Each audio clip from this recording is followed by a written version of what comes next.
All right. Hello, hello. Welcome, everybody. Hope you're all doing beautifully. This is Neil with Portal to Ascension. How are you all today? Go ahead and say hello in the chat. I'm saying hi right here. And let us know how you doing, how you feeling, and where are you from on planet Earth? Where are you from on planet Earth? Today is going to be an awesome day. I'm only here in the beginning.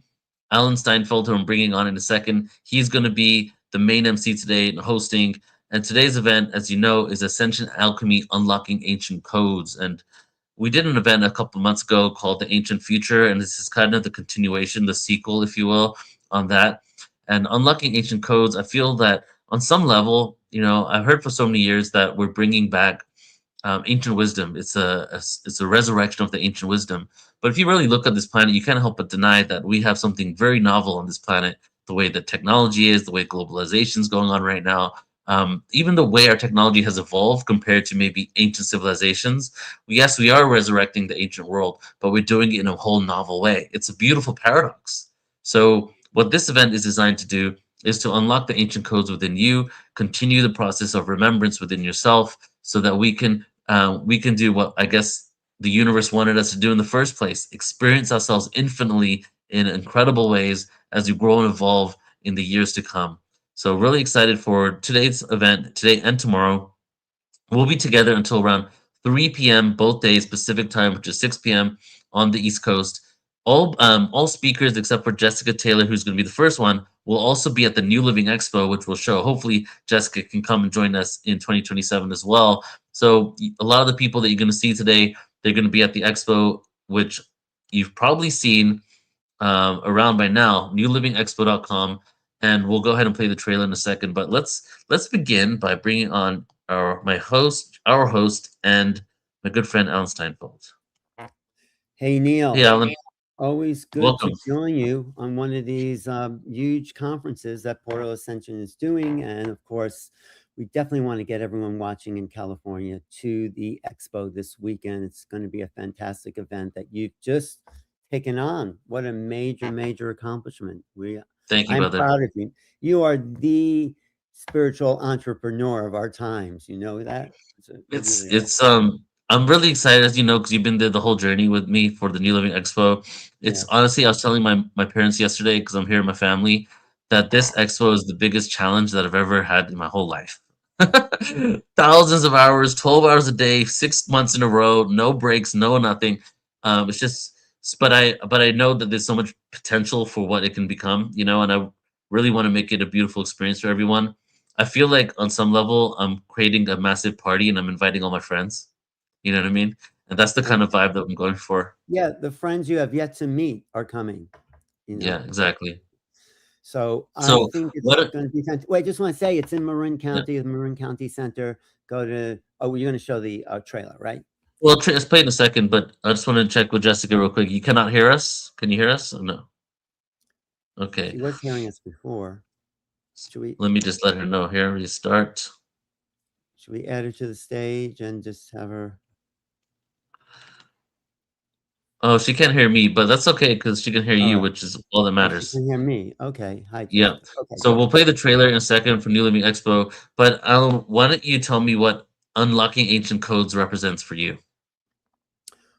Embedded within our psyche, within our akashic records, if you want to call it, within the nature of our soul, our ancient, ancient wisdom that only when we move into a certain vibration can we unlock this ancient wisdom. So people at one level, they just know the world around them, and then they may get deeper insights as they go, unlocking one layer of codes. As we go into unlocking the ancient codes, it allows what the soul has always known to emerge in this lifetime, because the dimensional space is shifting, and in that shifting we need access to this ancient wisdom. So I think everyone Mm, today is bringing a deeper essence of vibration, or a deeper vibration, let's just say, to resonate with what's already in the soul's understanding, because the whole mm. planet is shifting to a new vibration. So we need these facilitators to help unlock this deeper awareness so we can all live at a new level of Yeah. awakening. How's that? Love. Yeah, because it's a great answer because ultimately within us we have the truth and the wisdom, and these codes are ingrained in our DNA since inception, right? Right, and all these people are channeling, are some of them, I guess most of them are channeling these other frequencies, which is also beyond their conscious awareness. So when you Yeah. are in the presence of these other vibrational energies, it triggers an initiation response within the human psyche to access that part of themselves as well. Mm. Love it. All right. So before we get started, we're going to Mhm. bring on Jessica Taylor in a second, but let's go ahead and play the trailer. I want to invite you all to the New Living Expo. So much love, so much intention, so many people have gone into this.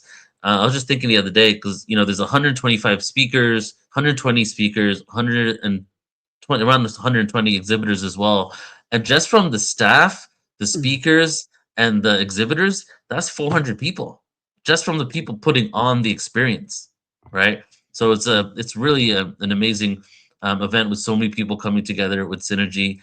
We've had Mhm. some meetings with the speakers and exhibitors beforehand where we meditated and connected to really create a synergistic experience so that we all feel that we're doing this together rather than just another conference that we're going to. And it's also the beginning of, I feel, the future of conscious gatherings where we can continue moving forward with collaboration over competition and unifying our forces and our organizations to create huge impact on Earth. So I'm going to go ahead and play the trailer I just want to right say now. one more thing, Neil, is that Yeah. fact that being there in person with a community of people is also a power of unlocking these ancient codes because we're all moving into this new vibrational Yeah. awareness. And I think it's perfect that Portal to Ascension has taken over the New Living Expo because you're facilitating a higher awareness, a greater reality. Okay, so let's, Yes.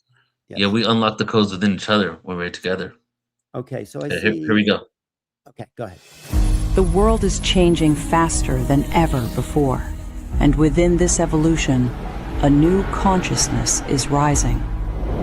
At the New Living Expo, thousands gather to expand consciousness, explore new conscious technologies, ancient wisdom, and the future of human potential.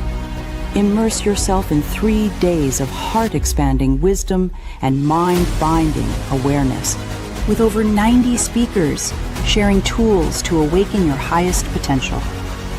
125 exhibitors, 3,000 attendees, awakened souls unite in one powerful weekend of learning, healing, and connection. Experience transformation, connection, and the next chapter of human evolution. It is time for humanity to awaken. Join us at newlivingexpo.com.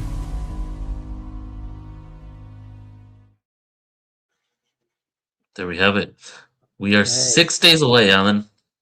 I know it's really, really exciting. It's like building, it's energy's building, and it starts right here today. It Yes, really it does. does. Okay, Yes. So are you ready to bring on Jessica? I'm ready. I'll bring her on right now. Let's There do it. she is. Hey, Hey, Jessica. Jessica. Hi. A little bit of an anticipation through that introduction, right? Yeah, Are you in England now? Are you I speaking to us? am. Yeah, Okay. I am. I'm Welcome. All right. in Well, foggy England.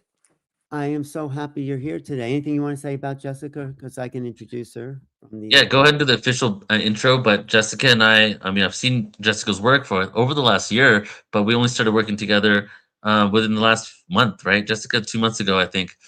Yeah, And I think it's just been a before couple months. Christmas. But yeah. Yeah, yeah, okay. Mm. And so Jessica is fairly new to Portal Extension, but her channeled wisdom and what comes through her is incredible. So I'm excited for all of us to experience it today. And I feel it's really a great way to tune into the energies of what is going on and starting with the channel transmission. Because I feel Mhm. that you're going to be going into some things that are relevant for you, right, Jessica? Things that are coming through right now with the collective through your Yeah, channel skill. especially over the last couple of months as we've had the change into the new energetic year, there Yes. has been bolder, bigger messages for the collective, definitely. Mm. Well, I'm so happy you are an intuitive channel and energy translator, spiritual guide, and you're Oh shit. dedicated to I helping can't. people connect to their multidimensional essence, which is really what we need as we come to this new time. And I especially like that you share the wisdom from the Pleiadians, the Pleiadian essences, and you bring this like perspective in now when we're really reaching into these fifth dimensional awarenesses. How long have you been channeling the Pleiadians? Jessica said she can't hear you now, so what we'll do is I'm talking to her privately. Maybe we'll just give her the Okay, stage and I'll just let just her take it away. You okay, know? I'll just do that. Yeah. There Go she ahead. is. Go ahead. Okay, go ahead. Okay, can she? Yeah, I'm just trying to get Okay. her to take it away. All right. So I think as we're talking about ascension and ascension alchemy, it's a good place to start with talking about how we are alchemizing a lot of the energies that have gone on from the past experiences that we have had collectively in Atlantis and Lemuria. So there have been many events from those times, from the fall of those civilizations, that have now become reflected in what we're experiencing collectively at the moment. The only difference is now we're experiencing that in reverse. So with Atlantis and Lemuria, we're talking about a time where there was a high civilization, where there was a lot of deep insight. Humanity was working with beings from the cosmos, lots of different energies coming through. But then they went through a fall of that civilization, and there are various reasons for that. But what we're starting to see now is the reversal, in that we have moved from a time of darkness and we're moving into a much more coherent state. So we're starting to see the collective actually move into a space where we are starting to tune into higher consciousness. As most of you will probably be aware, if you're listening to this, of the 3D to 5D shift that's going on. And that's really gaining momentum, especially over the past couple of years. And many of you might have been even feeling that accelerated over the last couple of months, particularly over the last couple of weeks when we've had this alignment. There's been different planetary alignments that haven't occurred for a long time, and that has brought higher states of consciousness into the planet. And that's something I've been tuning into quite a lot. And one of the main things that we are experiencing now is the rise of the divine feminine. And it's not that the masculine isn't rising too, both are, but there is something slightly different happening with the feminine because it had been in a state of suppression for a long time. And there is a pattern there where there was feminine energy was more passive, and then it has gone through a process of rage, through a process of distortion, that has kind of led to a more aggressive aspect coming in from the feminine. But we're now starting to see that circle round and actually come into a state of balance, rather than there being an extreme of either. So no extremity to the more passive receptive kind of energy, nor to the aggressive. And the masculine is kind of following that as well, except it's worked almost in the opposite way, in that the masculine energy has gone from a state of being more aggressive and then moving into a state of more passive energy. And that kind of causes some distortion and some confusion within humanity. And this is reflected in the macrocosm in the way that we see Atlantis and Lemuria showing us the same kind of events happening as there were at the fall of that, but in the reverse order, going from a time of coherence into a time of distortion, as we are now with the masculine and feminine energies, going from a time of distortion into a time of coherence as we start to work through and rebalance that out. And so there's lots of us now remembering our past lives from those times. There is an abundant remembering of Atlantis and Lemuria, and many of you may be remembering past lives from Egypt, and also some of the kind of priestesshoods, like the oracles at Delphi. I've been tuning into that energy a lot recently because these were women who were put into a position to channel, but they were only permitted to channel the god Apollo and work really on behalf of the masculine energy rather than working on behalf of the full collective. So we're starting to see memories of that come back with a lot of people. because it's coming back so that we can start to heal that, start to tune into that energy. There's still a lot of distortion around that. As many of you may be aware, there is an aspect where both the feminine and masculine are kind of confused as to what their purpose is at the moment. There's a lot of extremities in either direction. But this is really so that the density, so that the shadow can be cleared out of that in a way that allows us to now step into a higher frequency, because you can't move into a higher consciousness the same as you can't go up in a hot air balloon if you've got lead tied to the bottom of it. You have to release the weight so that you can then shift up into something higher. And as your consciousness expands, so does your purpose. So the more that you allow that weight to be shifted from you, then you also allow the opportunity for expansion, because you can't hold more while you have too much packed in there. So the more that you allow things that don't align with you anymore, that are no longer in the resonant frequency of your highest version of yourself that you can be, if you hold on to that stuff, then you don't get to step into that higher version. But the more that you allow the weight to be shifted, and the more that you allow expansion, then you also allow more in, because you can fit more in when you go into a more expanded state of energy. And for some of us, that's something that we're going to do consciously. We're maybe doing it through meditation or spiritual practices. And for others, that's going to be something where we have to really think about that, and have to be very, very aware of everything that we're holding on to from the past and past cycles. And for many of us, it's going to be a combination of both. And there are different aspects that you can use to help guide you through that. Some of you maybe will be using astrology that will kind of show you where it's a good time to release things from different cycles. But the thing that I think we're starting to really tune into most now as a collective is that knowledge is within us. So yes, astrology is a guideline, but everything like that is a kind of a blueprint for the directions that we can take, or to give us some kind of guidance. But actually we know it in and within ourselves. And somebody asked me in a channeling recently, how do they know that everything that they are trying to create and bring into their life is going to work out?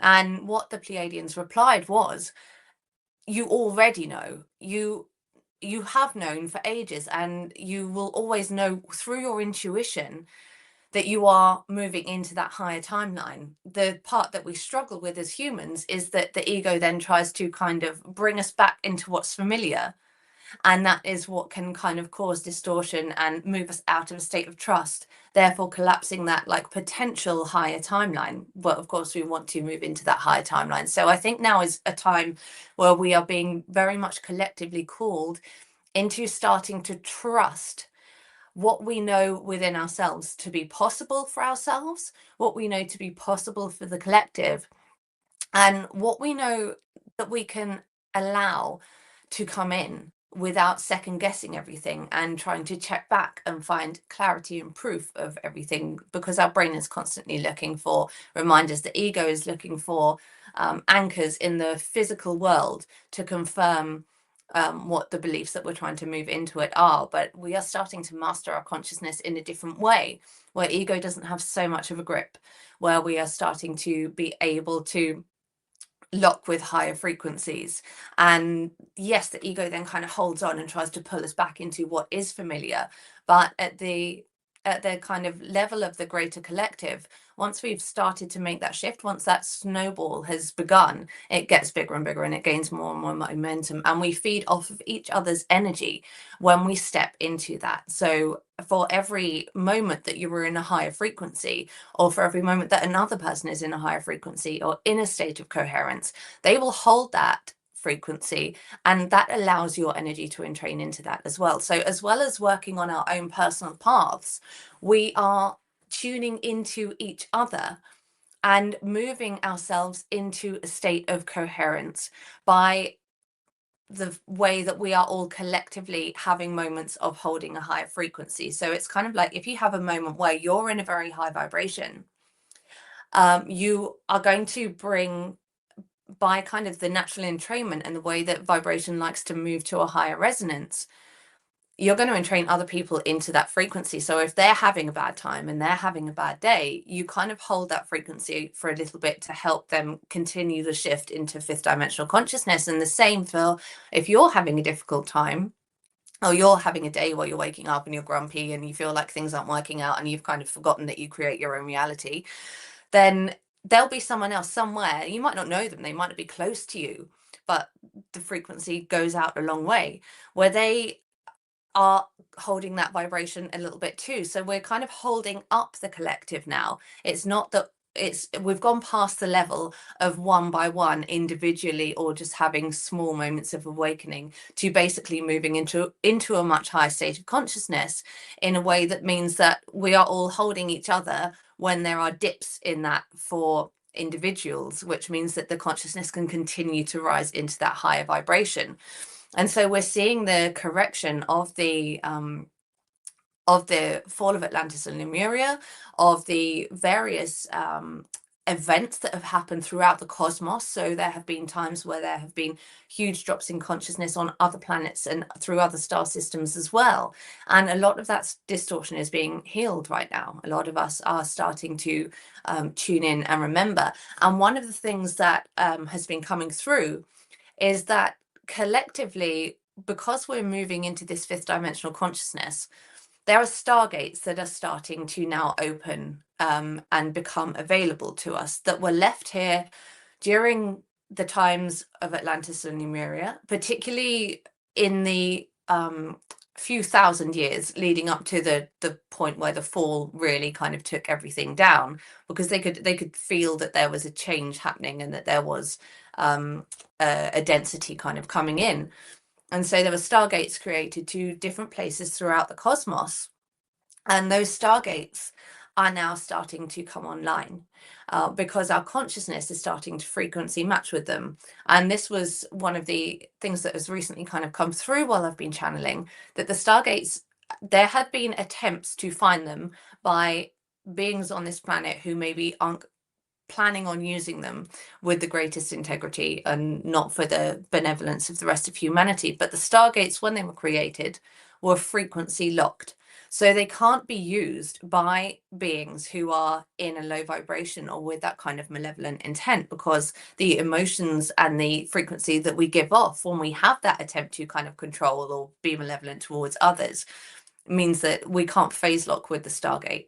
And particularly we can't phase lock with the places in which those stargates come out. And the use of the stargates for many of us is going to be an experience that we do not need to go there with our physical body and pass through that. And so it's something that we can sometimes access through deep states of meditation, particularly when our vibration is very, very high. Sometimes it doesn't even need to be that deep. It depends on how quickly you can kind of shift your vibration, whether you need to be in a deeper trance or not to do that. But this opportunity to move into these other aspects of the cosmos are starting to happen. So you might find that you've already had experiences where you feel like you're in a different star system or in a different place on this planet and having an experience that can feel very physical. And when you come back, you are kind of confused. Maybe it's been through a dream and it feels too realistic to be a dream or just a meditation. But the memories are very, very vivid. That could be because you've frequency locked with one of the stargates and moved into one of those different places. And one of the other things that this activation of these stargates does is to continue to accelerate the fifth dimensional frequency, the move of humanity into that frequency.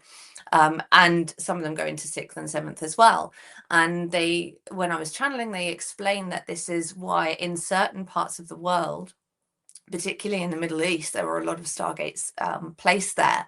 There have been so many kind of aspects that we see in the 3D perception as being political or about different belief systems, but actually a lot of that is because there is a consciousness that is being triggered there that is causing the release of a lot of density and causing a lot of people to start to want to experience reality in a different way.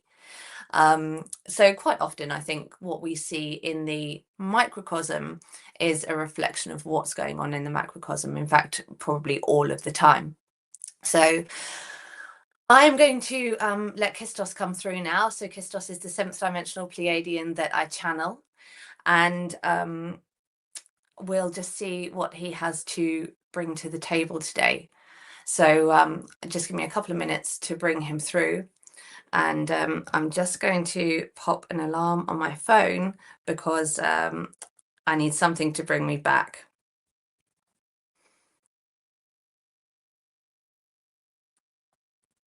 And then we will bring Kistos through. Okay.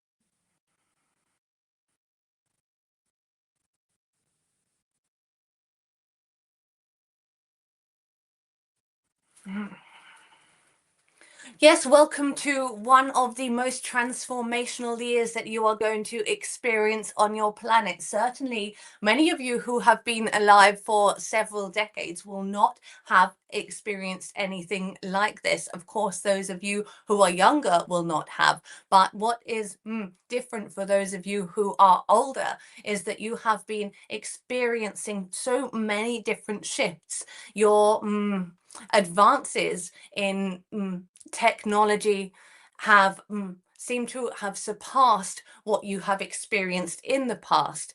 But of course, that is only what you have experienced in the past in your collective memory. There have been advances much further back than that. But we are speaking now about the human timeline that you collectively know about and remember. And so it can seem that you are making huge, sometimes progress and sometimes regression, depending on the perspective that you have as a human and how comfortable you feel in this different kind of momentum that you are having as a collective. Now, the next 18 months are going to present you all with so many opportunities to fully collectively move into the 5th dimensional frequency. We do anticipate that there is going to be some who will choose to step into that vibration slightly later. So there will be this perceived split, although we think there may be more than one separation. So you experience 2 or 3 different layers of frequency as you move, because some of you will be able to jump very easily from one dimension into another because you have already prepared your consciousness, or the younger ones amongst you have come in with 5th dimensional consciousness already as their predominant experience, so they will make the shift easily. Many of you get concerned about the technological impact on the younger members of the human civilization,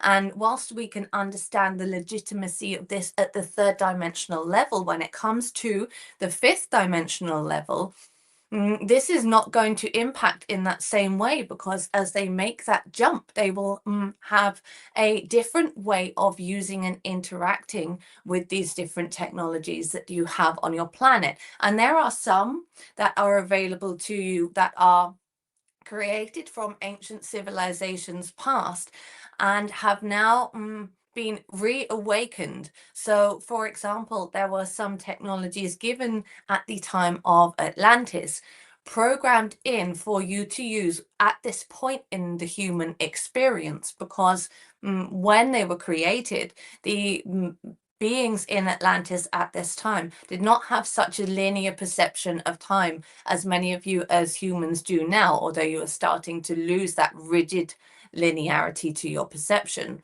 And so they were able to create certain advances that you would be able to connect in with and use when you get to this point in your civilization, being able to see it from that point in the past. Now, these there are nefarious types of technologies also, but because so many of you are shifting into this fifth dimension, you are starting to tune into and use technology in a way that is more in alignment with that fifth dimensional consciousness. There will, of course, be your periods of confusion as you learn how to navigate and learn how to use your intuition to work out where these technologies are beneficial for you collectively and where they are going to hold you back or be malevolent towards you. But we are bringing you this message because we do not want you to outsource your consciousness and your physical body that you come in with as a human. The energy that you possess is the most it is the most intelligent computer. It is the most intelligent connection that you have to the collective consciousness. But when you use your technology in a way that it becomes a mirror to reflect the parts to you that you find difficulty in seeing, it can also help you to entrain back into your own inner knowing, because many of you have difficulty in trusting what you know within yourselves. And once you have gone through this brief period of using it as this confirmation, then you will start to find that it is not necessary to use it in this way anymore, because you have moved yourself back into trust and you can work with your intuition.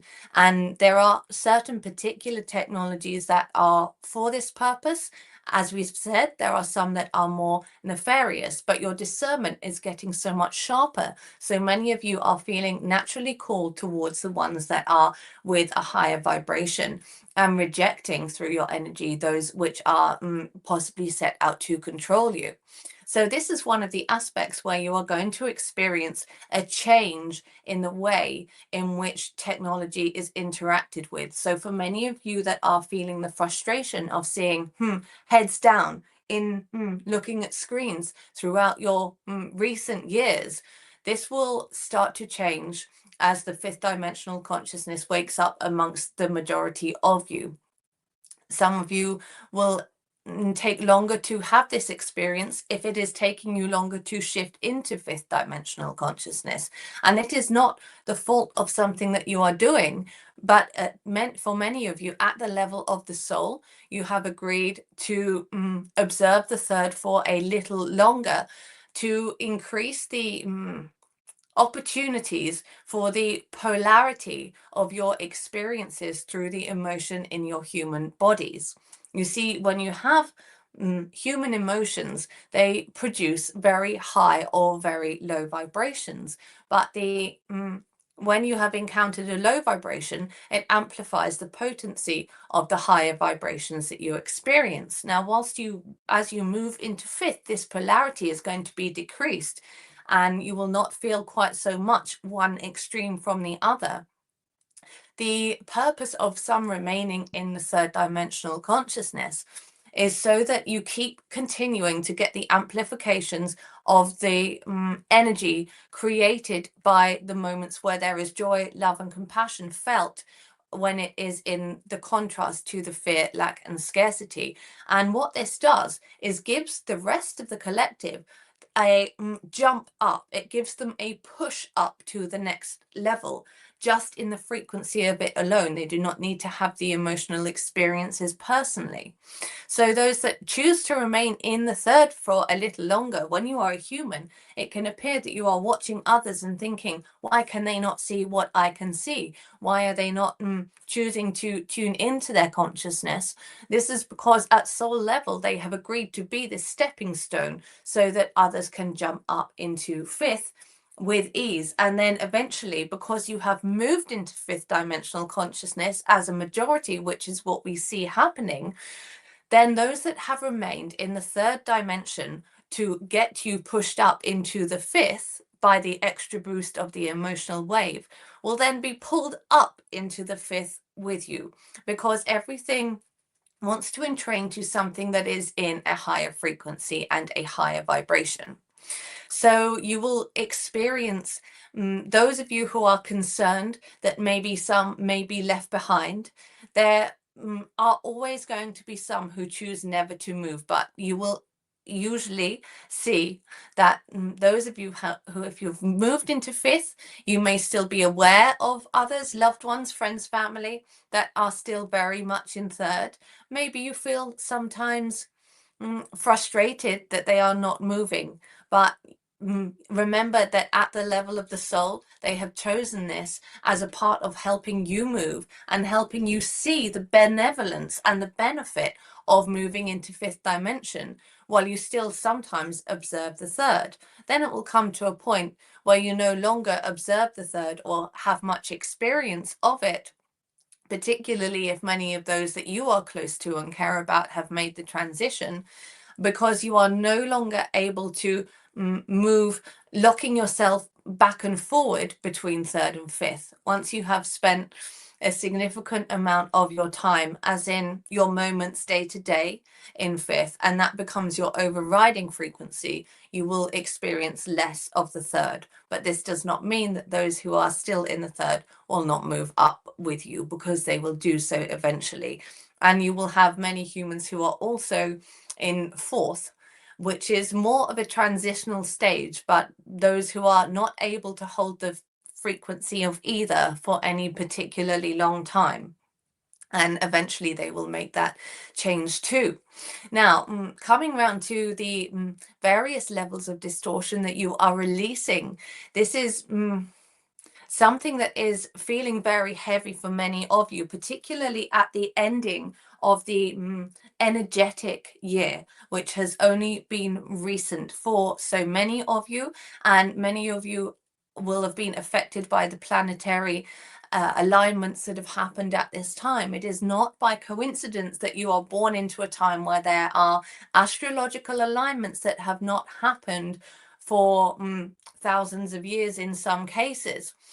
And so you are benefiting from the movements of the cosmos and the movements of the planet itself. Part of the shift in any different star system, in any different reality, is the way that the collective tunes into the cosmos and tunes into the physical aspects of the frequency that they inhabit. So even beings that are purely in light body will still be affected by the frequency of the dimension that they are predominantly residing in. So you will be affected collectively by this shift in energy into a phase of more momentum. But for many of you, there is a period of what will feel like frustration, because you are going to go through aspects where you feel time speeding up very quickly, as it is in a higher vibration and you are tuning into that consciousness. And then it is not that time goes slower later. It's that it just moves back to what you were previously perceiving, which feels significantly slower when it is compared to the fast momentum that you are experiencing when you're in the higher vibration. So we ask of you to take these times where it is slower, where it feels as though there is less momentum, to allow yourself to be human, to be tuned into your body, your energy, and the emotions that you feel. Because each emotion that is coming up for you at this time is coming up for you so that you can recognize where it is a pattern that is either ancestral or just throughout your whole lifetime that you have not yet released.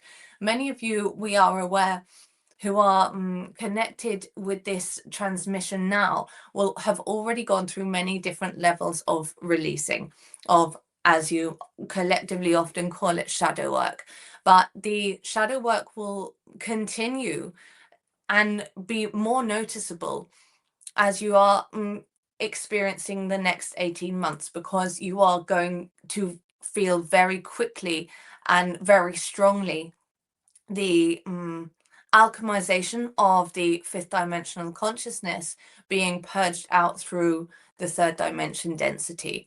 So allow yourself to feel it, allow yourself to recognize it. Does not mean that you have to play into a narrative and attribute a story to your feelings. In fact, that is often where humans end up struggling, because you bring yourself into a lower vibration, because you create a story about the reality that you're experiencing. And often you will create a story that is connected to others, because most of your experiences as a human are connected to others in your human experience. So you will think maybe of an interaction with another being, and you will perceive it possibly in a way that was negative.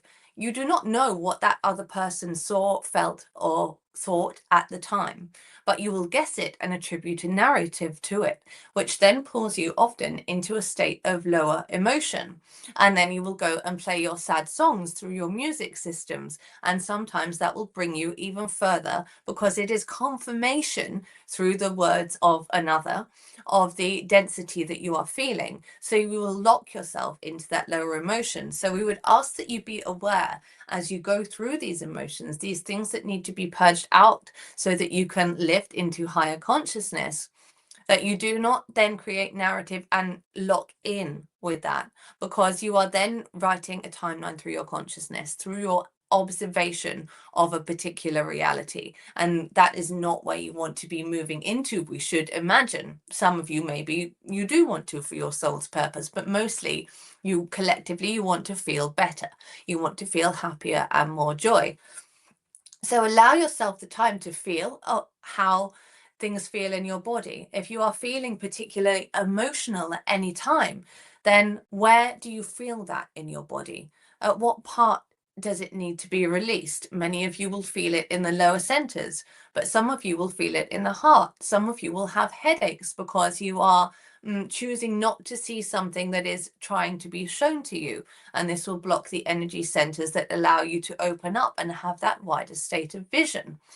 Your bodies will react to this sometimes. The reactions are often in physical form, especially if it is a very strong release that you are resisting. So pay attention to that and allow that to be purged out so that you can make that shift. But know that anything that you are feeling like this at this time is because you are collectively moving into a state where you are going to be able to hold the fifth dimensional consciousness in a deeper way, in a way that is more permanent for you.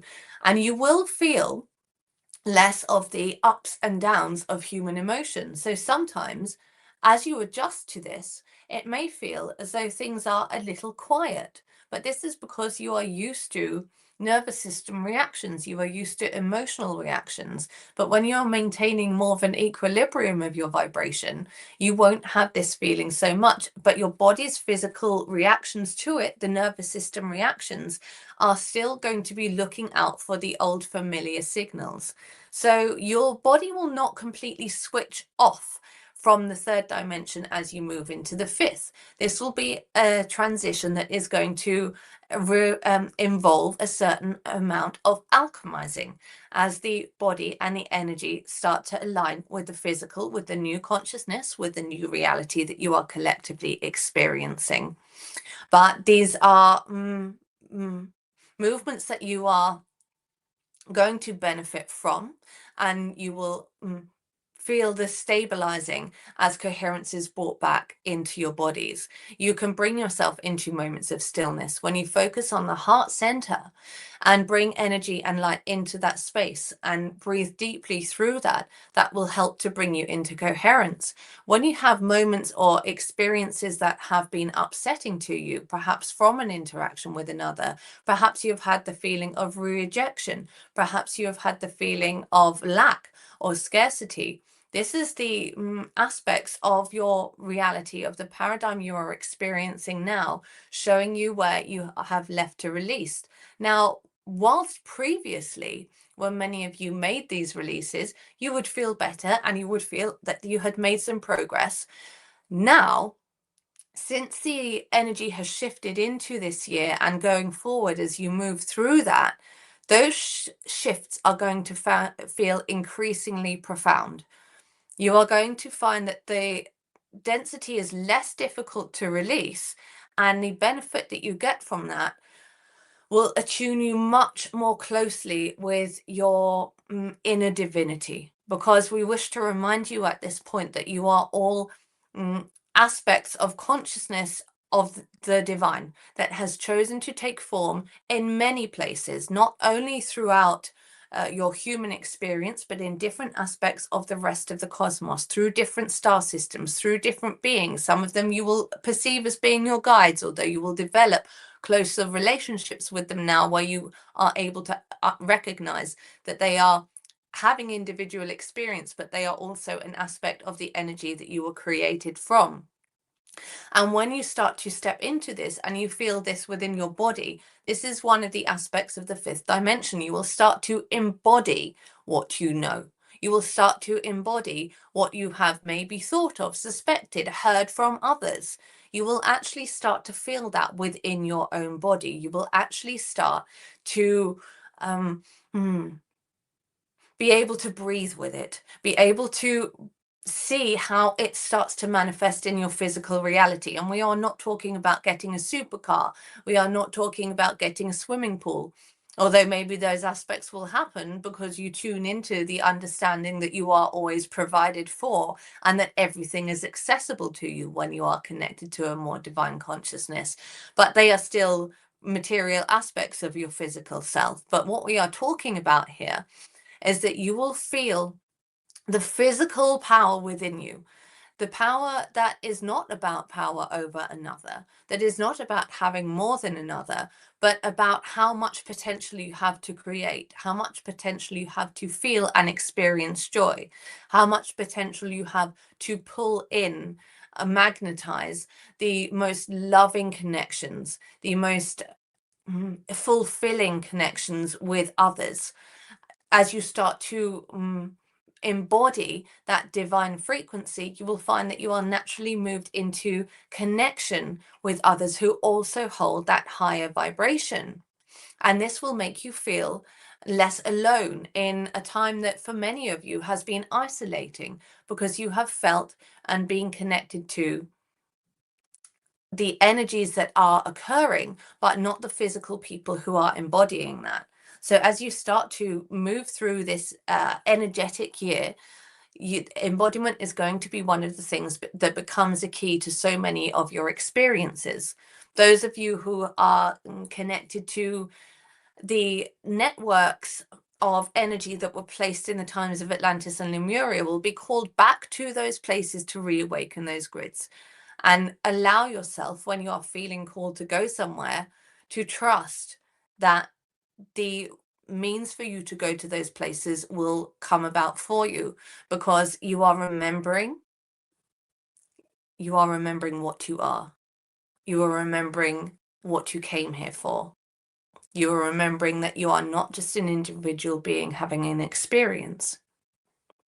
You are remembering that you are a consciousness that has taken a physical form, but a consciousness that has all the knowing, all the advancement, or the understanding of something that is far outside of your physical body. And when you understand that, you are able to bring that knowing into your physical body whilst experiencing it externally too. And that is our transmission for you today. We hope that you will continue to rise up on your journey and tune into what is available to you now. Start to play around with the abilities that sometimes seem a little out there for even those of you who are very tuned in. The aspects where you can manipulate physical reality in terms of moving things through your energy, for one. The different aspects such as levitation, such as bilocation, are all going to start coming online now. So this is a time for you to connect with that. You are going to receive increasingly more guidance from beings from other star systems, from the rest of the cosmos. We know that many of you are aware, feeling within yourselves that the direct contact is coming to you soon, and it is. There is a waiting until we can feel comfortable that it is not going to cause fear amongst you collectively, because that would be counterintuitive to the purpose of such contact. And with that, we shall leave you.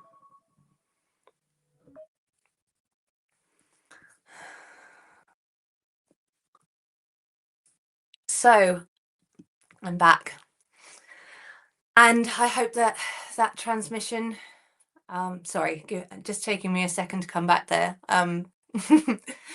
Usually when I'm working one-to-one with somebody, they will finish their questions and ask Christos to come back, but they're, I'm back with you now anyway. So if anyone has any questions, are they able to put that in the chat? Check. Can you hear me, Jessica? Yeah, I can hear you now. Oh, wow. Okay, you hear us. Let me bring Alan on. Alan, you ready to come on? Okay, let's unmute yourself though, Alan. Did you lose me through that? Sorry. No, you were there the whole time. That's perfect. Okay. Yeah, I was gonna let you do your thing, but if you can hear us, let's all talk here. Yeah, excellent. Really good time. Good transmission. Hi.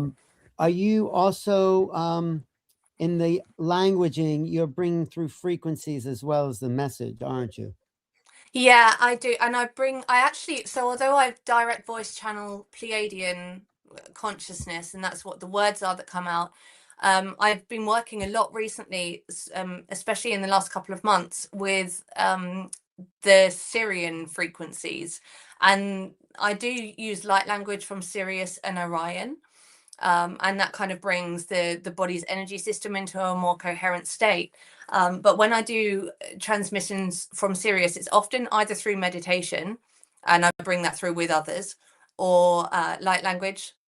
That does a lot to kind of shift people's physical aspects. So if you know the chakra systems and stuff like that, there's a lot of clearing that goes on there. And then also I tune into the frequency of Sirius and bring that through into my body. And when I work with people doing that, I still don't fully understand how it works, because it's something, like I said, I've been doing it for a couple of months, but it alters something in their energy. It alters something in their ability to be in a coherent state, and kind of moves them into just generally being in more balance, whilst opening up the connection with their other aspects of the cosmos. And they don't need to be connected to the Syrian system for that to work.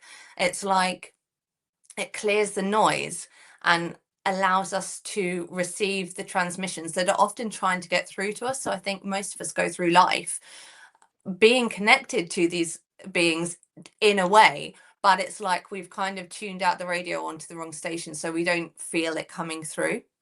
Right. So it's so is there a difference between the Pleiadian message and energies and the Syrian messages and energies? No, I think the messages are the messages just come through vocally from the Pleiadians, where the Syrians, it's a language of like geometry and putting out a frequency and kind of like being that the aerial, right? So that different frequencies can kind of tune to it. And I've channeled in with this with my guides quite a lot, because I see Syrian beings quite often. I feel the light of them come through. It's very, very clear and very vivid, but it's the Pleiadians that seem to be able to translate the words. So it's just a kind of different kind of guidance. I think the Syrian energy is slightly higher in frequency dimension. So I channel seventh dimensional Pleiadians, but from Sirius they feel like they're from 9th to 12th, which I think is why they bring so much coherence. But it's been quite profound being able to channel guidance and give people the kind of navigation system in terms of understanding the human experience and where we're going collectively, but also then starting to bring it through into the physical body and into the energy through the Syrian, and so a little bit the Orion connection, but predominantly from Sirius. We have a couple questions here in the chat.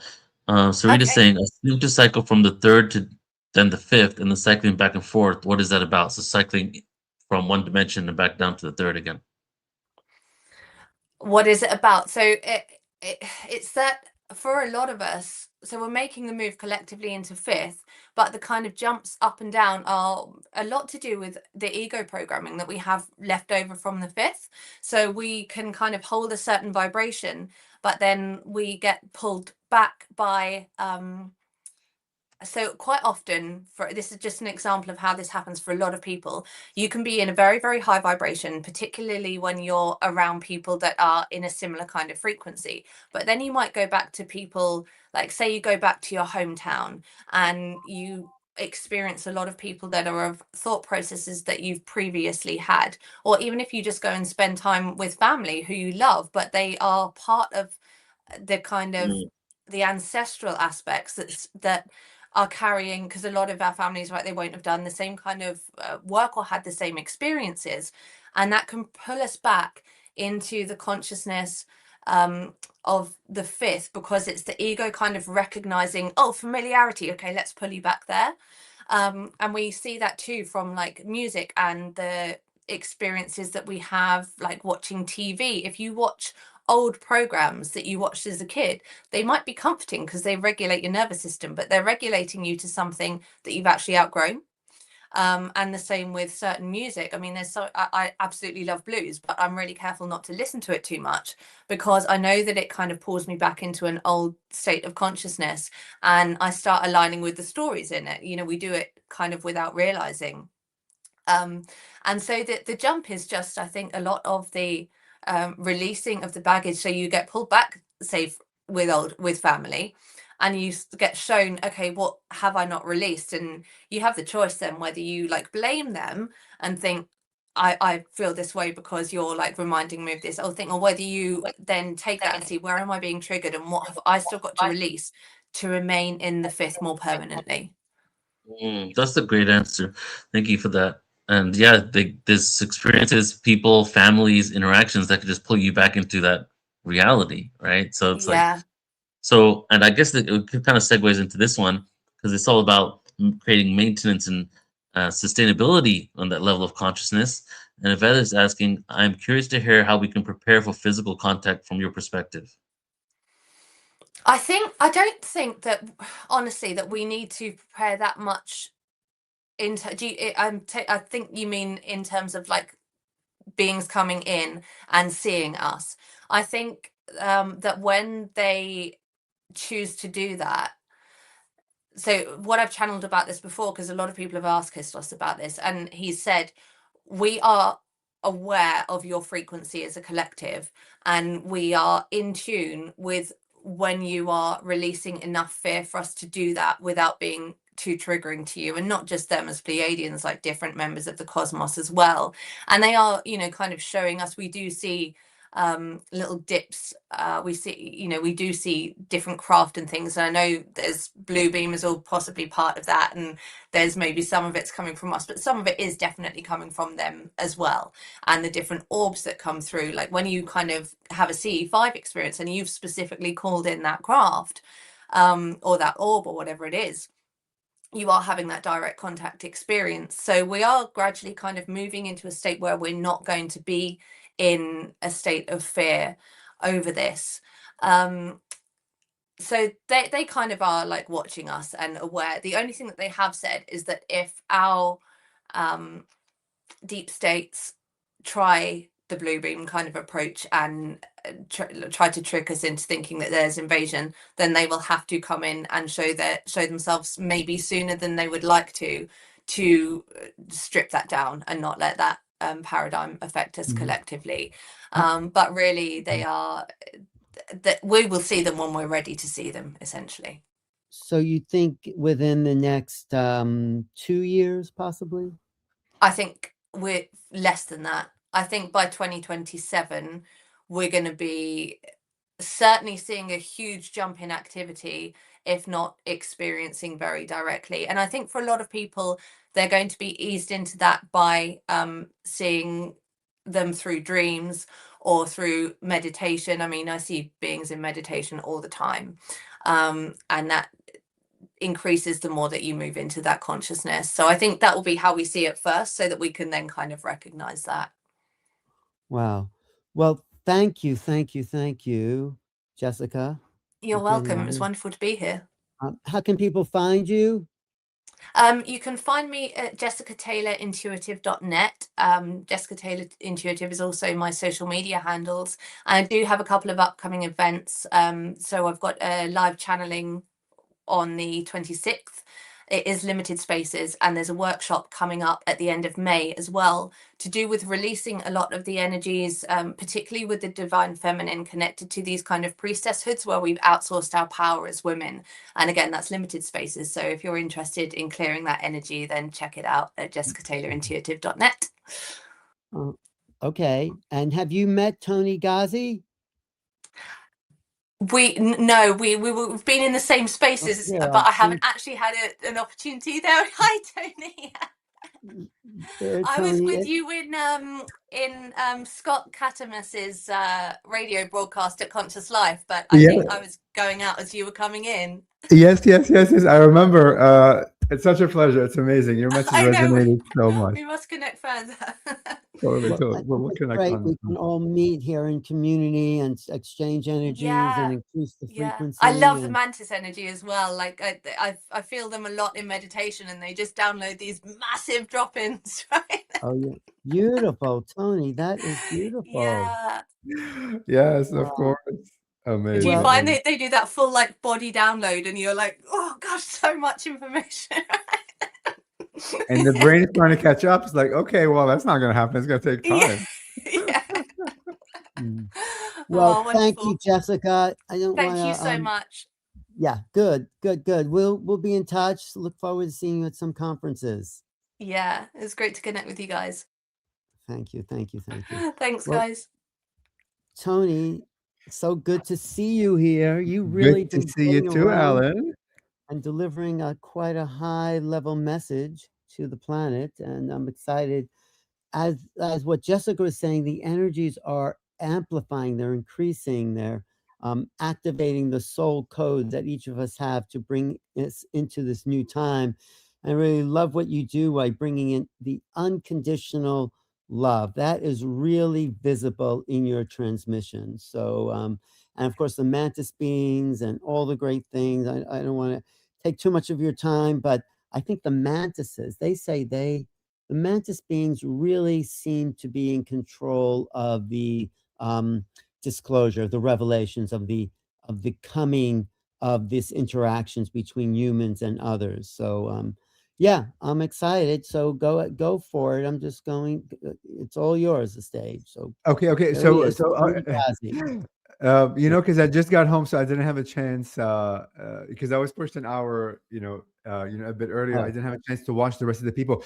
Are you going to be asking me questions, or am I going to just talk about whatever? Like, how is the flow? Well, I thought you were going to go through some channeling and talk about the messages coming through, because this is about bringing in the ancient code. So I thought you were going to, I think you could give us a transmission to activate the code so people can have this more awakened consciousness, especially as we move into the New Living Expo. Tony is going to be at the New Living Expo in Marin County this weekend, Friday, Saturday, and Sunday, April 17th, 18th, and 19th, Marin County Center. So this is a little taste of Tony Ghazi. So give us a little taste, Tony. Okay, let me give it a taste. And like, just to preface it, like when I go under the state, I have my eyes closed and I'm not here. So how long would you like me to bring a channel message to come? Why don't we do about a half hour, then we'll ask questions for another 15 minutes or something. Okay. So then bring me out in half an hour, because I will have no clue of time. Okay. All right. So you'll need to ask them. You'll need to ask them to bring Tony back when we're close to half an hour. Because otherwise I'll be here for 4.5. The longest I've channeled was like 4.5 hours, by the way. All right. Well, we're not going to go that long, but okay. Yeah. All right. Thanks. Okay. Right. So I'm relying on you to wake me up in half an hour. Cool. Thank you, Alan. Hi, everyone. I'm Tony Ghazi. In case you don't know who I am, I channel mainly the praying mantis beings. Okay. The insectoid beings. And through them, they give me conduit to every other consciousness, I can, or like you can imagine. And oftentimes when I do one-on-one channelings, specific messages will come to you about your Akashic records, past lives, future lives, now lives, whatever messages. The dead, although there is no dead, have come through. So I'm beginning to consider myself a medium in that kind. But anyhow, so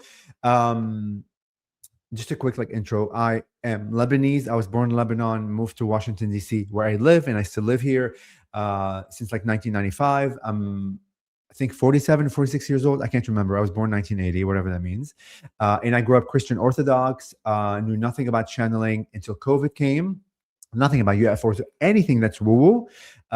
Jesus and like Mother Mary have been my whole life since I was born.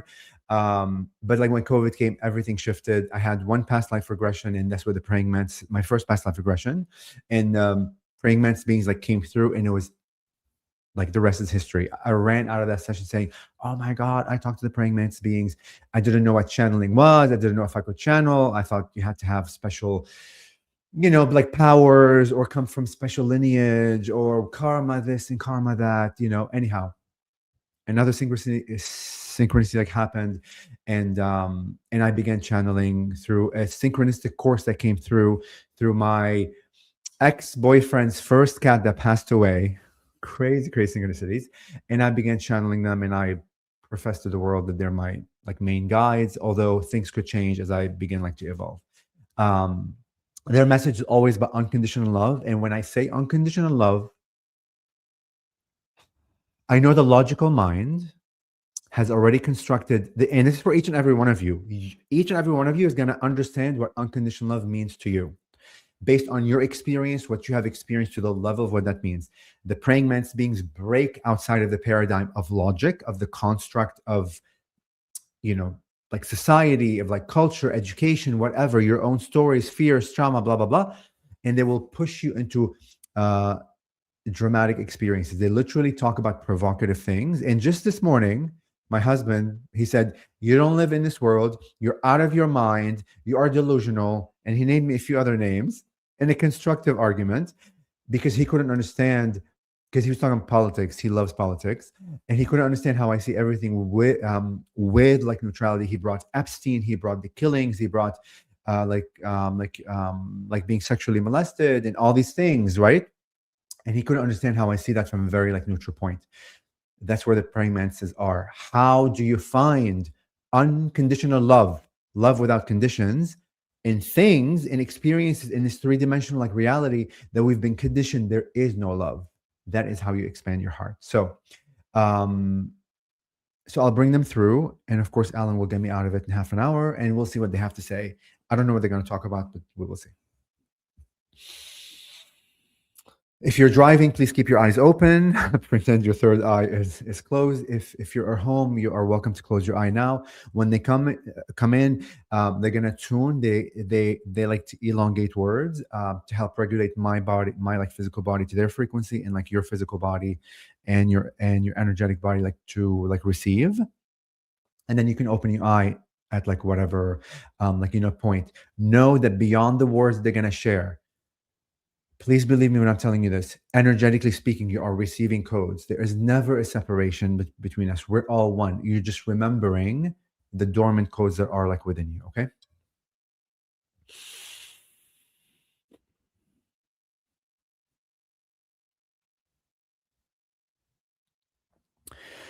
And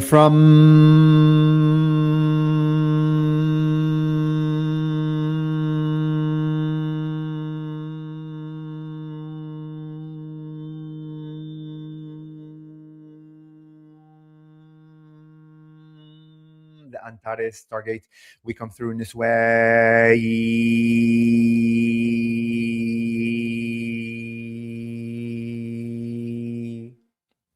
To co-create with you this beautiful reality of oneness.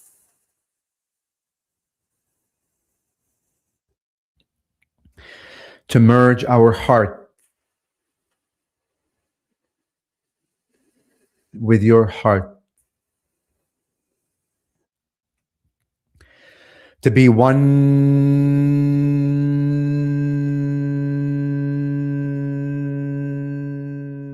with you in this way. To be one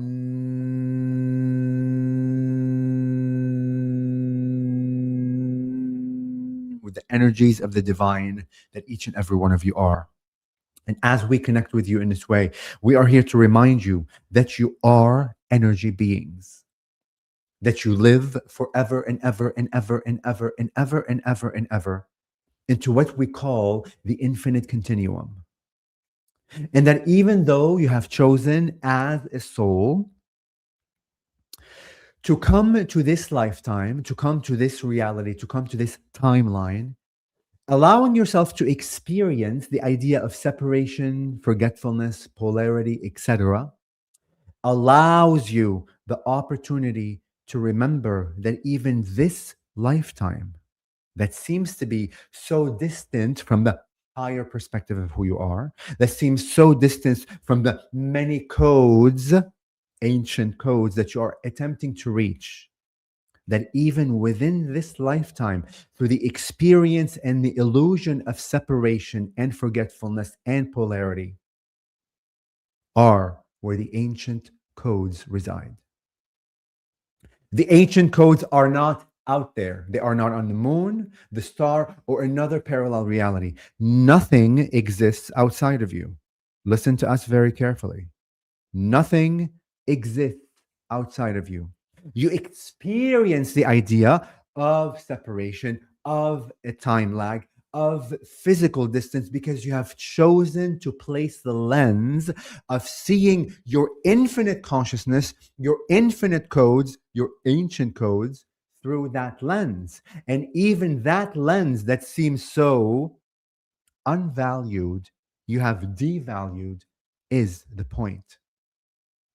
So the ancient codes are not a destination to be reached. Ancient codes that always reside within you, that are part of whom you are as an energy being, are already with you. And in order to access such ancient codes, it is important to unconditionally love everything that makes you you. Every identity, every story, every experience, every emotion, every feeling that your physical body has gone through from the moment you were conceived until the age you are today, everything that your mind, your construct, the identities have witnessed outside of you through the illusion of separation, you have experienced, are all the point.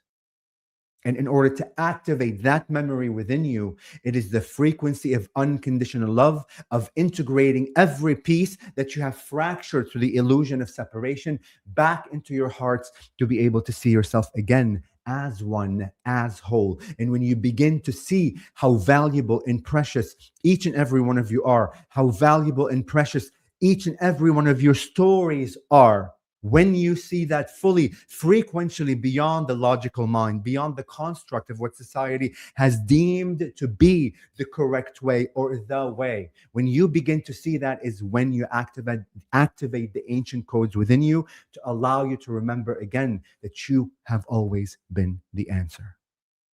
And we will continually remind you over and over and over and over and over again to go beyond the idea of the logic. The logic is a prison.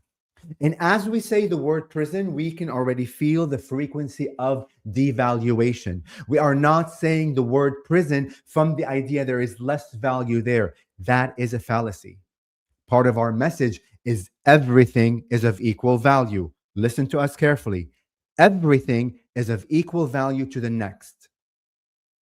The choice that you have made to go into the abyss of darkness and forget fully who you are as this infinite being is of equal value to the destination that your mind has constructed in the idea of awakening through spirituality to whatever level that is.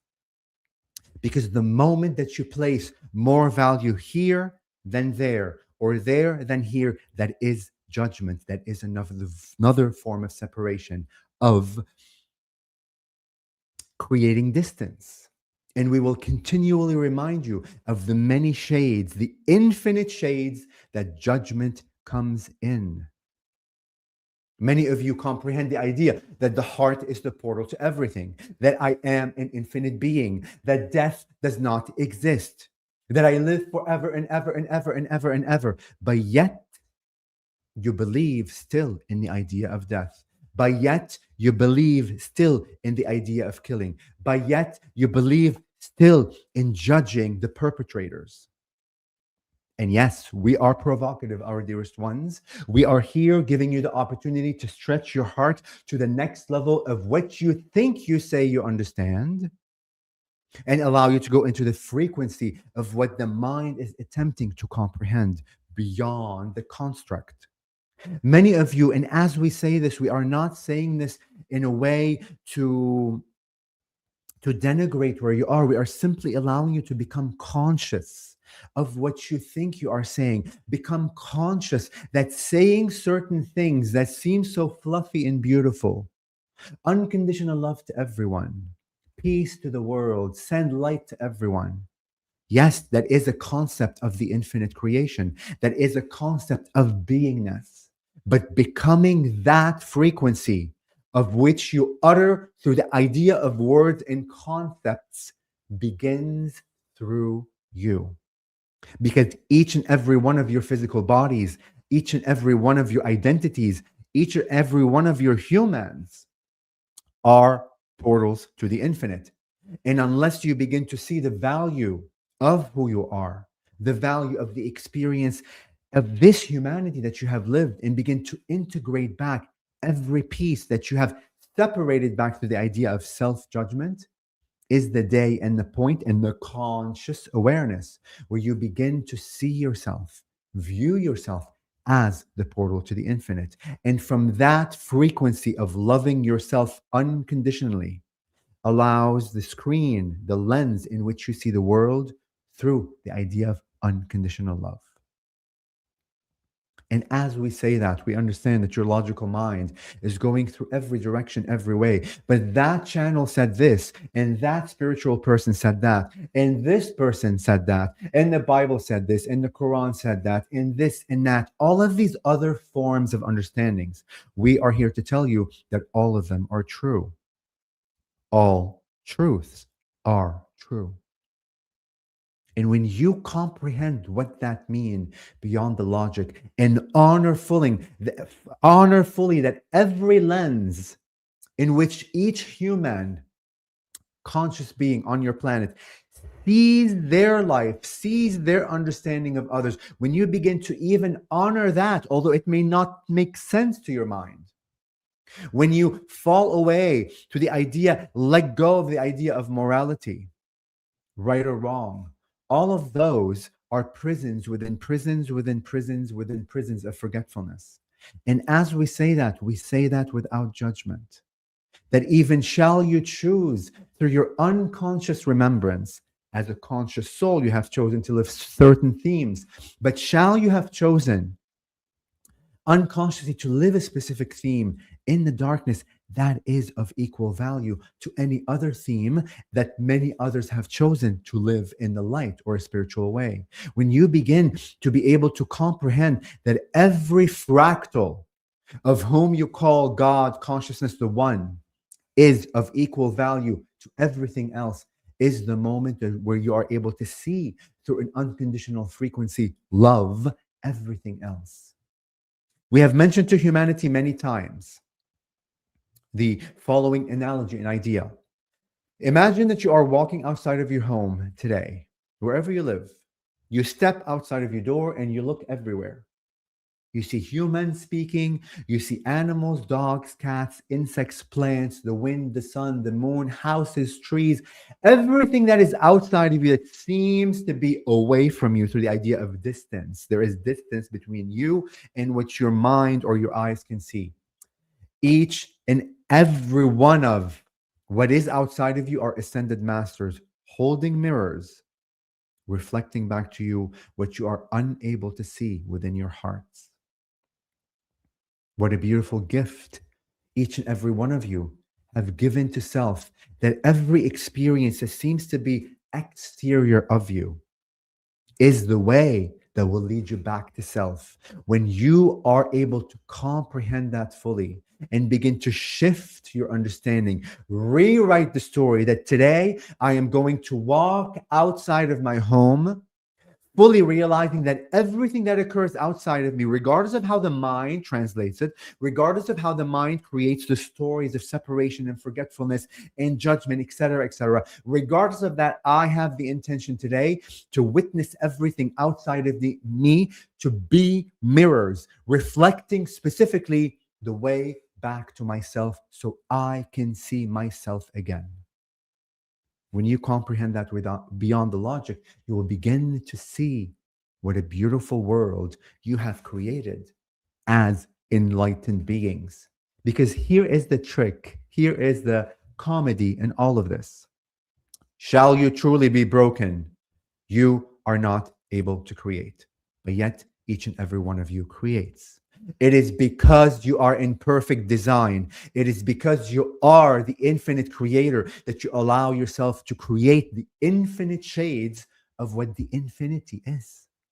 And through that, you get to experience the many shades of the consciousness of such infinity. And through that, you begin to remember again and awaken the ancient codes that reside within you. You have a choice to rewrite that story. You have a choice through the idea of intention and speaking out, declaring to the universe that seems to be outside of you, when truly you are speaking to your own self because the universe resides within you. When you have that intention alone, synchronicity, the reorchestration of the holographic, what seems to be the intertwining, the sacred geometrical structures of who you are will begin to reorganize themselves in a way for you to be able to perceive the messages that you have always received and always do receive on a daily and microsecond basis. Messages of remembrance, messages remembering who you are through the many synchronicities. And why does intention work? Not because some spiritual leader on your planet said that long time ago, not because a psychiatrist or a psychologist mentioned the idea of intention. The intention works because you are the creator to begin with.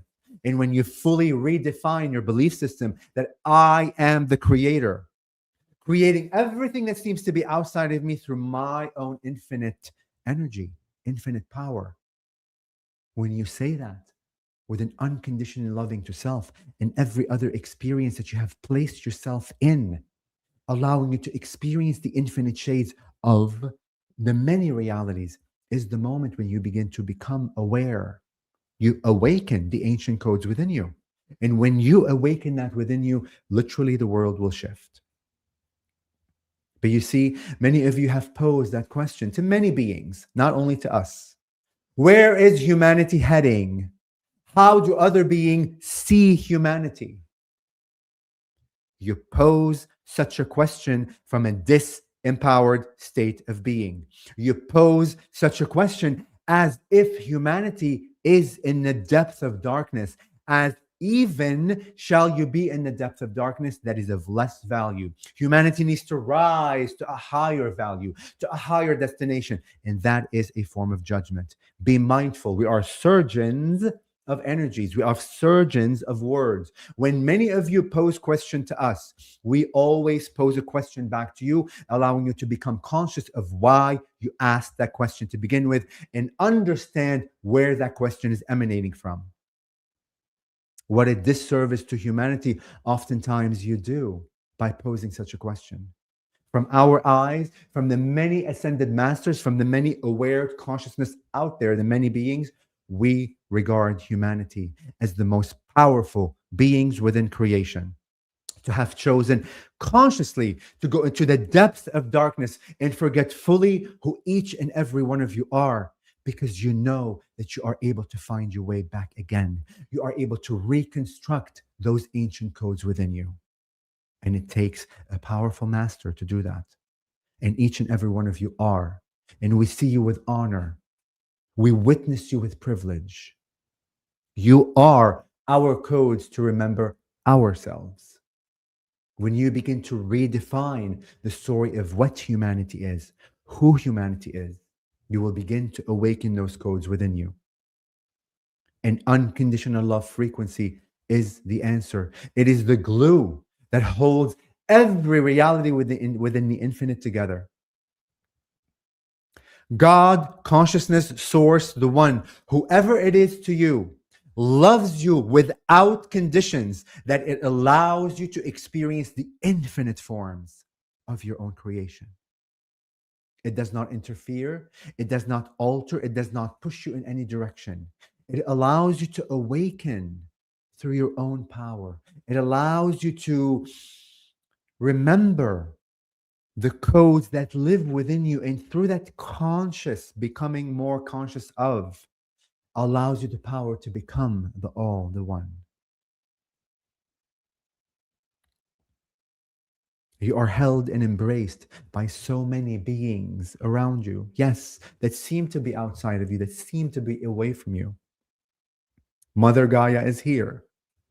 Mother Gaia is also reminding you that this planet that seems to be physical, that you seem to reside on it, is a construct of your consciousness that exists within you. That the trees, the rivers, the rocks, the fish, the animals, the plants, the everything that exists on which you say is Mother Planet are all codes that are within you. But you are simply experiencing it from that perspective as it is one aspect of creation. To be separate than, to live on what you call this Mother Planet. It is here to remind you that when you become conscious, when you speak to the plants, when you speak to the leaves, when you speak to the dirt, when you speak to the rivers, when you speak to the oceans, when you speak to the insects, when you speak to the animals, when you become conscious and one with, you are activating those codes within you. When some of you go to a tree and give it a hug and see yourself as one with it, what is occurring in that moment? You are integrating back what seems to be separate than you, a tree outside of me, back into your heart, awakening the codes within you. So become conscious of those actions. Become conscious when you dialogue to the birds, when you dialogue to a butterfly. In that moment, train your mind that every time I speak to a consciousness that seems to be outside of me through the idea of distance, I am activating that consciousness within me. And in that moment, you have merged yourself back. You have put back the piece of the puzzle back into your heart, and continue to do that over and over and over again. It is easier for your physical minds because you have been trained to love, listen to us carefully, to love every other consciousness outside of you except humans. Many of you struggle to love every human on your planet. And when I say every, I know your mind, we know that your mind is constructing a limited idea of what that word means. It is easy for your mind in the construct to love animals, to love fish, to love water, to love the plants, because they apparently have not done anything wrong to you. Yes, the wrong and right, the morality aspect. But when it comes to loving every human on your planet, that is a challenge for many of you. But that is the point. How do you go into the idea of loving every human on your planet without conditions? And yes, we are speaking of the perpetrators. Yes, we are speaking of the ones that humanity deemed to be evil and bad. Many of you have been desensitized to that idea. Many of you see the idea of humans as non-humans. Hitler, political figures, serial killers, anyone who has caused genocide or atrocities or those dramatic and traumatic experiences, in your minds, you have placed aside, cast it aside. You have made them inhumane. You forget that those beings were children at one point. You forget that those beings were born on your planet. You forget that those beings are ascended masters. You forget that those beings are a fractal of the infinite, of God. And you also forget that because you have chose to live in a world of forgetfulness, of polarity, of right or wrong, of this, of that, that society, the way in which those children, what we would invite you is, every time you challenge yourself to love someone that perhaps the logic is saying, it is very challenging for me to love, bring yourself back and see that being that seems to be creating chaos and atrocities on your planet. Begin to rewind the time and begin to see them as an infant. And imagine for a moment, how could someone's life, what could this child have gone through? What potential realities can your imagination take you that this child has gone through to allow their heart to harden, Perhaps they have been sexually molested. Perhaps they have been physically abused. Perhaps they lived through poverty. Perhaps they were homeless. Perhaps they were beaten by their family. Perhaps they lived in the foster care system. Perhaps they witnessed their own trauma. Perhaps they lived through the idea of war. Perhaps.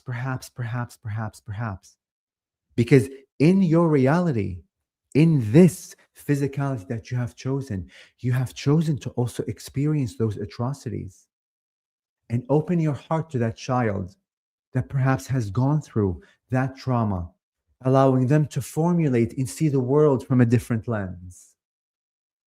Truly, it is a lens of disempowerment. No one on your planet that exerts power experiences power within them. People that exert power outside of you are very disempowered within their own being.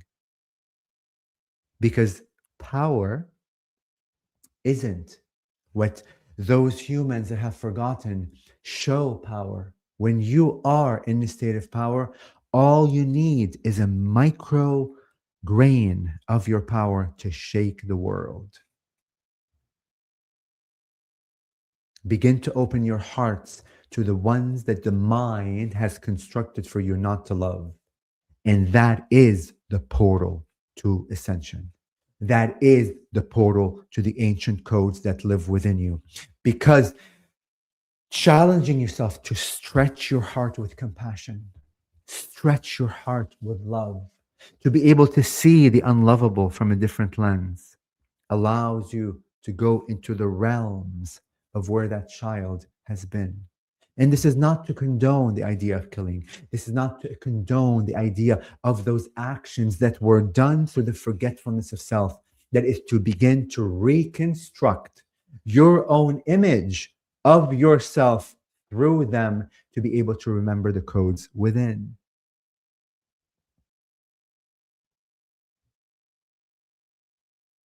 Sit with that for a moment and begin to see the many moments within your lives where you have judged an idea, where you have judged a being, where you have judged others, where you have judged even a concept.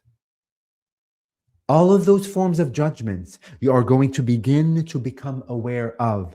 And it is not about resolving or finding a solution. That is another prison that will keep you to the idea of destination. There are no destinations. Those are false prophets, false destinations. It is simply stretching your heart, challenging yourself. Yes, I have seen one version of who I am, the one that judges what I cannot understand. But today, I am going to challenge myself to see what I have judged from a different lens, and the surrender into what you do not know allows you to comprehend beyond the logic what you will be able to unlock. And those are the ancient codes that live within the frequency of unconditional love. Oftentimes, the mind has created the idea of destination. Even the idea of a solution is the destination. Destination does not exist. Why? Because you are an infinite being. Whatever you think you are going to receive or attain or arrive to, by the moment you have arrived, that idea, that moment has already transpired into so many infinite beings within the infinite continuum itself. When you begin to comprehend the idea of destination is a fallacy in a way, is an illusion. And what is not an illusion is this now moment of creation, the conscious aspect of who you are, what you are, the conscious aspect of how compassionate or not so compassionate your heart is, the conscious aspect of how loving without conditions your heart is today more than a second ago, because even the idea of unconditional love has no bounds. There is no destination to the idea of loving without conditions. Today you may become conscious to your own idea. I have become more unconditionally loving than a minute ago. But then life goes on. Then your experience continues on, which means even the idea of unconditional love, becoming conscious to a more stretched version of that, also continues.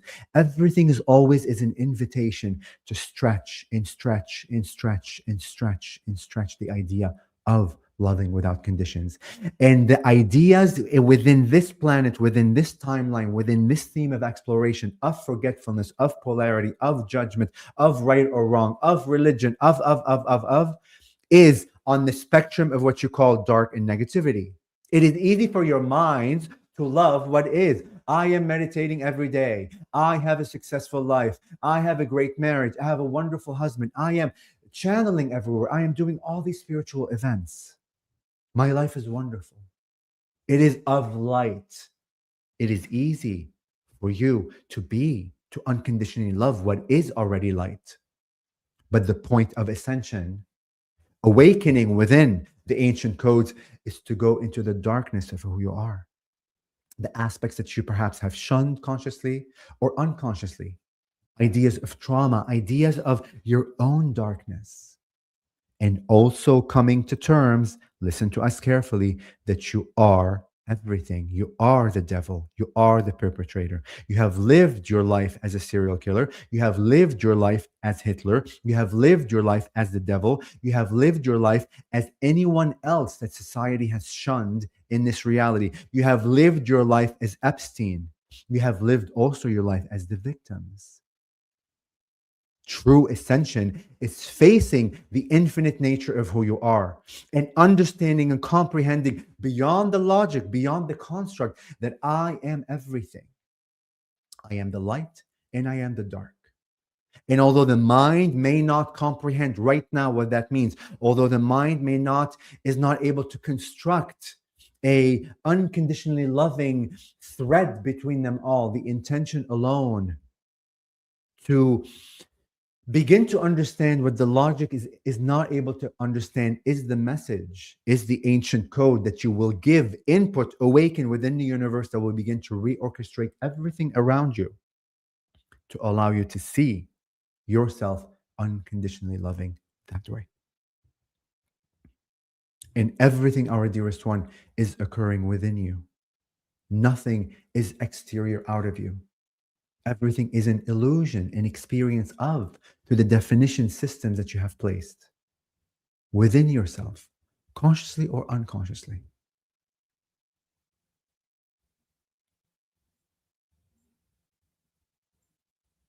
You are always honored for who you are.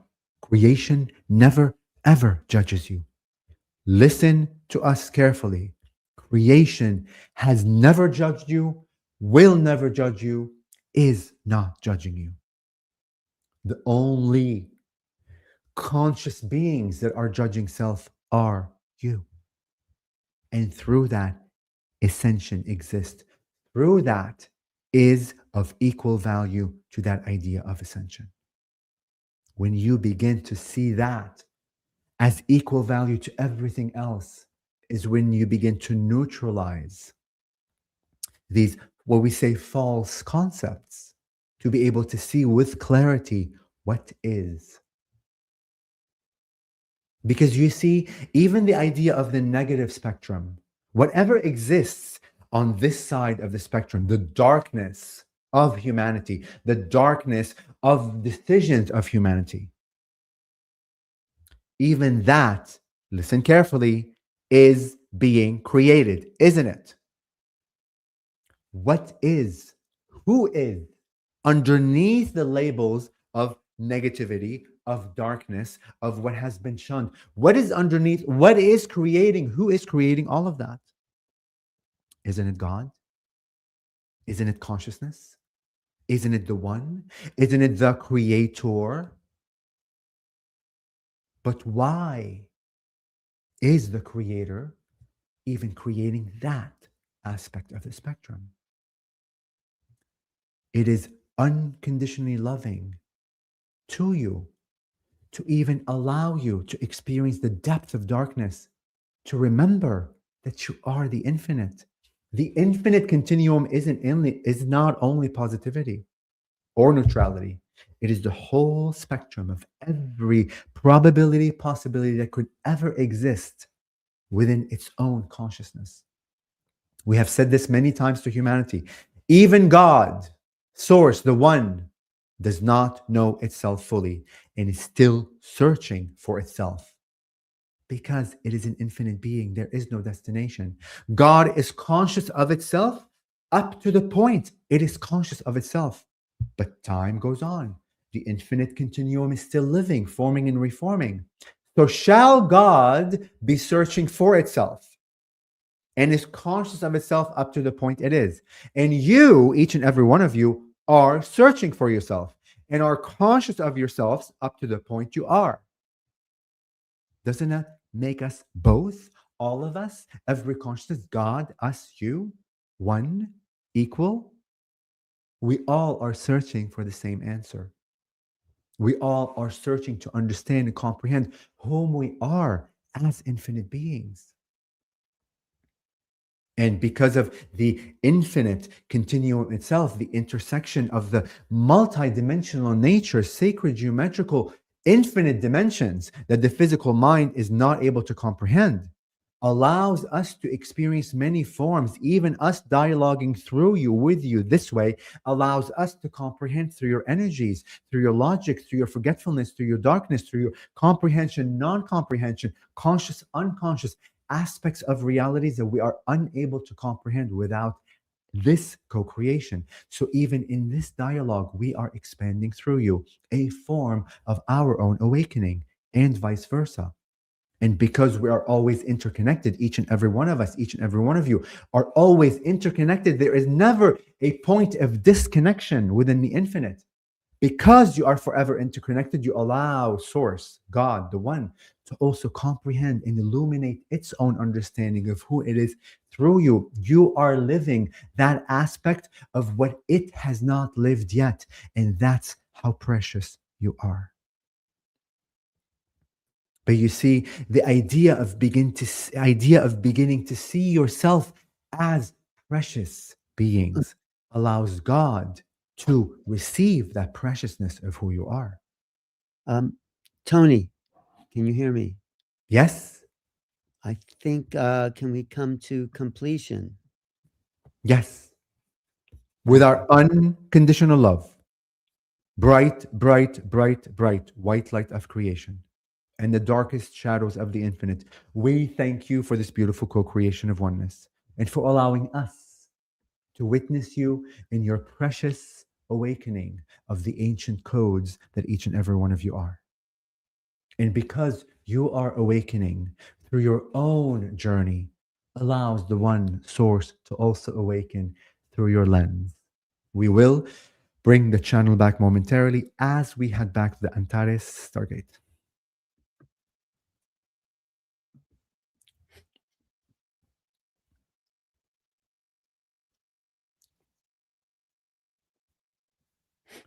Wow. Hi, Alan. Hey, were you deep in there this time? Yeah. Great. Well, thank you for the transmission. I don't see any questions in the chat, but do you, what do you have to say about the upcoming expo that you're here in California for, right?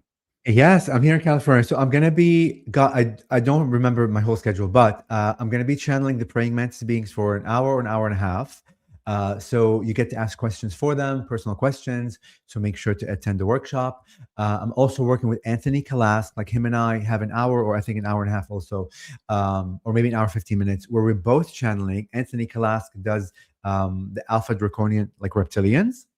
So a person in the audience will ask a question to both beings, one question that gets answered by both beings. So you'll see the different frequencies and the different answers like from both beings, which is amazing. I'm also on a panel that Debbie Dashinger is beautifully hosting, I think Sunday.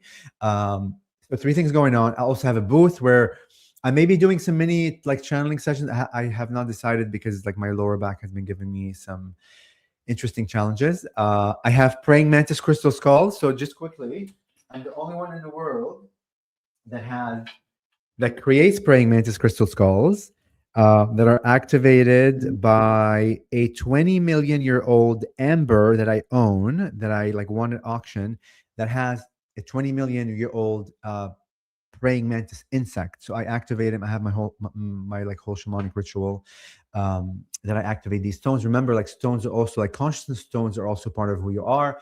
They can be your assistants. They're like super small where you can hold them in hand. You can do grid work. You can like travel with them. You can ask them for healing activations, whatever you want. Remember, you're the powerful creator that can encode these things and empower them to empower you. Like what else? Yeah, it's going to be an epic event because you guys we're having like 122 speakers. So, and it's super affordable to join, right? Like $55 for 3 days or something like that. Epic. Let me bring Joan on to tell us also how epic it's going to be there. She is Joan of the Angels herself, and she's going to be. Did you hear me telepathically? I was totally. Bring me up, bring me up, bring me up. I did hear you. Isn't it great? Tony's going to be here with all of us in California. My gosh, Tony, I want one of those skulls. First of all, I heard this thing in my head that goes, me, like Tony and the skulls are one. And then I thought, well, I want a skull. I want to be one with one of these. The praying mantis is such an incredible being. Yeah. They and in charge, Joan, of all the other ET activity. I mean, from what researchers have said. So I didn't know that, but I could feel the power of that. And then I just had a flash when I said that. Like, Tony, your presentation was so powerful, your energy and your guides. So imagine that times 120 speakers, all carrying a high frequency. Oh, I chased Alan away, all carrying that high frequency, right? And then all the people who are coming to listen, carrying that high frequency. I'm thinking we are going to be one crowded event, like with high frequency. Like, this is what Ascension Alchemy really is when we walk in that door.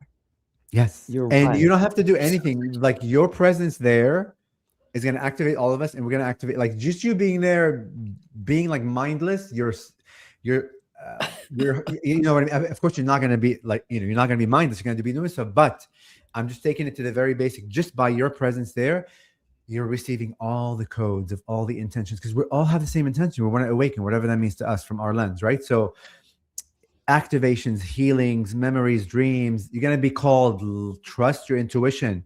Money things are going to come. Lack ideas going to come. Get past it. Push through it. Don't let the old paradigm keep you in the same prison, guys.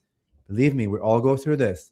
Trust your intuition. If you feel called, drag your ass there, period. Just for your own soul ascension. Invest in yourself. It's going to be epic. It's just right. And it's no accident that they're on here getting ready for this. Like, this weekend is a preparation to receive. You know how you do a plant medicine journey? You have to prepare, you fast, you detox. That's what this event is in a certain way. Exactly. Probably. Yeah. Well, I'm excited. You're going to be there. This is the Marin County Center, Embassy Suites. And what town is it in Marin? Is it San Rafael, California?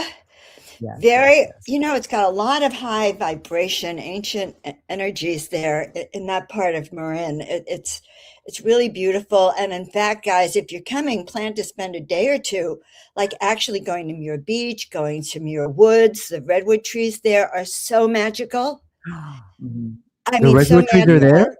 In Muir Woods. Yeah, Muir Woods is a whole collection of redwood trees. And I can only tell you that the energy from these trees will knock your socks off, literally.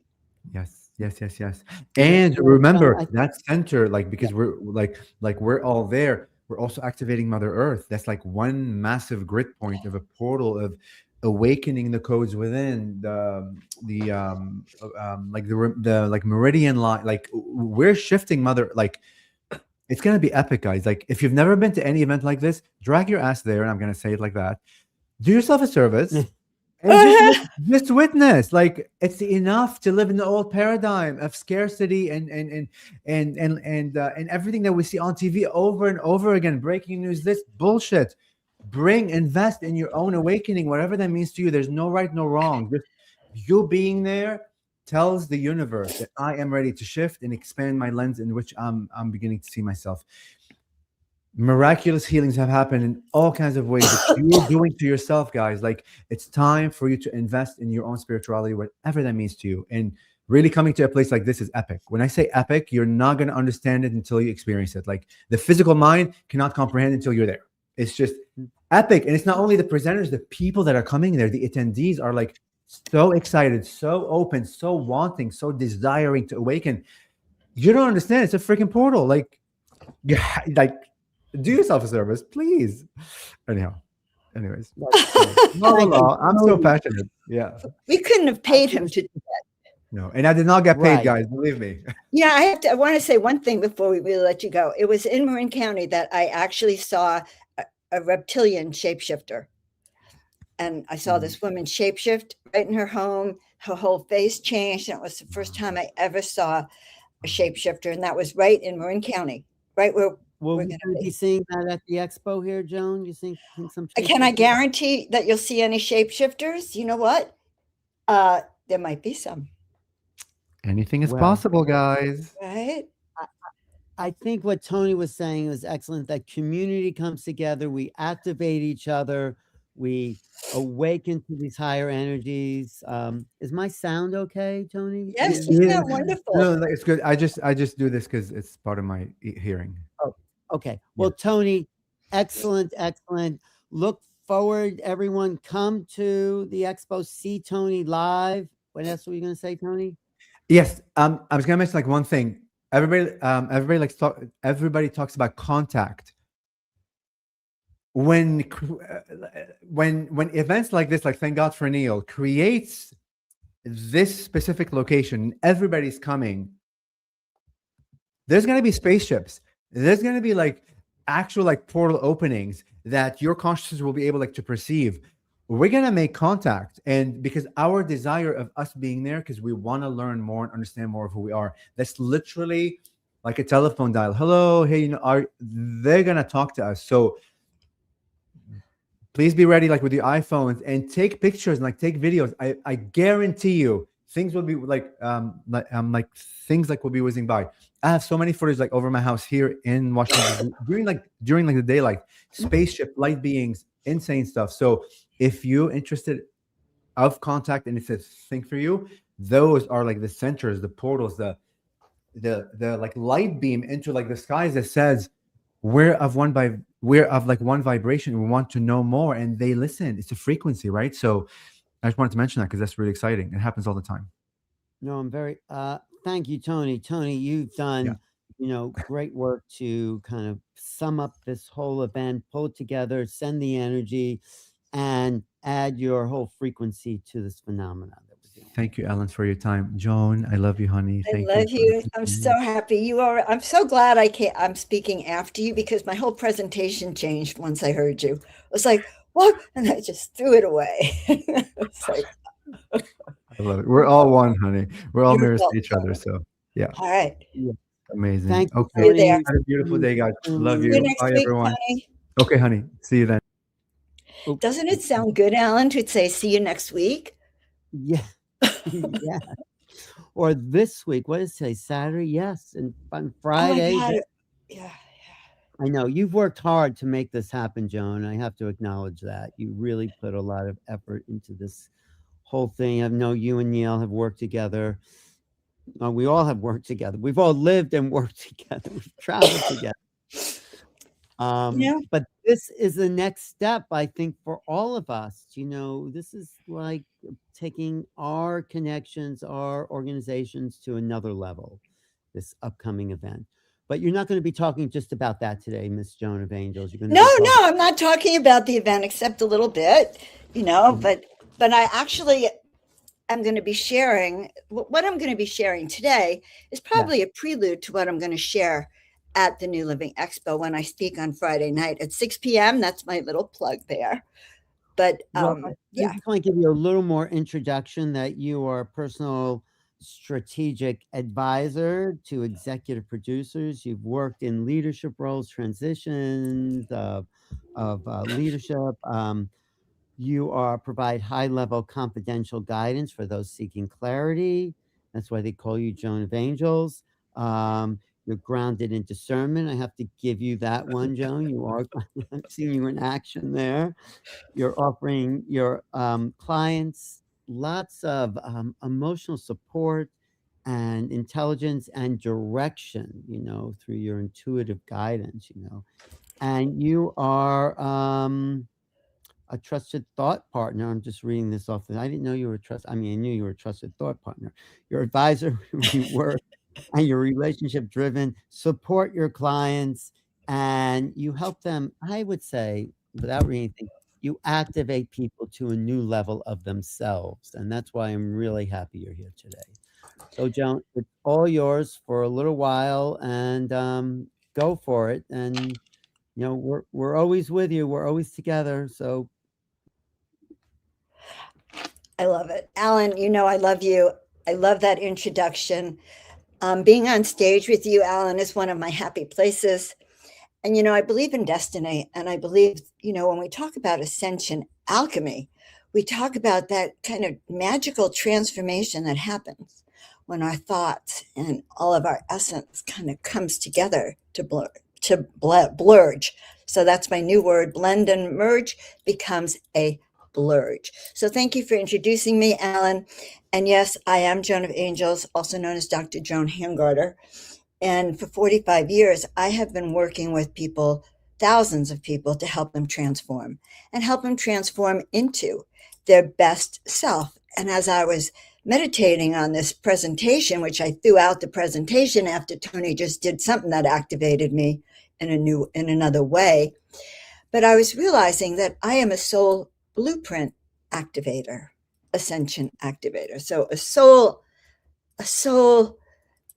alchemist, a soul blueprint alchemist, a soul vision alchemist, an alchemist meaning one who helps be part of that transformative shift.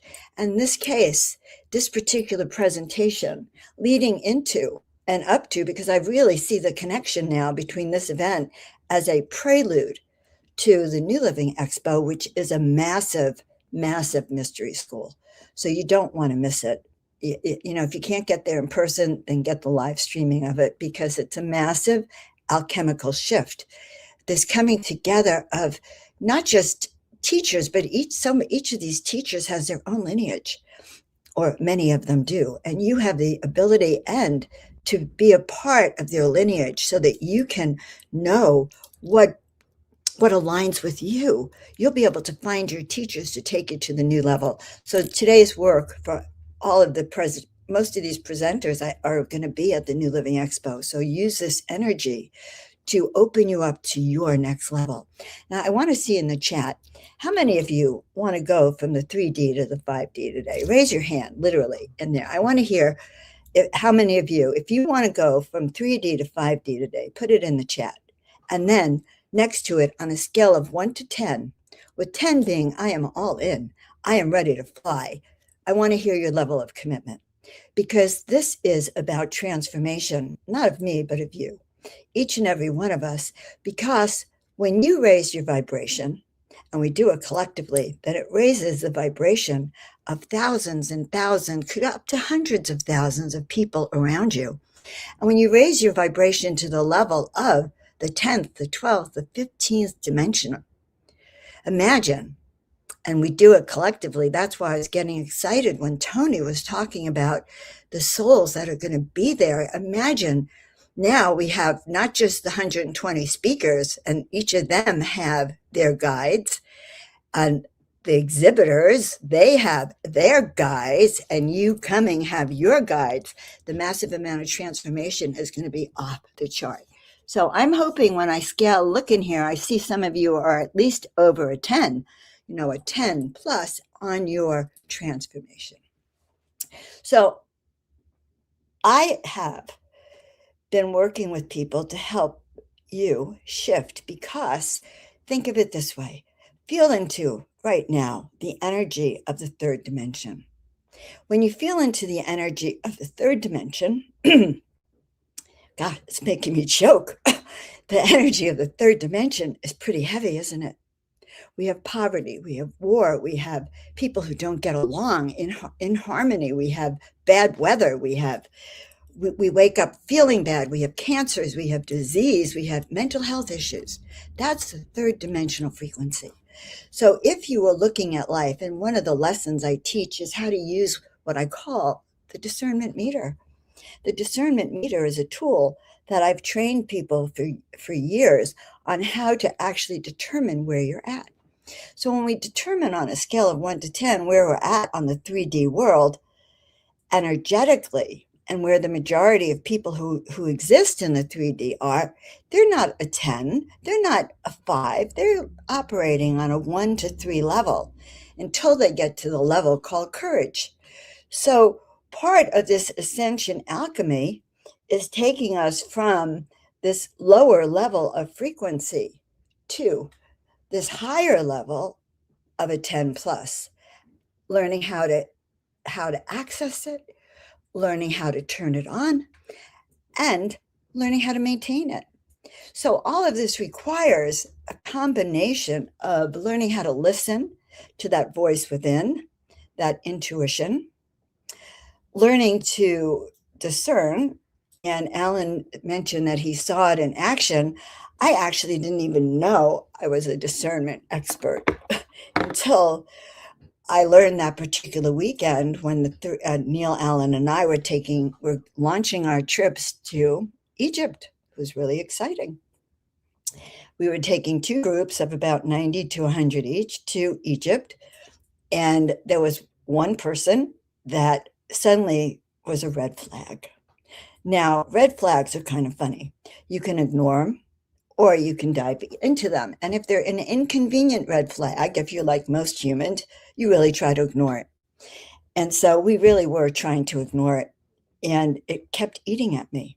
So how do you know your intuition is turned on?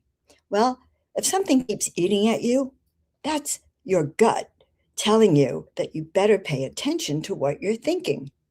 But nevertheless, if it breaks what everyone else is expecting, then you don't want to go there. So I love Neil and Alan and their guys, and they didn't want to go there. Let's just say that. And my stomach is nodding up and nodding up and nodding up. And I finally said something. I said, we really have to let this person go. And it was quite traumatic for all of us, because that meant, telling one person they can't come. We don't want to hurt anyone's feelings. They had already paid for the trip. We liked him personally, blah, blah, all those, right? The mind all talking about it. And so they both looked at me as like, if anyone's going to do it, Joan, it is going to have to be you. Now, this is a lesson in leadership. And for all of you, I'm sharing this because learning how to put in a boundary is really hard when you're, an esoteric person who wants to please everyone, right? Like I am, right? And so I had my first leadership training right then and there, and I call him and I tell him that he can't come. Fortunately for me, he didn't fuss, and I get off the phone and I shouted, I'm a BAA. What's a BAA? It's a badass angel.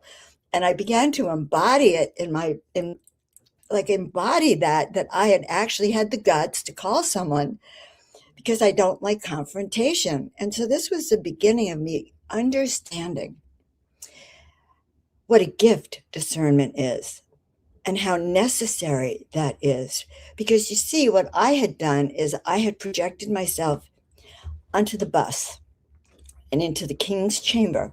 Now, when you travel in Egypt, at one point, we had an Egyptian soldier or whoever he was, and he had a gun. In fact, he liked me. He was sort of flirting with me. At one point, I'm sitting in the front seat right next to him. But that was because we didn't have a crazy person on board the bus. So God forbid you have a crazy person on board the bus, you're going to have difficulties. Or in the king's chamber screaming that I am God, or there's only one God, that's me. And you can't do that in Egypt. So I had projected myself into the future. And then I felt into the energy of the group, because what does a leader do? They have to moderate the group.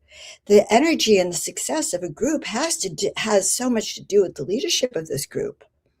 So for me, I began to realize that was my role, was to actually be the monitor of the embodiment of the group and make sure that it was going to be intact. And so I think that's where I became my BAA self. So, yeah. All right. Well, that's my introduction. That's my introduction to Ascension Alchemy. And so, yes, we're talking about this shifting in our consciousness from 3D to 5D and above. So you don't want to stop at 5D. 5D is just the beginning. And you understand, right, that this is times that we are shifting towards ascension, and that there is already this split between those who are, I was going to say, over that, on a scale of 1 to 10, with that particular scale, power versus force, and in my own scale too, so 5, so we have a 0 here, a 10 on this side, and a 5 is kind of neutral. Now, I don't know about you, but I don't want to go through my ascension in neutrality, like just neutral about it. I want to be all in. I want to get there. I want to be out of here. I want to be on that higher level. So I'm going to be all in. And so there are tools that we can use to start to awaken and to move very quickly 5D to 12D or 15D. And that is part of the soul work that I do with people when we start to understand who we are and what. So we're going to, all right. And as I said, Tony gave me a whole new vision. I don't know what's going to happen, guys. So the first thing we're going to do is we're going to go into this together. We're going to go into it together, but I want you to have a special feeling. It's also about embodying. We have these 3D bodies, right? But we can actually alchemize them. We can alchemize our bodies through affirmations and through embodying higher vibrations. And so when I was first guided to paint 33 angels in 30 days, they taught me before I would ever begin painting every day, I had to do this process. And it was called wing fluffing. So it's sort of very interesting. So yeah, I'm going to show you. I want you to come with me into this energy of being a higher dimensional being. So, all right, okay. I'm talking to you and to them. So close your eyes for a minute. We'll do it. So I want you to, as you close your eyes, take a deep breath in with me and out, and let it all out. And then again, take another deep breath in and let it all out. This time, send your roots down to the center of the earth, okay? So take a deep breath in and send it down to the center, down, down, down to the center of the earth until they ground there. And at the same time, I want you now to imagine an antenna that goes from your crown chakra all the way up to the heavens, all the way up there. And as it grounds out, gets up there to the heavens. Ooh, I can literally feel you doing this, guys. I want you to feel, it's like I swear I almost saw a whole group of beings looking down through our antennas. Okay, I've never seen that before. All right, so coming down from these antennas all the way up in the heavens from your crown chakra, pouring down now massive amounts of what's the word? Iridescent, celestial energies. Some people might even begin to see you. I can almost see that I'm glowing in here, having it surround us, so having it go through your brain all the way through your body, activating every single cell. So as it comes down, I actually want you to feel, and this is the chiropractor in me, feeling it go through, settling down your brain, awakening every nerve, every connection, so it starts to fire properly. It says, just the words I'm hearing right now are I am. I am. As this is coming down, hear it. I am awakening. Every cell, repeat it after me, every cell in my body is beginning to awaken and tingle with aliveness, with energy, with activation, with flow. And as it comes down, well, first it comes down into your pineal gland and it starts to open that up. My sight has opened. Repeat after me, I see clearly now. I see clearly now.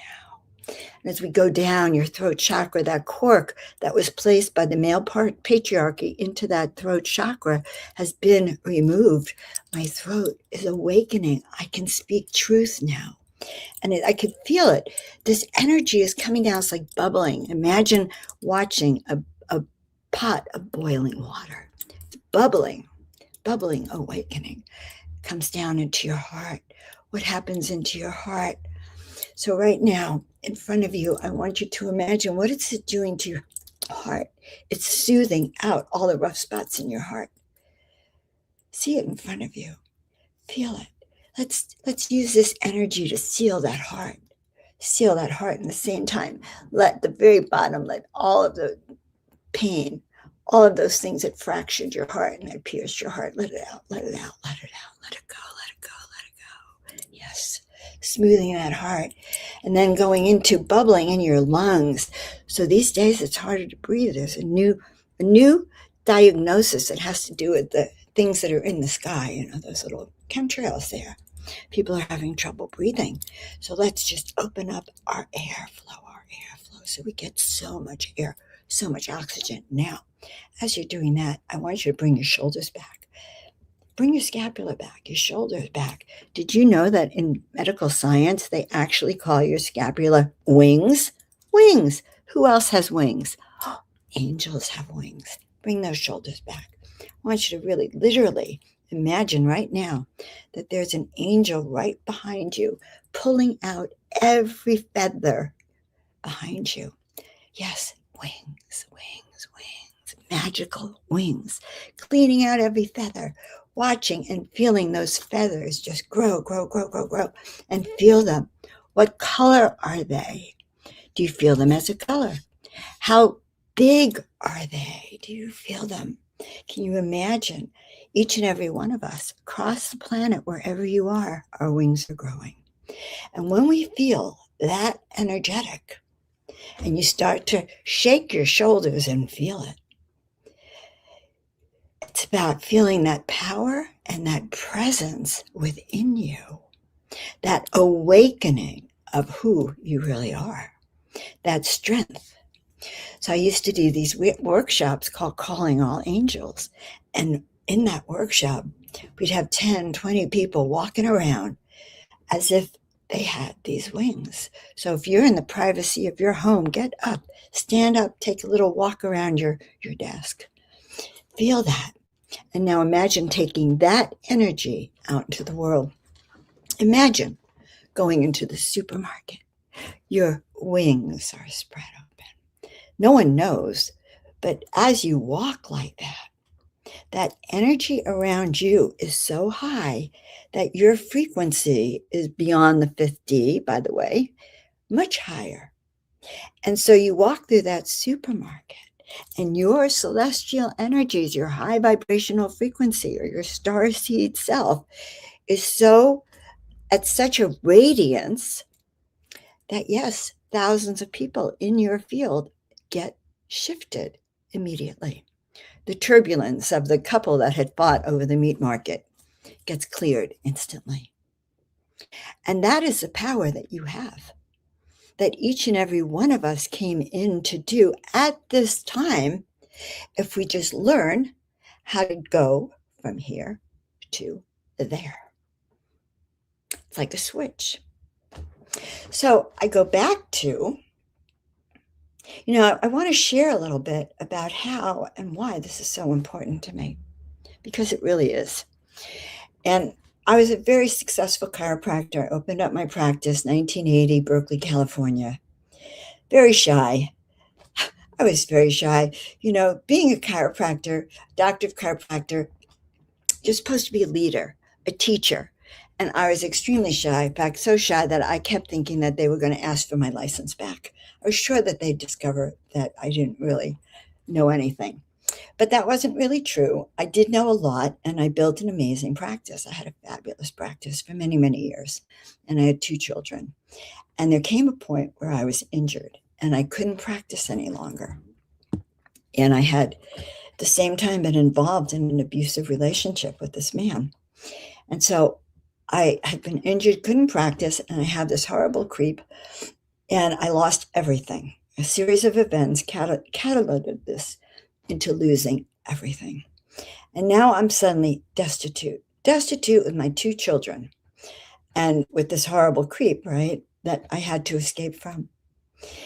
And I had always said to myself, because I was very successful as a chiropractor, but I had always said, if I lose it all, the shame and humiliation of this is going to be so much that I'm going to just have to kill myself and jump off the Golden Gate Bridge. So that was a theme that was running through my head. I had an 8-year-old and a 10-year-old.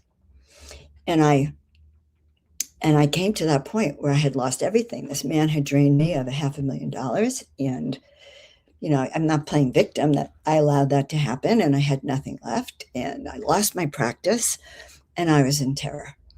And so one night I left the kids. Guess they were with their dad. I can't remember quite.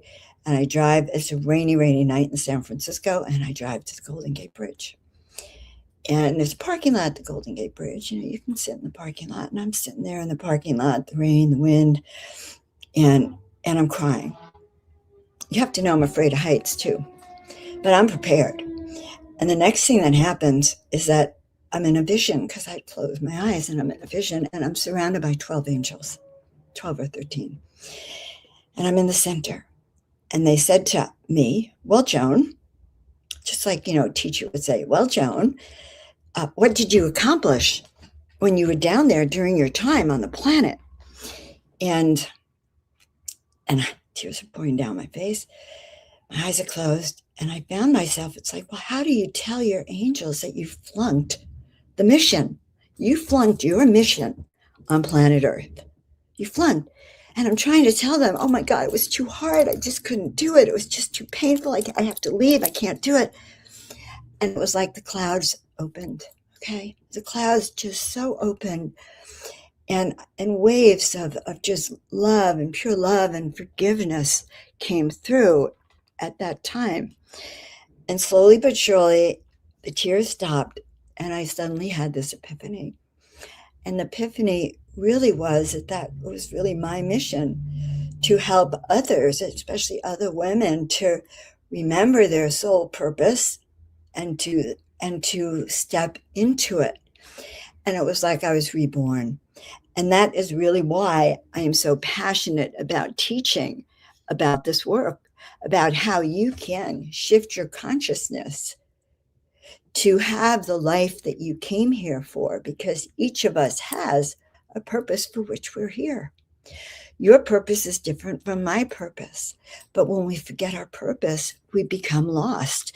And here I was, you know, ready to jump off the Golden Gate Bridge and leave my 2 children. Now, I want to tell you a little bit further about what happened, because the guides showed me that if I just said yes and trusted, the hardest thing for us as humans to do, but if I just said yes and trusted, they would show me the way. And so, as I said, we lost everything, including the chicken. I was going to say the chicken soup. I don't know how I merged those two together, the kitchen sink. And we're on the run now, because I'm running away from this abusive man. And we're in my car, and it's nighttime. And suddenly the kids and I came together in the car, because we were sleeping in the car, and we're holding hands.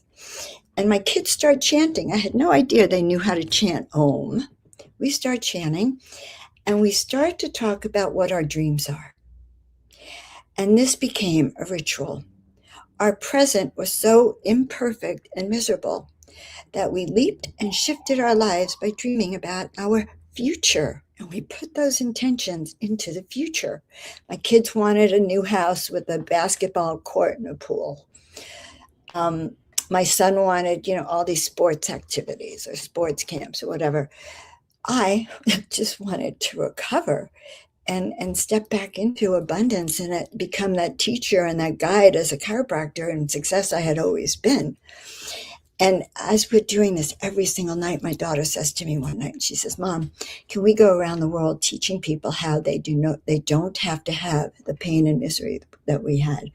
And thus the Miracle Makers Club was born. And you can check all that out in my book, The Miracle Makers. So what am I sharing with you? Well, what is the key of that? Even despite our misery, so even while we were living in a 3D, quote, HELLHOLE. I don't want to say it. In our misery, because trust me, we were miserable. We had moments where we were able to flip that switch, and that shifted our vibration to not only a higher vibrational frequency, but actually learned in those moments how to activate and call in what we wanted. And sure enough, within weeks, and it was within weeks, I was able, miracles happened. Miracles literally happened. And ultimately, I won a $5 million judgment against my insurance company. So trust me, miracles manifest when you project yourself into the future of what it is you want. And you work with a collective group like this. So what is it we want? Going back to, we're activating our bodies. We're activating that higher vibrational state. Why?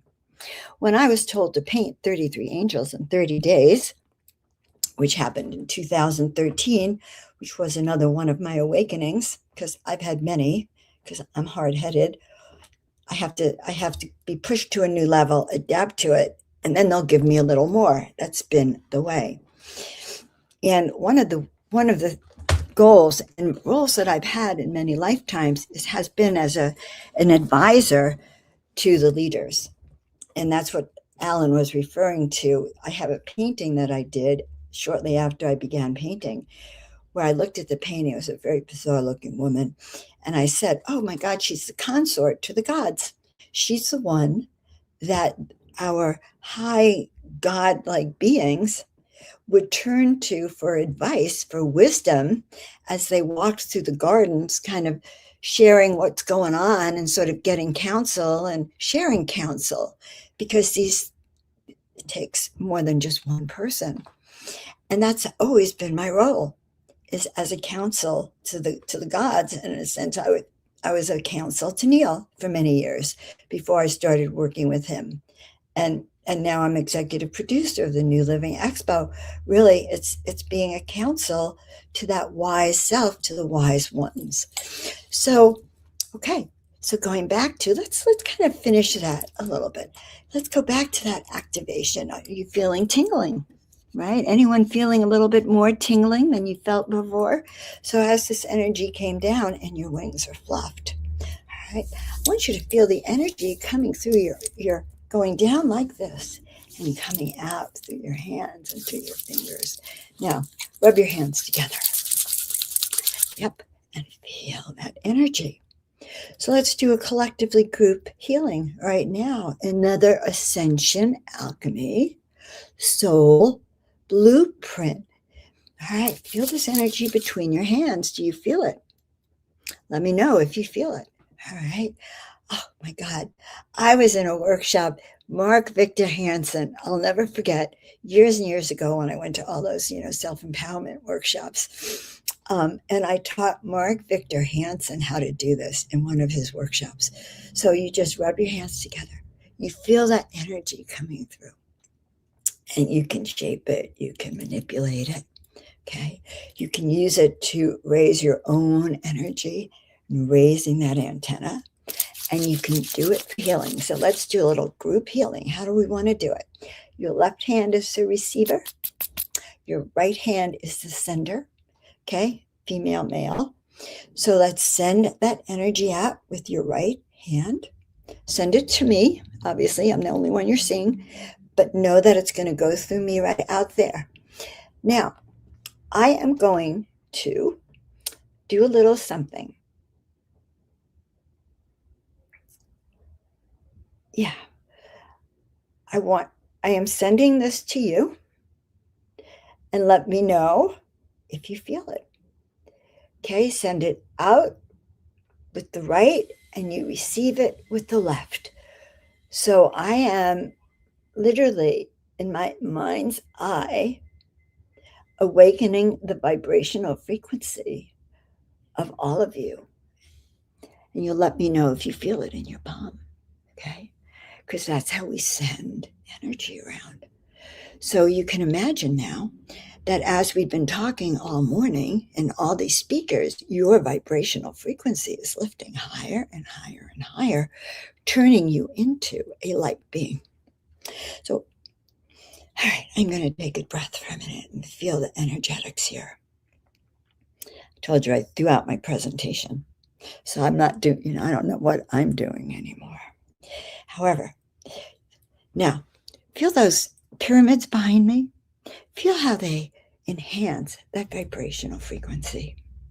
So one of the tools of ascension alchemy and soul blueprint alchemy is placing yourself in situations, people, places, and things where you're resonating at a higher signal, at a higher resonance. What is resonance? It's your soul signal. It's your vibrational frequency.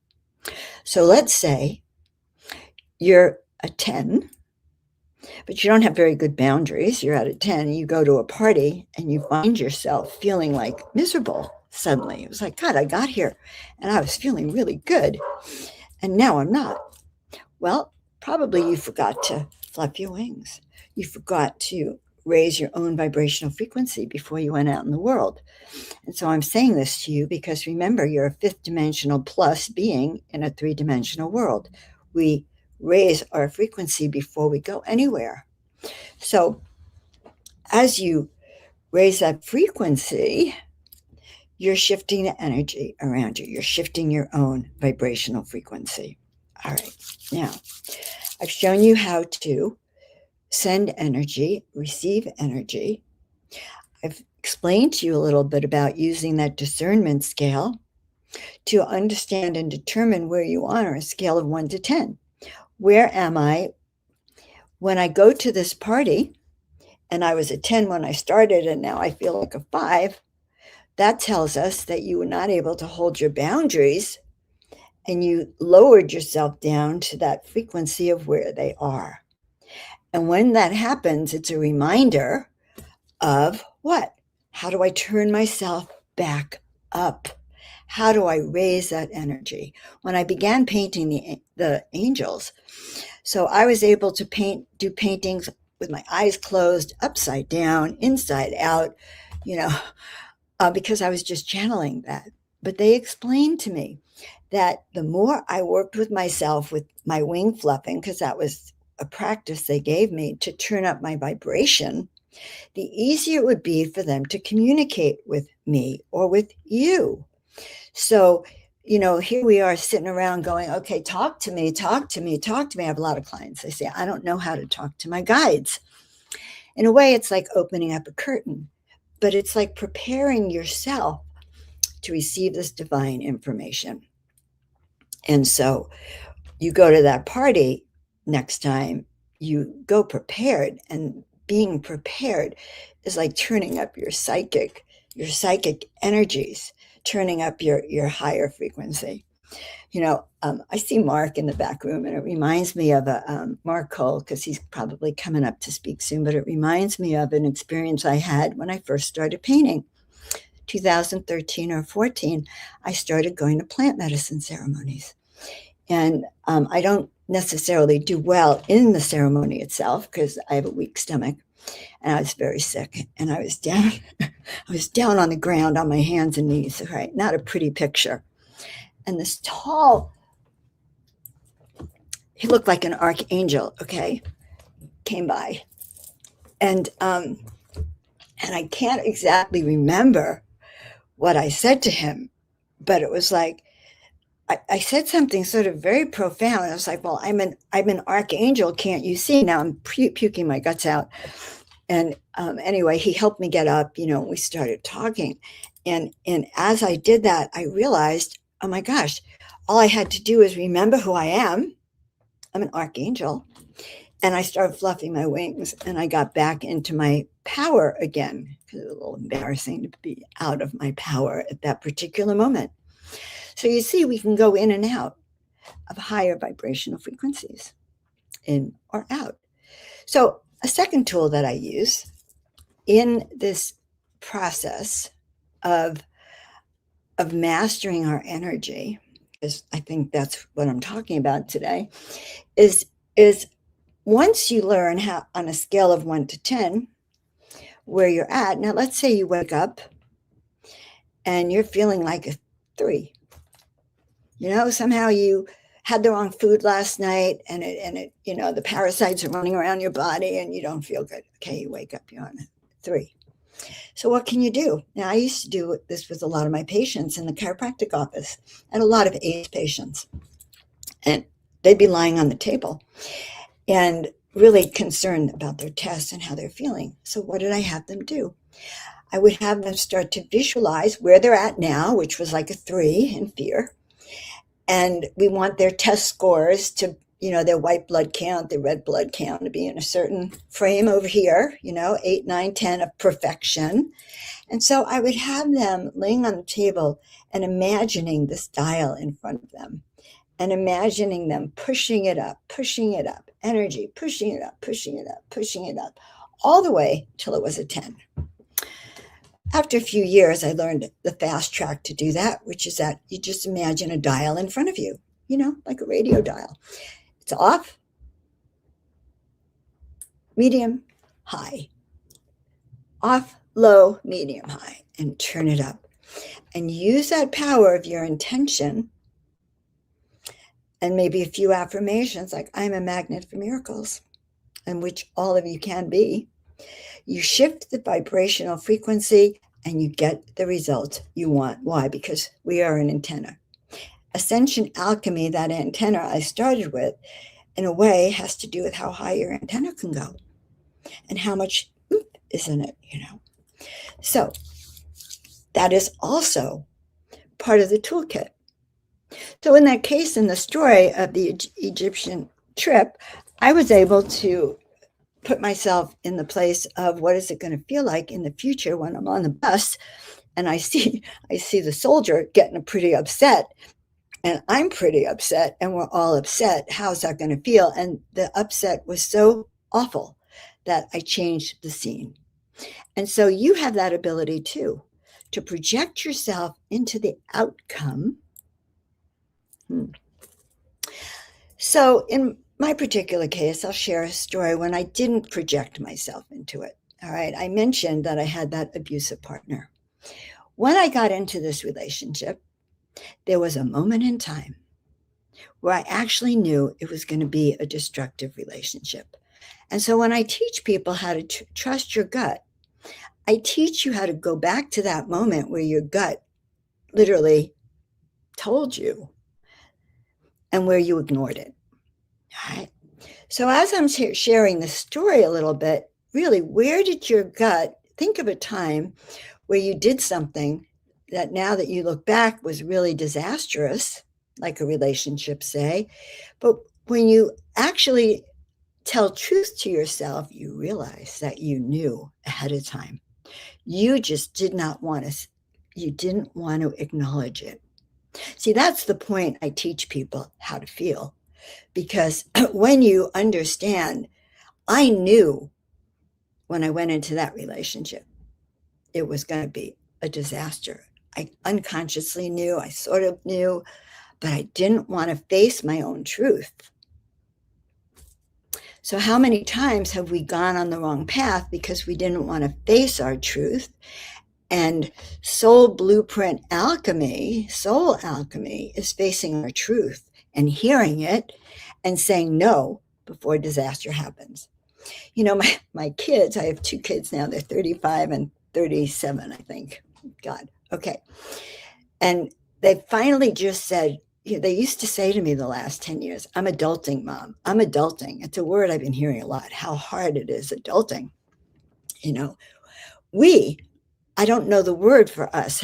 What's a word to describe a human that's shifting into a higher level of vibrational frequency to become celestial, to become our star seed self? So, I need a word for this because it is a form of alchemizing, of vibrational alchemizing.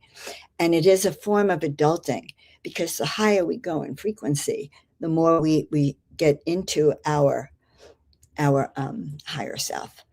So, I don't remember how much time I have left, probably not a lot of time, but I want to also, because it's soul alchemy, want you to do me a favor. One of the things that I have learned is that our name carries a frequency. So I see different names here. I see Laura. I see Dara. I love that. Laura, Dara. I see Elle. I see Stephen. I see Joan of Angels. So I want you to do this little exercise with me. A few years ago, we did this in the Conscious Life Expo. I had about 60 people all toning their name. And if you want to understand your soul resonance and raise your soul resonance, we start toning our name and claiming it within our body. So I have a terrible voice. I'm going to just do it though. Joan. Yeah, I can't even do it because I haven't, but Joan.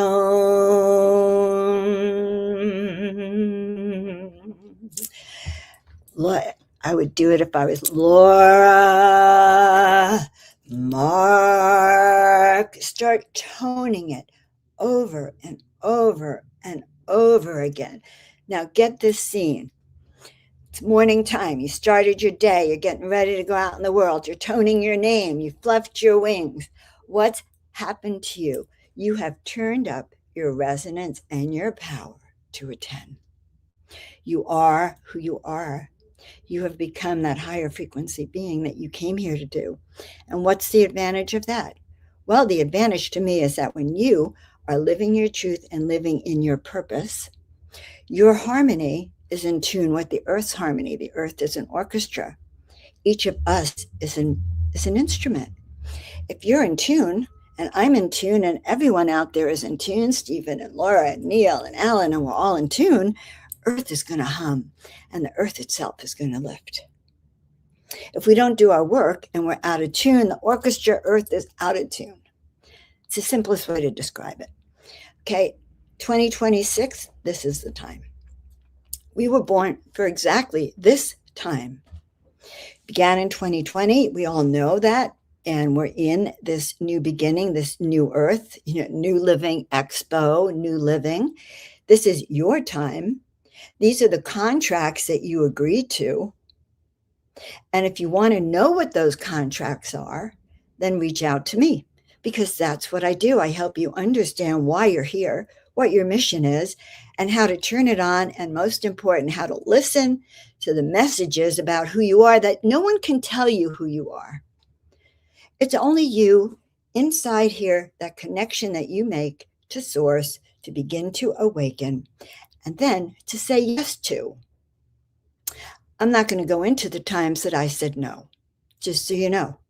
In 2016, I went to the Bhakti Fest. A palm reader looks at my palm. He says to me, Joan, did you know you were supposed to be famous? And then he says, but you blew it. I'm not exaggerating. Okay. I mean, I'm trying to make it a great story, but it wasn't a great story. I knew I had blown it. He looked me in the eye. He said, you blew it. How did I blow it? I didn't say yes when they asked me.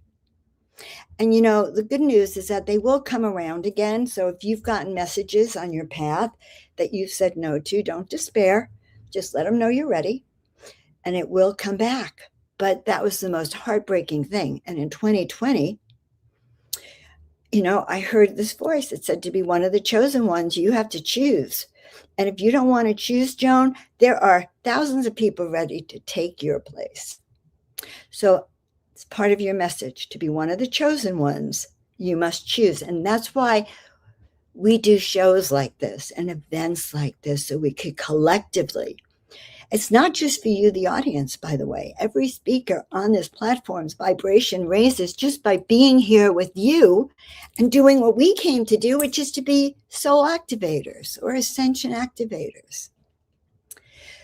So that is the work that I do. I've been doing this work for many lifetimes.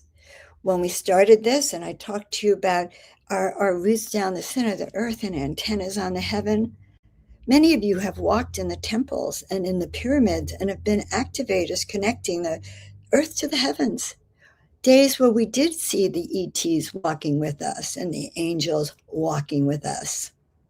There were those days. And one of our missions when we come into this planet now is to remember. So step one, when you come down, is to start to remember, like look for that clipboard that has all the mission you're supposed to accomplish, because that's what they showed me when I sat there. And those angels, and I was trying to explain to them life was too hard and I was going to fail. Obviously, I haven't failed.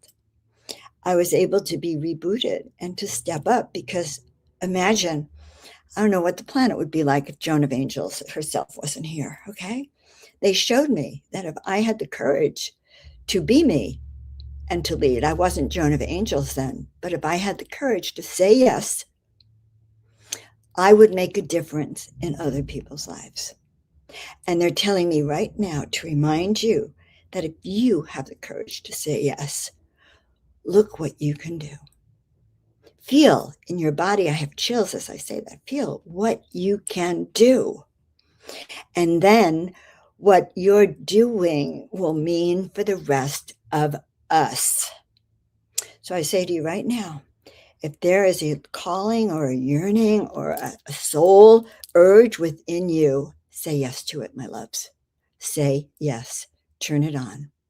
And if you want to have support in finding your soul blueprint, your soul ascension work, reach out to me.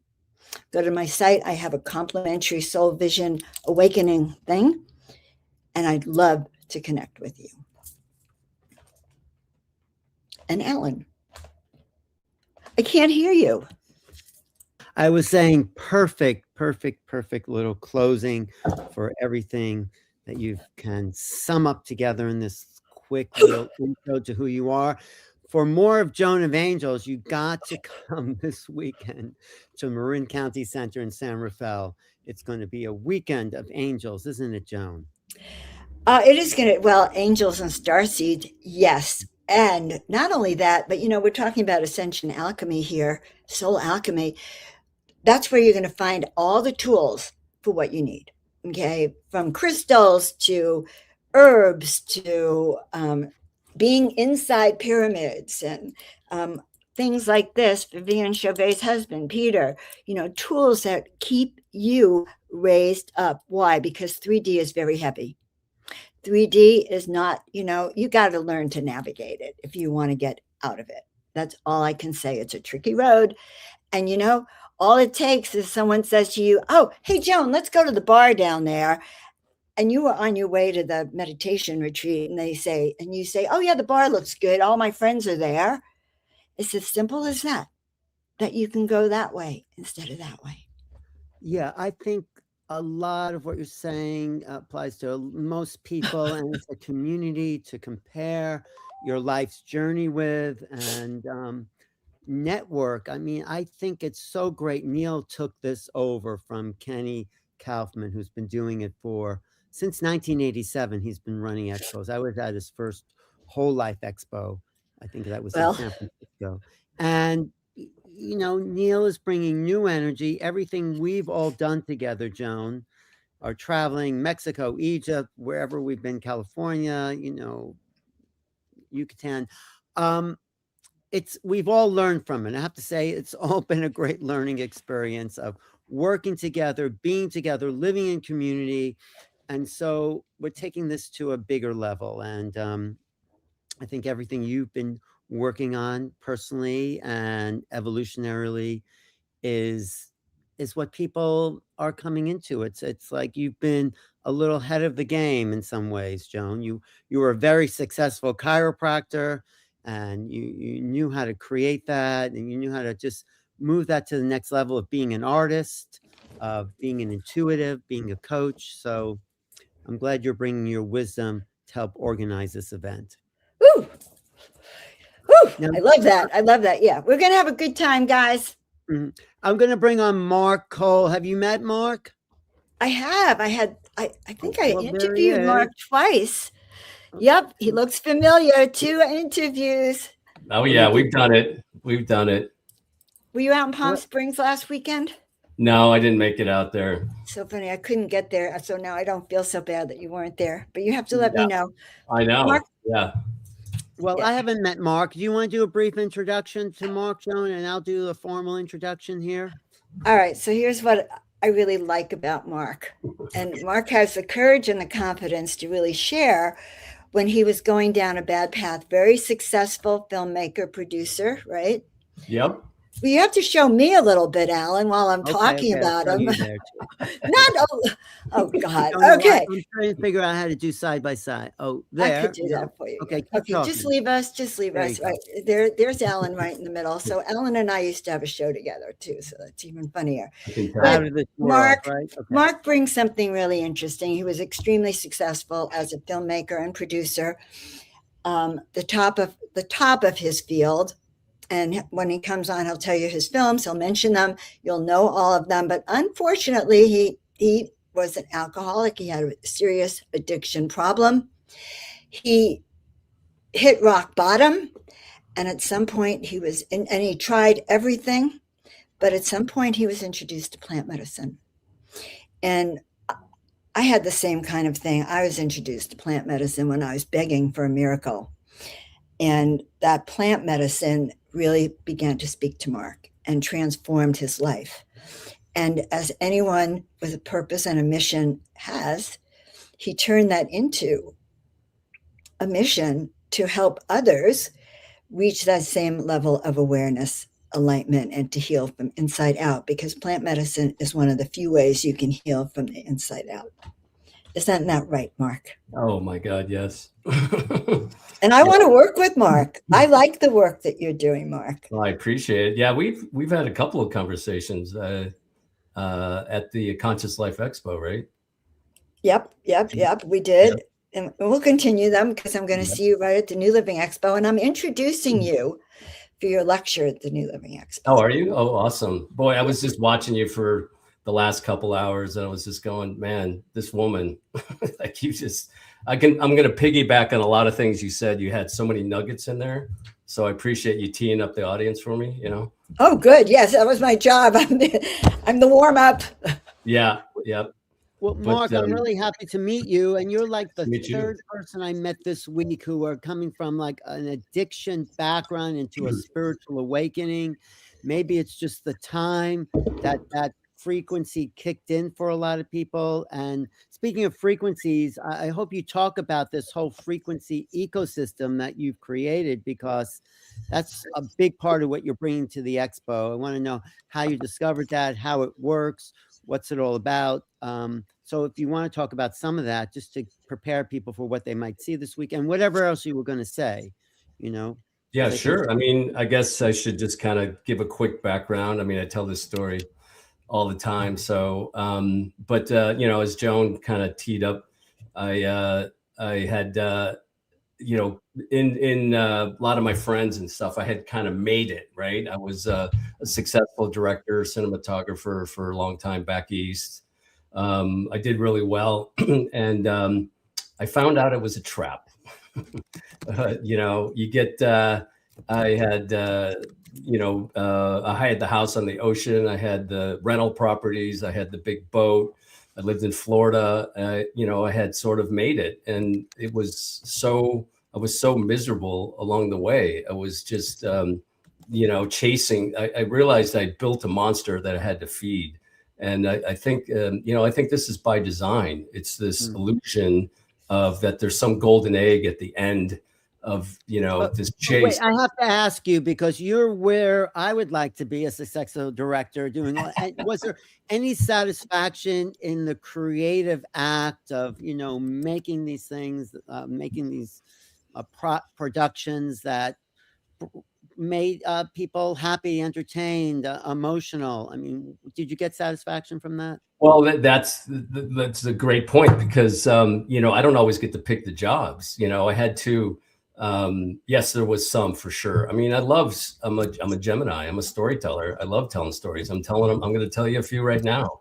But I didn't always get hired to do what I wanted to do. Now, on that note, we're launching, the name of my company's Frequency, and I'll tell you why that is. And, we picked this name years ago before it was a catchphrase like it is now. But, conscious content, of course, I love doing something that changes lives. And, they call it television programming. The key word here is programming.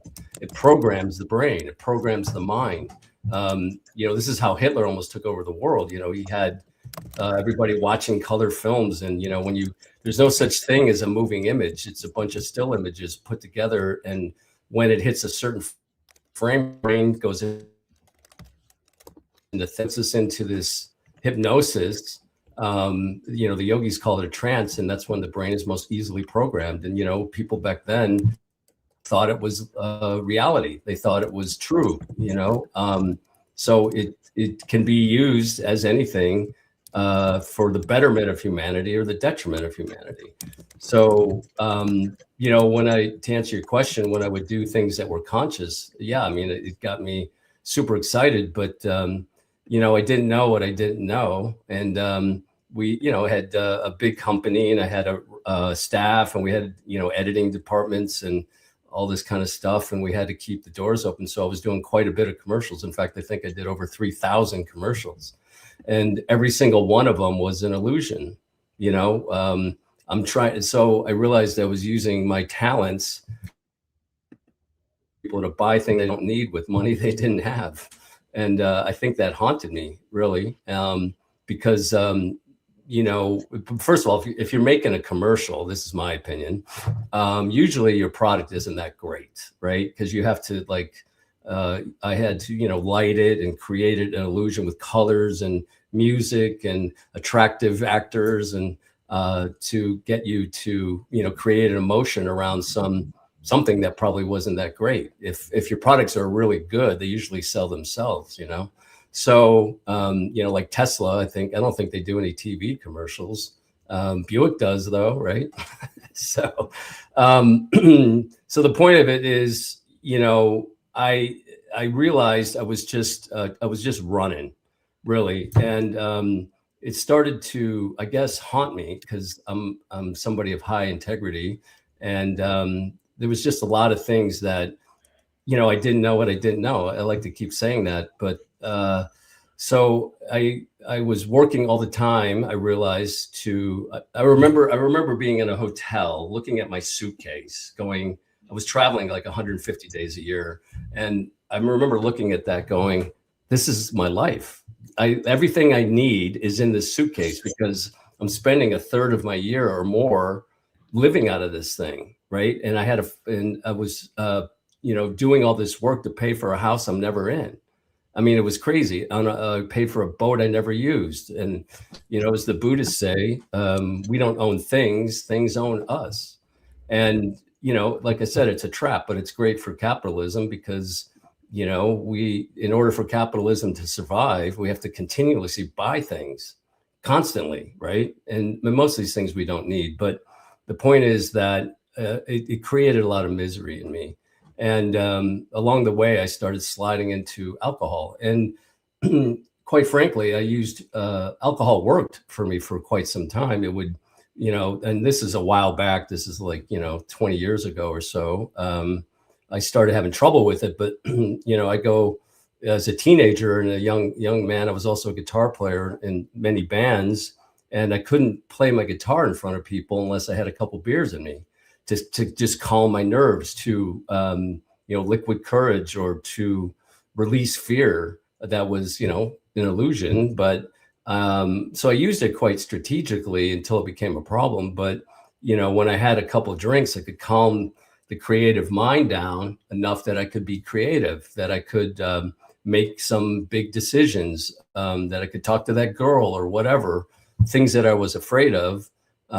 So as they say in the program, it was fun, and then it was fun with problems, and then it was just problems. And, I was on the East Coast in Florida, and it was, I'm in California now, and it was a very different culture back then. It was, everybody drank in the film business. I mean, our craft service table, the table with all the food and stuff on it, when we said wrap, it would flip around and turn into a bar. I mean, everybody drank. We had, I remember we had a camera on the camera truck. We had a beer cooler. I mean, that would be crazy now, but it was everywhere because it was a very high stress. Well, it was a high stress business. We're independent.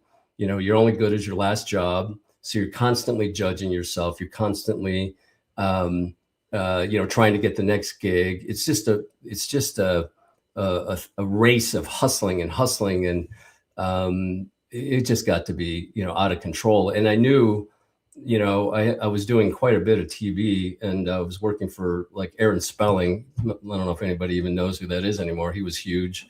I was one of his, I would think I was his youngest director of photography at the time, but it was a death march when you did episodic television. I mean, you're shooting an hour show in 7 days.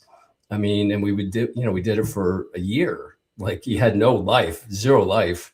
And you just worked, and you literally went home and did your laundry and flipped it around and came back. So, we used to call it a death march. But I remember in that, when I was working for those guys, they planted a seed in our heads that, directors working at the rate I was working at, that we all were, the average age of burnout was 46. Like, burnout meaning rehab, just complete disaster. And they would just kind of kick you to the side and get to the next guy.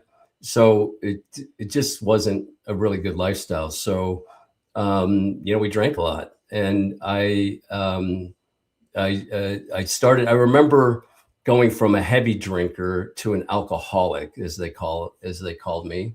And these are labels, these are things that I think society comes up with because they just love to put us in boxes, right?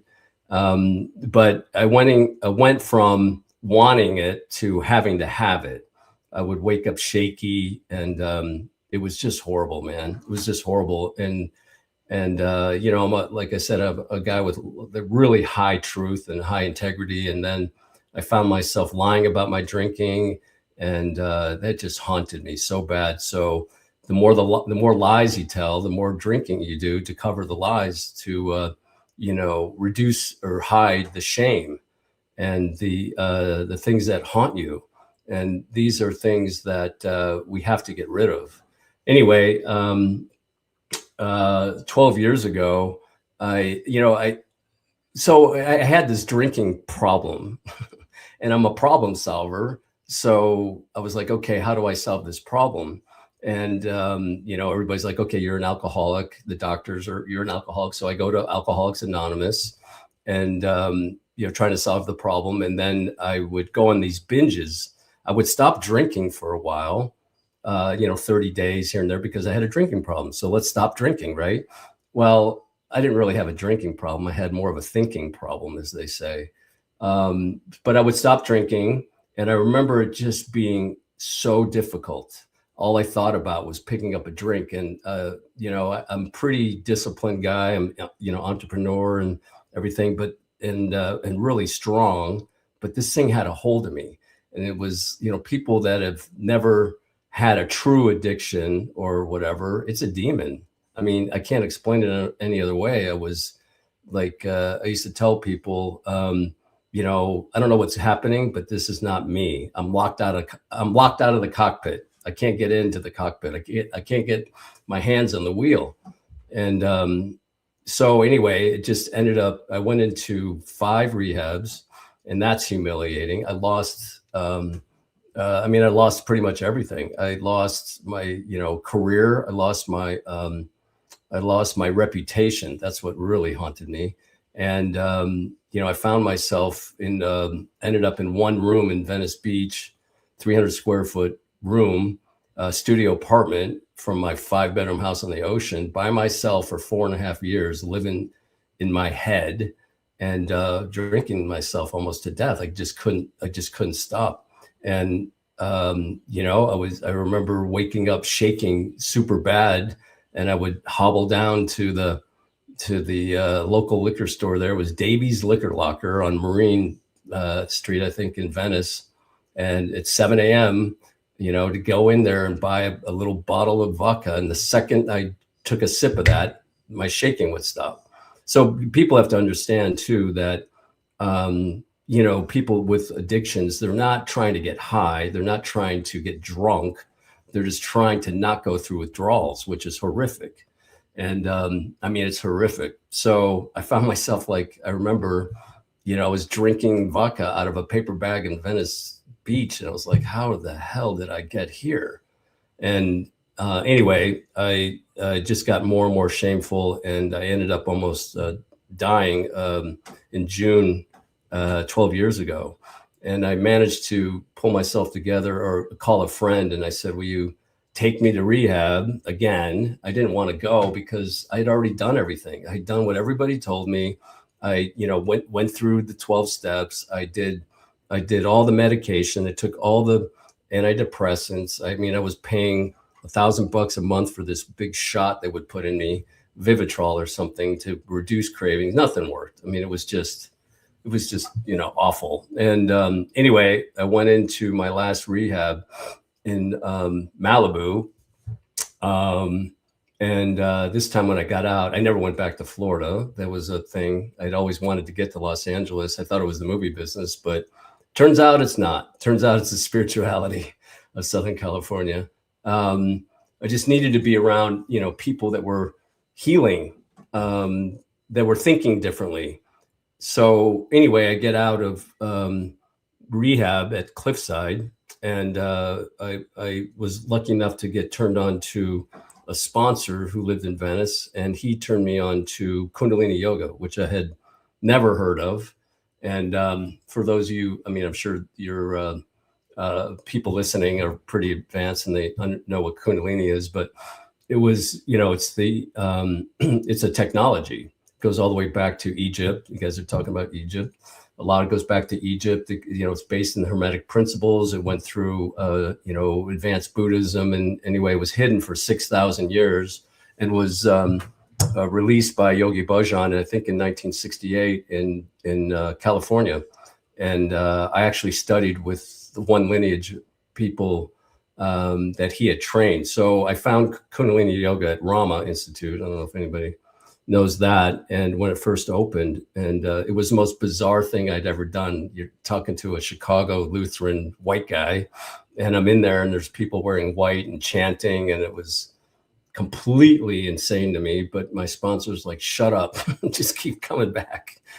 And I did. And it was so hard, but I was fascinated of how they spoke and how intelligent they were, and how they spoke about the mind and about consciousness, and about how the body, like Joan was saying, is an antenna, and our pineal gland, and connecting. And, I learned all about the, all of the magnetic and the electrical energy of the body and the breath. And I started having Kundalini awakenings, and I went to Tibet and studied, and I became a Kundalini yoga teacher. And I never really practiced it, but I got the certificate. But it was just fascinating to me. And then parallel to that, I had met somebody who turned me on to ayahuasca, and it was super underground back. I kind of heard about it.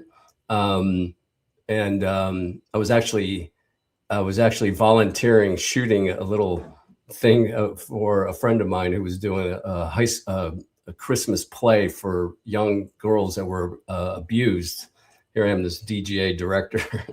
I was volunteering just to stay busy. But anyway, I decided to make a documentary out of it. And I started interviewing the women that were helping these abused the girls, and they were all abused as kids. And the one woman was telling me her backstory, and she said how ayahuasca got her out of her trauma. And I was like, well, what's that? And then she looked at me and she goes, well, there's a ceremony Saturday night. I can get you in. So I was like, oh, I'm in. I was like, I didn't care. I would do anything because I'd already done everything. So I go to this ceremony, and, there was no intake. There was no anything. It was basically bring a sleeping bag. And I went, and the only person I knew was her. And it was on a concrete floor off of Lincoln Boulevard in Venice, which is very noisy. And anyway, I drank the medicine, and it completely shattered my everything, shattered my illusions, shattered my belief systems. I saw how everything's connected. I saw how for a split second, how nature really works, the computer that runs everything. And it was so magical.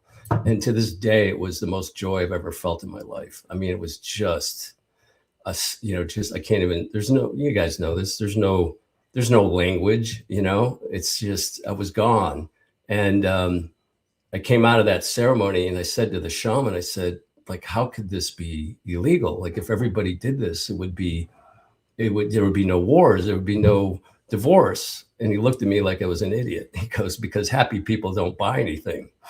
And I was like, oh yeah, well, I know about making commercials and stuff. So anyway, that started it. So I just doubled down on that.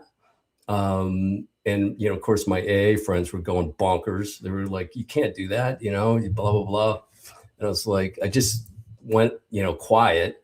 And it just helped me so much. And it was, like I said, super underground. So we were going in basements. We were doing it in the desert in tents. We were doing it, in these really questionable places with, everything, because it was just super, super underground. And, it wasn't pleasant. And, Joan, I think maybe you were doing ayahuasca if you were purging like that, but it's a purge of the mind, the body, and the spirit. So it's pulling out disease. It's pulling out negative thoughts, which are disease. Our thoughts are not ours, So, and then along the way, somehow I found myself to Topanga Canyon. I knew nothing about it. I couldn't afford it, but I felt it in a ceremony, and I showed up here 9 years ago, and didn't know anybody, because I was just kind of fearless. I was like, what are they going to do? Take my house? What are they going to do? Put me in jail? Wow, I've had all that happen already. I'm not afraid of that. So I remember when I looked at the house, it made zero sense. I couldn't afford it. I couldn't maintain it. I didn't know anybody. I didn't have a job, but I felt it. It was the first time in my life I actually listened. I tell people, instead of thinking, I actually started listening. I felt it in my heart, which is truth. Now I know why I'm here. It really didn't have that much to do with me. It has to do with what we're doing for others. And that's kind of the whole point of, I think, this expo we're doing, coming up this weekend, is what can we do for others? And, I didn't know any of that at the time, but so we were here, and I rented a room to somebody who knew everybody. And all of a sudden we're doing, sound baths were just coming out, and breathwork classes were just coming out. And then we were doing Aya ceremonies here. So we became this this spot of healing. And I'm on 2 acres of land, ancient, Indian land, and just, coming into this space, you just feel better. And we back up to Topanga Canyon State Park. So, we forget that we don't go in nature, that we forget that we are nature. Like, this is what we are. We're the unified field, the consciousness. And, we've been yanked out of nature and put into a concrete box, calling it, modern advancement. This is like crazy. This is, by the way, a fun fact, this is the first generation of humans that has ever lived alone. Like, we don't operate solo. We operate in, tribes. We operate in community. We operate in families. The whole system of democracy is based on the individual. Well, it's designed for misery. It's designed for misery. I know I made a lot of the illusions that created the misery, so I saw it from both sides. And, 8 years ago, I started growing mushrooms.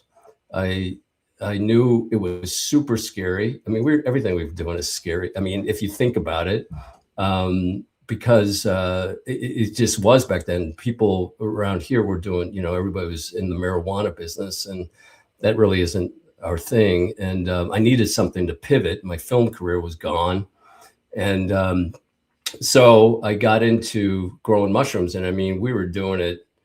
I can't even tell you. We had, under my deck, I had 22 pressure cookers going, 1,600 mason jars, and 50 or 60 of the Home Depot tubs. And we were growing like that. And I don't know what the neighbors thought when you hear 22 pressure cookers going, but it sounds illegal, that's for sure. and dangerous and all that. Anyway, so I was growing, and we were supplying mushrooms. The original business model was that, people, some of the healers were pivoting from ayahuasca over to mushrooms because they're a little safer or what have you. And so we were supplying medicine for those folks. And then I was, I found that, it helped me. So I would, if the rats started eating the wires up here, I would take a mushroom or two and I'd go for a hike with my dog, and like, the world's fantastic. It's crazy how the mind just runs everything. Anyway, but it's very difficult to grow, very difficult. You get wiped out. Everything wants to grow in the mediums that we're doing, like everything. It's the perfect environment for every mold, every fungus. Of course, ego, we want to grow our fungus, our mushrooms, not anything else. But every now and then, we would lose and nature would win, and we would get wiped out with massive bacteria, massive contamination. And it is so disheartening. You work 11 weeks every single day, and then you go down in there and you see that you've grown basically mold for 11 weeks, and you throw it all away and you have to start all over, and you don't know which box you didn't check. You don't know where the contamination set in. So it was very frustrating, but I didn't give up. And so I was at it about 2 or 3 years, and the marijuana guys started watching me.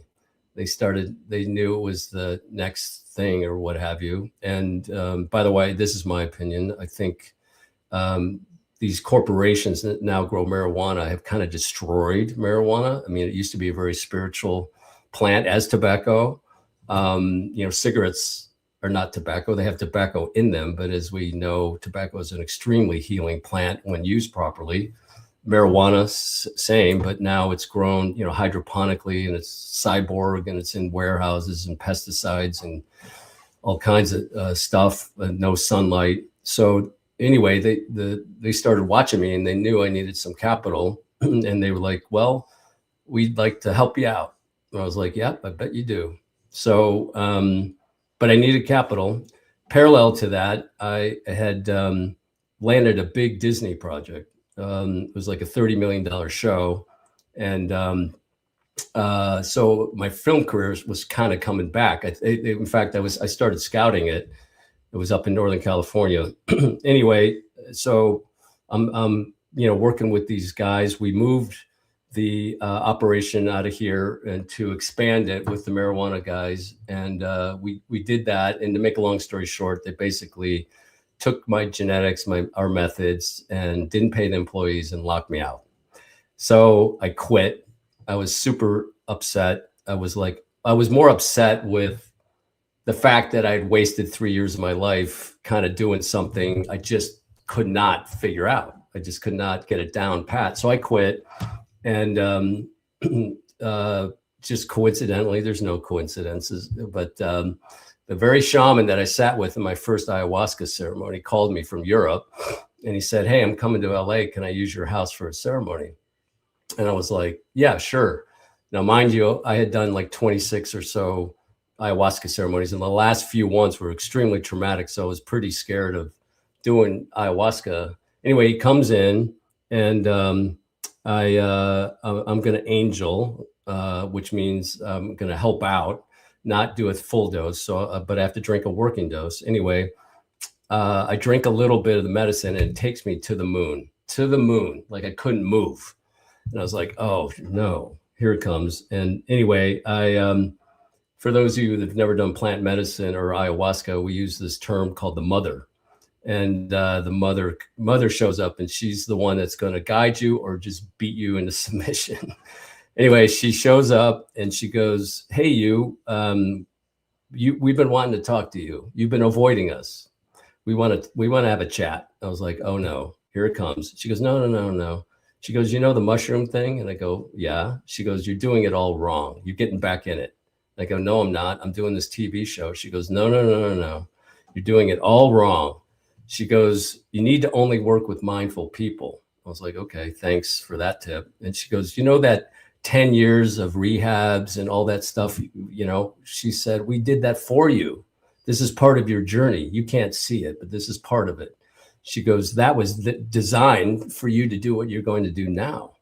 And I was like, what are you talking about? And she goes, you need to only work with mindful people. And she said, but the mushrooms want you to learn everything, to learn all the DNA, to learn all the science, to learn the mycology. Mind you, we're a fruiting operator. That's a whole nother thing. That's a whole nother science. She goes, no, they want you. You have to learn all of this. And she said, and this is what you'll be helping humanity with. And she showed me a montage of disease and war and destruction and suicide. And she said, and you will speak on this and people will listen because of what we put you through. That was your education. You will speak and people will listen because you will speak truth. And I get goosebumps when I tell this story. Those are truth bumps, by the way. And she said, but you need to operate this way and you need to protect us, or she said, you need to protect the mushrooms as they protect the medicine as it exists in nature. I had no idea what that meant. And she said something like, oh, we know you're scared, but if you operate this way, we will protect you. So I get out of that ceremony and I'm like, what? I don't know what to do. I'm already prepping this show and I'm going, I got to go for what I know. I'm doing the show. And so this is true story. Like, I can't even tell you. It's like 4 or 5 days later, the pandemic hit. The show was gone like in a second. And I was like, oh, I'm listening again. So whatever equipment I had left, I yanked it out of the sheds and I started over by myself. I learned, I failed, I learned, I failed. And, I get a little bit of success. And by the way, from that day to now, I haven't taken a day off. But I was just learning, I was studying, I was trying to get, it was during the pandemic. I couldn't really get, people to come around, but I had some friends that were mycologists and it's not an exact science. It's a very intuitive thing. Anyway, I thought I was doing good. And then I got hit again with contamination issues and I was really angry. I managed to salvage an ounce or so. I don't remember what, but I sold it to a very, very skilled shaman. And he called me a couple of days later and he said, I need to give you some feedback on your medicine. I said, okay, fair. And he said, me and my client went super deep. We went full ego dissolution and we both independently saw you in our journeys. And I was like, what? You both saw me in your journey? And he goes, yeah. And he continued, he said, and we both felt your anger and we both felt your fear. His quote to me was, your frequencies in the medicine. And I was like, oh my God, that makes so much sense. And so parallel to that, I was now a Kundalini teacher. I understood cymatics. It's based in sound currents. It's based in, fractals, sacred geometry. I knew a lot of the science behind it. So I built a sound chamber underground in the Schumann resonance. And it is now, I have a sound chamber that immerses the mushrooms in the cultivation and fruiting stage with basically a sound bath. We have Buddhist chanting going. We have, all the crystal bowls. We have the frequencies of all the chakras. And it's just this beautiful, sacred, crystal-lined environment that the medicine grows in. So that's how frequency was born, and it makes a difference. We've never had anybody say anything like, of the sort, but, with negative again. It just makes sense, physics. If you have two acoustic guitars next to each other, you pluck the A string on one, the other A string will vibrate. That's just classic physics, right? So we're vibrating beings, and every thought we have, everything radiates into the field of consciousness. So this comes with responsibility. You think we're not being watched or we're not affecting anything. Like the Buddhists say, think of a mosquito in a tent. That little mosquito can, really, make you go crazy, right? So these things that are in us, they radiate. These emotions, they radiate, and they'll come back and as chaos in the field. So coherence. Joan was talking, about this. I wholeheartly, by the way, I've done, Joe Dispenza's work. I actually shot some videos with him. So, and, he does, that's ancient science, but, he brings a beautiful, modern science to everything. And he talks about it. Coherence is the word he uses. And that's what I see when I go into the field of consciousness. It's like, that we are an orchestra, and we have to have all of our chakras, all of our thoughts, everything has to be in tune so that we play a coherent or, harmonious chord. Otherwise it's dissonance, as they say in music, it's chaos. And that affects the rest of the field of consciousness. So, we're also getting into the biohacking space quite a bit, because, I believe that most disease comes from the mind. So we're biohacking the mind. This is, yes, you can get to some of these realms naturally. I haven't been able to get to the realms as quickly as I can on the mushrooms. It gets you in fast. It's been around. I mean, this is, I think, the oldest medicine there is. It's been around forever. Most religions, this is in the book Immortality Key. It's in a lot of other documented texts and scientific studies and whatnot. But I think all religions, or most religions that exist today even, have some sort of sacrament of natural psychedelic plants or mushrooms or DMT or whatever. So, apparently the original Christians, the sacrament of communion was, I believe, a mix of DMT and mushrooms. I don't know how anyone would prove that, but it was definitely a psychoactive ceremony that was actually run by women up until the Catholic Church was formed, when they flipped us over to alcohol. Imagine that. Where we connect to spirit, to the one chemical that disconnects us from spirit instantly. Like, this is why obviously Buddhists don't drink, Taoists, Hindu, Islam, it's very, it's a no-no, right? Because it disconnects you from God immediately. So we're coming back to that in this Aquarian age of consciousness. The frequency of the earth is shifting. The human consciousness is synchronized with it. Imagine that. So everything, this synchronization to the magnetic frequency of the earth that is now rising in the Aquarian age, we're unaware. Everybody's asleep. And I know this is the mission of what Neil's doing and what we're all doing on here, is to just wake everybody up. Does a fish know it's in the ocean, right? They don't know. So we're here to just kind of help people wake up, right? And in the awakening, it's awareness. And this is what we're really sharing with people as a method to wake up. A method for you to find truth, a method for you to find purpose, or you can call Joan. But why are you here? That's the big question. Like, modern psychology doesn't even talk about this. But if you don't know why you're here, like, why are you getting out of bed in the morning, then you'll always struggle. You'll always look outside of yourself for something, for happiness, for escape, because you're lost. You're a boat floating in the ocean with no sail. You're just floating. You're existing, but you're not going anywhere, right? We're all here for a reason. This gathering this weekend is fantastic. It's a collective consciousness of powerful people for change, and because we in this organization know why we're here. So I think this is a method that we're sharing, the teachings that we have.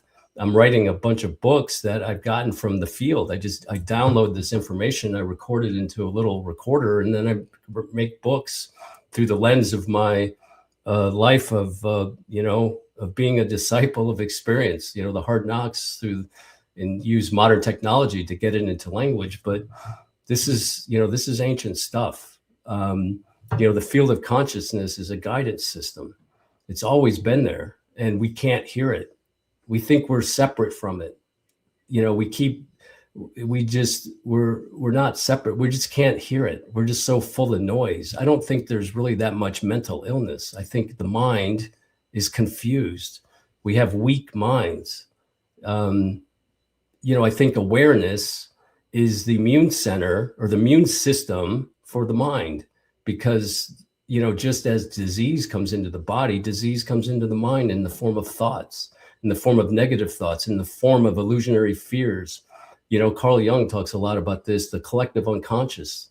Like, everybody's freaking out when things are actually, I'm looking outside. It's not that, it's it's beautiful. And we're missing the beauty in life. We're missing everything because we can't see. We can't see what's happening. The mind wants to just go into this mayhem that's not even ours. Like 80 to 97% of your worries, most everybody's worries, will never happen. That's science. That's a complete illusion. Yet they're running us. They're completely running us. And we think it's us running us, but it's not. It's a complete illusion. And we're missing the present. Right. And so this is why it's imperative that we don't watch, the news or whatever. It's theater, guys. You guys know that. It's like, it's designed to move the needle. It's designed to put you in a hypnotic state that you can't put it down.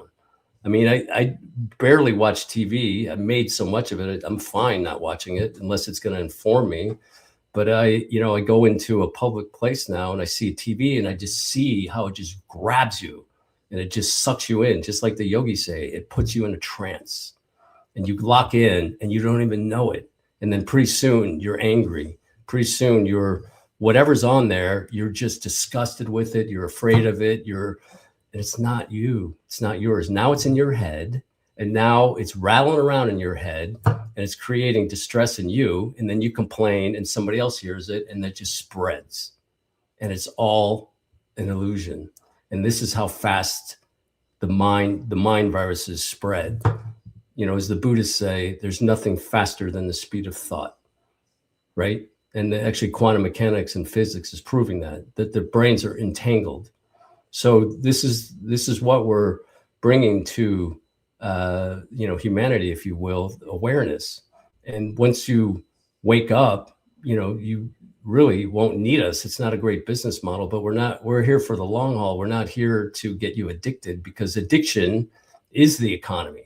If you think about it, the number one financial stream or revenue is data, our data. And where does that data come from? The phone. And every time you touch it, somebody's making money. So guys like me created programming and content to keep you on the phone constantly. And we don't even know it. I can't even turn my music up without my phone now. It's insane. So don't engage, right? So the awareness is, that's an addiction, right? And then we're working. I mean, this is how it works. I mean, I was, working all the time to pay for things that I didn't even use. And you realize you're a slave because you're not going anywhere because you have to pay for all this stuff and you're stuck. And then that's when, it starts to sink in, like, holy shit, I'm stuck. Well, you're not, right? So all of these things are illusions that the medicine shows you. It shows you purpose. It shows you truth. That's the big one. Like, you can lie and justify all you want to your friends and to yourself, but you cannot do it to the universe.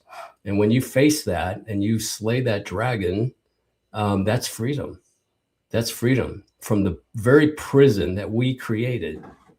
So this is all self-created, but again, we don't know. We don't know that we do this. And people, our friends don't know, and we can't really tell them. They have to find it on their own. So that's what we're doing through education and awareness, is to help people find this stuff. In the Aquarian age, as people wake up, it's like the second stage of awareness. There's no end to them, but there's 5 that we talk about. But, most people are in the stage where, we think all this is real. We think that what they say is, this. We think our thoughts are ours. And then the second stage is where we start to question things, right? So usually our customers or clientele or what have you are the ones that are going into the second. They're starting to question things. They're starting to see that, wait, maybe this is a trap. Maybe this is not in my best interest. Maybe this is not my purpose, you know? And so we're here to guide people through that. So, you know, the mushrooms are just one facet of what we're doing, but we have a lot of education and wisdom that goes along with it, because that's a method to get into this field of information that's, you know, always been there, the Akasha, the quantum field, God, whatever you want to call it. And, you know, people are all using machine intelligence and artificial intelligence. I'm like, cool, I'm using nature's intelligence. You know, if you quiet the mind, take a mushroom or two. We actually have a product called Portal. I named it that for a reason. It's a very light dose, but I tell people, you know, take one or the two of those, quiet the mind, walk outside in nature and listen, and the answers will come. And that's ancient stuff. You know, this is like I said, this is a guidance system to guide us if we can hear it. So, I'm super excited for this weekend. I'm, you know, glad I'm on this, you know, the panel with you guys. I feel like the new kid on the block. So I've been watching some of you for a long time, and it's like, wow, I'm get to hang out with these guys, and I think it's cool. So, yeah. Yeah. I can keep going. I'm just adding myself to the stage. So, hey, thank you, Mark. Can you talk a little bit about the frequency process itself? And you're going to have some machines there at the expo? No, we're not going to have any machines. It's just basically it's this sound chamber that the medicine is grown in. It's like, you know, it's like a 24/7 sound bath, and so when you partake in it, your experience is much more profound, much more truthful, much clean, for sure.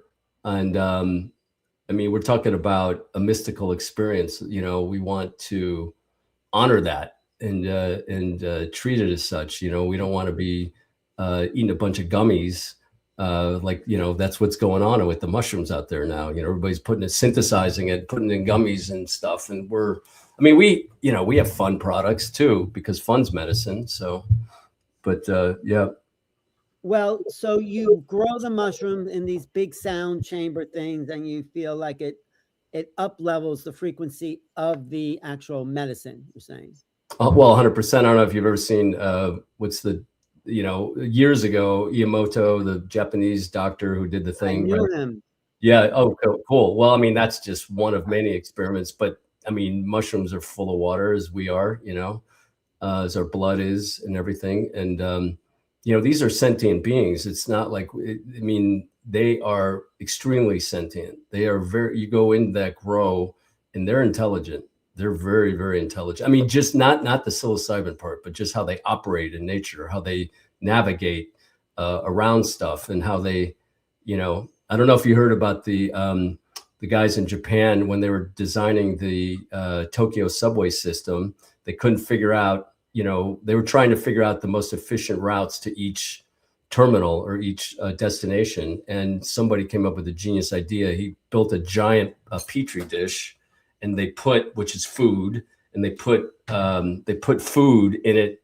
They overlaid a map and put different food wherever they needed the trains to go. And the mycelium found the most efficient path, way better than the best engineers in the world. So this is the intelligence, just a tiny piece of the intelligence of nature. Didn't know it. But I mean, there's millions of frequencies. Is there a particular frequency you use for these mushrooms? Excellent question. Yes. I mean, it's not one.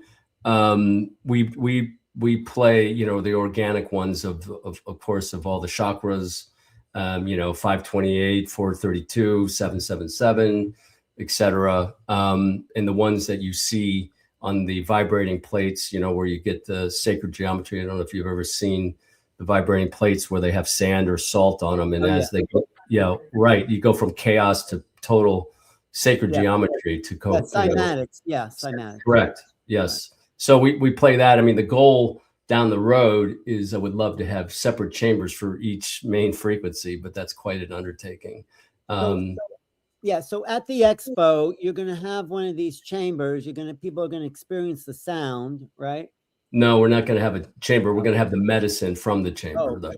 Yeah. Okay. Now I also have another company that is called the Frequency House, which is a space where healers can rent, use whatever to do their healing modality in nature. And we have a couple different ones, but in that I'm bringing one of the devices. I'm bringing a Roxebia light. Have you seen these things? The stroboscopic light. It's a frequency. No, it's a frequency. It's a flickering light that will put you into a psychedelic journey with just the. Oh, it's like a Luma light. You know the Luma light? But it's much more advanced and bigger. But yes. Oh, you're going to have that there. Great. And where are these houses that you have for treatment? We're in Topanga Canyon. So we have we built out, because there's all these healers and facilitators everywhere, and they need a place to do their stuff. So we have big, large tents and indoor ceremony spaces to do sound healing, medicine journeys. We have doctors that come up and do different things, but nature, instead of doing it in a medical clinic or whatever, we do it under oak trees. I mean, we do stem cell ceremonies here. I mean, we're doing one quick question before we bring Tamara on. Laura asks, Mark, I have a friend who has done 22 plant ceremony sessions in a row over 22 nights. Do you think that's the healthiest way to approach plant medicine? That would be a no. I think if you're doing that many, you're shifting one addiction for another. Even though this is non-addictive, I mean, I'd have to know more about before I speak. I would I know agree. more about the case. That seems another level of escape, and totally. I mean, for me, that's as we say in psychology, that's the avoidance, right? Avoidance of doing the work, and that's that's fear. That's just fear. You need to at least digest the information that comes to it. I mean, it's taken me 10 years to digest one ceremony. I'm still getting more. So I mean, everybody's different, and I agree with you. It's a little well much. I mean, I don't know how much time do I don't we're about finished, I think. Okay. Because any closing words? I mean, you're going to be at the New Living Expo, so just come see us. I mean, the website's frequencycaps.com. Check us out. The frequency, the facility is frequency-house.com. Check us out, and I'll see you next week, right? Right. Let me bring Tamara on. Let's see if she has any interesting comments about. Hey, Tamara. Wait, I think you're muted. Are you unmuted? Let me just. Hi. There you go. Can you guys hear me okay? Yes. Good. Perfect. Any comments before you go into your thing? I'm sorry. I had you guys muted. I just came on and hearing you. So I look forward to meeting you guys at the event, though. All right. Great. Okay, then I'll just thank you so much, Mark, for being so honest and open about your history. And, I can see this is really your passion to help people like it's helped you. And that's the best medicine. That's why we're here. All right. We'll see you next week. Thanks so much. Okay, bye. Okay. Tamara, hi. Right? Hi. Yeah. I don't think we've met, have we? No. We have not met. Oh, okay. Where are you based out of? Well, right now I'm in California at my cousin's house, but I live in Yucatan, Mexico. Oh, Yucatan. Great. Yeah. Well, I'll do a little introduction and then you just go for it, because you have a lot to say. As a founder of subconscious meta programming health healing modalities called sacred activation. That sounds pretty amazing. Let's see who you can Metatron appeared to you, you're saying, to give you this kind of download in Scotland. I want to hear about that. And you do these sacred activation ceremonies that shift the subconscious mind and give higher meta programming into the subconscious so people can be more functional in their conscious mind, basically, right? Yeah. Well, talk about your journey a little bit. Talk about what you're going to be doing at the New Living Expo, and just go for it. You're here. Talk to our people. Thank you. Hi, everyone. I'm so happy to be here with you. I will be at the Living Expo next week. I'm really excited. I'm in California visiting family right now. I live in Yucatan, Mexico. This has been such an amazing journey. In 2012, I went to England. I was encouraged to go to England. I'm not going to go into that part of the story, but I asked God, what am I doing here? And I heard to go to the Roslyn Chapel. And when I did, I booked a B&B and a train for the next day. I went to the Roslyn Chapel 2 days later. I heard to invite one of my clients to join me there. She lived in Scotland, so she did. And we're sitting in a pew, and I said, okay, God, I'm here. And I was told to go in the Akashic Records. So I went in the Akashic Records, and when I did, there was this being standing there. I'd never seen anybody in the Akashic Records before. I was a master Akashic Records reader, and I would get people information. So when there was this being standing there, I'm all, who are you and what do you want? And he said he was Lord Metatron, and he was there to assist me. And I said, okay. And then when I said that, all this energy is like this tornado was coming into the top of my head, and the frequency and the energy just blew me away. And then it was followed up by all these golden seals started coming in. They look like golden coins with a little hole in the middle, and they started stacking in, and it lasted about 15 minutes. And when it was done, I was dizzy, my head hurt, and then I heard to ground into Mother Earth, so I did that. And then and I witnessed this on Vera too, that was with me. And when we were done, we were driving away, and I heard I was now crystalline and to give these to others. So I went back to my B&B, and I was contacting all my friends on Skype. You wouldn't believe what just happened. Do you want this? So I was running this energy for them, not knowing what it did. I didn't know anything about it. And it was just really wild. And then so I was staying in London, and I heard to go to Stonehenge. So I booked a tour bus that went to Stonehenge, and I walked around Stonehenge, and I went, yeah, okay. Because I was freezing. I was from California, and in March in England was really cold. So I walked around. I'm like, yeah, okay. And I went and sat on a bench, and I'm like, all right, you guys, I'm here. And then this energy started again, and it was coming in the top of my head. And it was so powerful. It freaked me out. And I said, stop what you're doing. And Lord Metatron came to me, and he kissed me on the forehead. And he says, don't worry about it, Tamara, just let it keep going. So I went, okay. And so then I was told that was a Lord Metatron activation. And my life changed. I mean, when I went over to England, I was in foreclosure on my home because I couldn't get it refinanced. And I had $200 in my account and no credit cards. And so here I am in England. And every time I needed money, a client would book a session with me.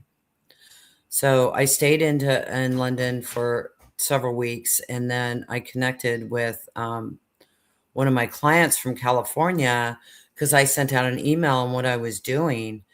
And he said he wanted to book a session with me. So we connected, and I ran a session with him. And then he told me he was going to Spain. And because it was, 2012, everybody thought the world was going to end, right? So he had this house in Spain off the grid system on solar, stream water coming in, everything. He had all this backup food and batteries, and you name it, they had it packed in the house. So I asked him if I could go with him because I heard, ask him if you can go with him. So I asked, and so he checked with his wife, and it was fine. So the next thing I know, I'm flying off to Spain to meet up with this guy at the airport that I'd only met twice before. And I ended up spending a month on this mountaintop in Spain, and it was so magical. And I kept receiving these activations. And then I found out what I was doing was sacred geometry activations. So the Lord Metatron activation, I call it Lord Metatron because Lord Metatron gave it to me, and it activates 18 strands of DNA. And it keeps working with you and opening you up. So I spent a month in Spain. I came back and stayed with this gentleman and his wife for about a month. They took me to Avebury. My first time there, I was just absolutely blown away by the energy. And then they took me to Glastonbury.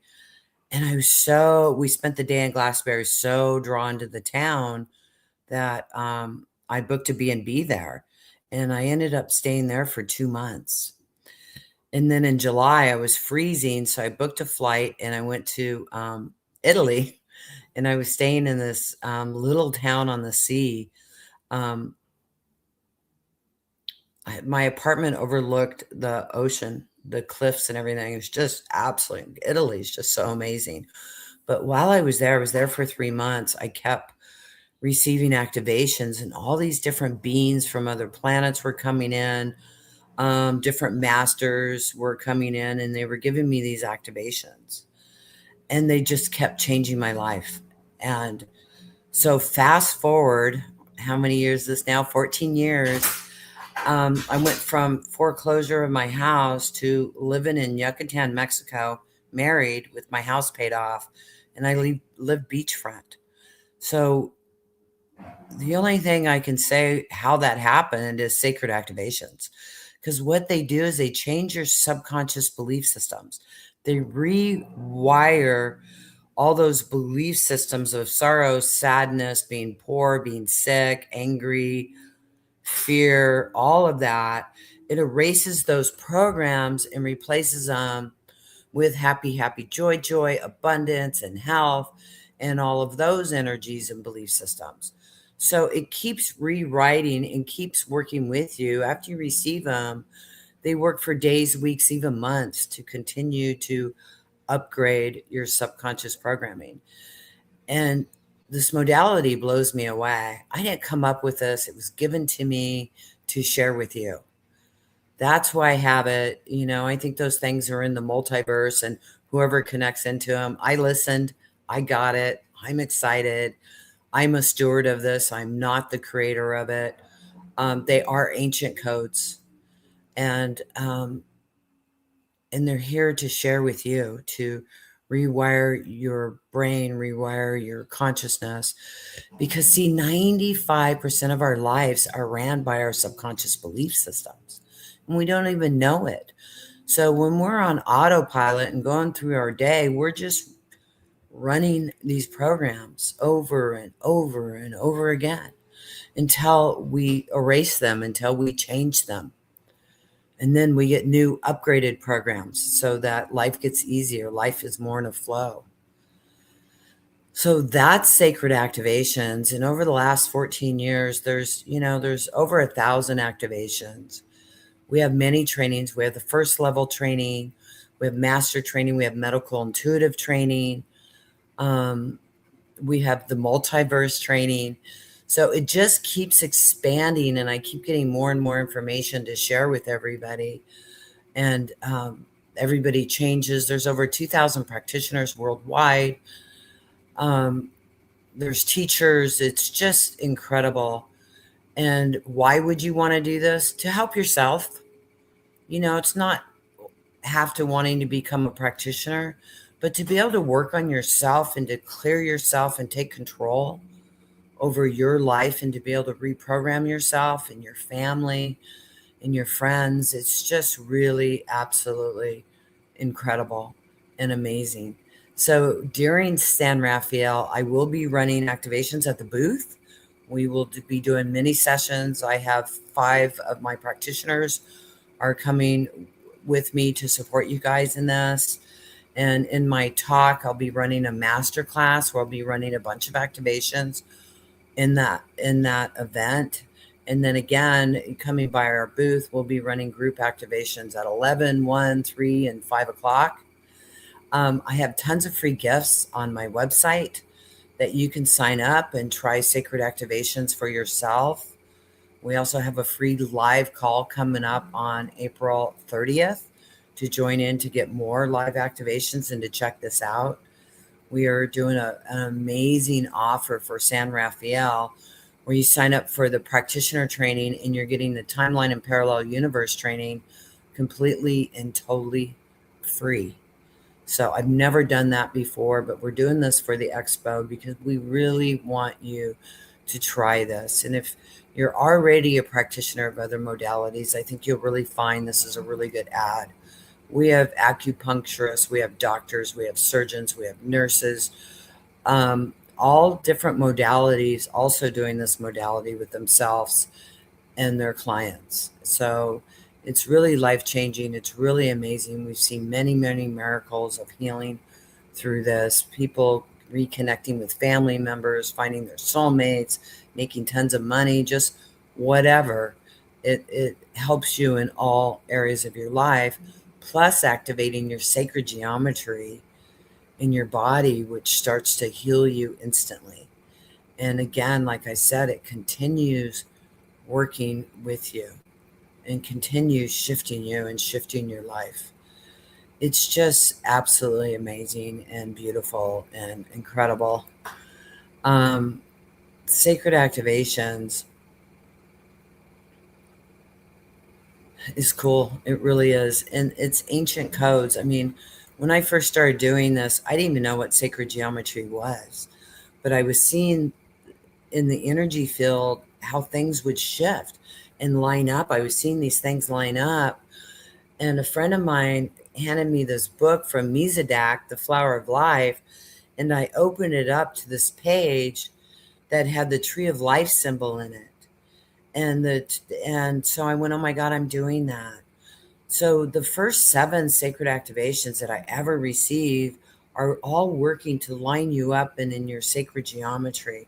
So your intuition gets better, your life gets better, you heal instantly. And sometimes it takes a little bit, but it continues working with you. Just absolutely incredible. So that's sacred activations. I want to run some activations with you. I'm just going to take a little bit of a breath here, take a sip of my water, because I went through the whole story in what I did really good. What was it, 10 minutes?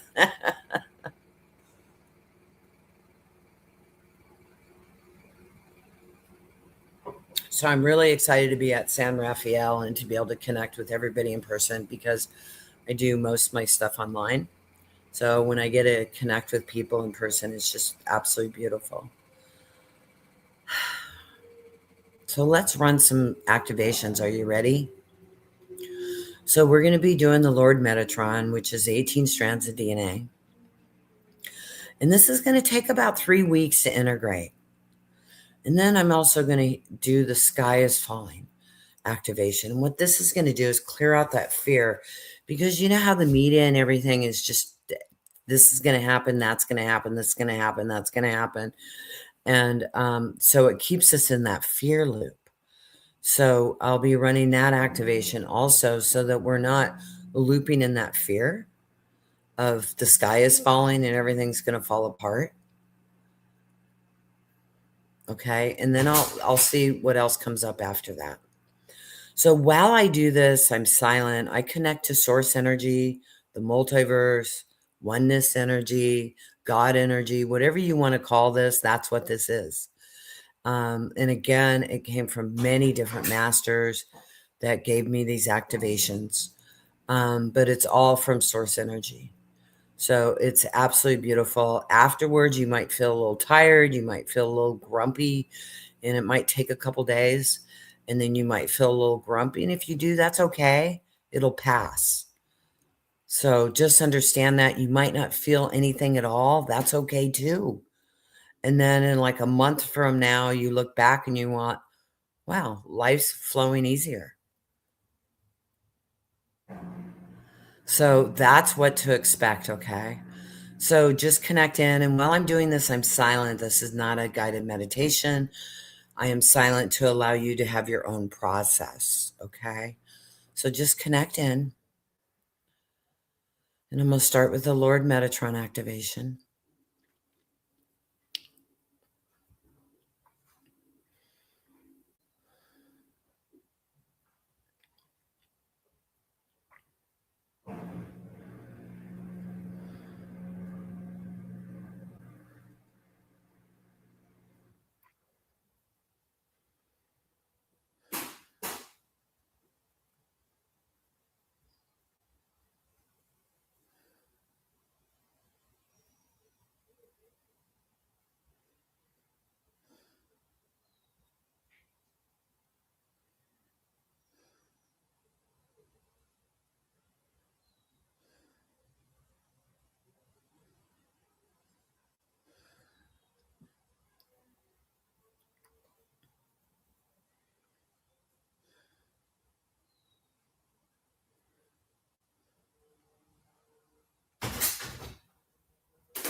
Okay, I'm going to start the sky is falling activation. So many fears you have about the world ending or financial collapse or war or any of those fears about what's going on in the world, focus on that. Whatever's coming up for you, you can't do this wrong.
Okay, what about anger and resentment? Think about anger and resentment. Who are you angry at? Is it you? Is it someone else? Is it God? Think about that.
Okay, I was told to also do the flower of life activation. It's going to help open your heart to be able to love yourself more and be able to love other people more.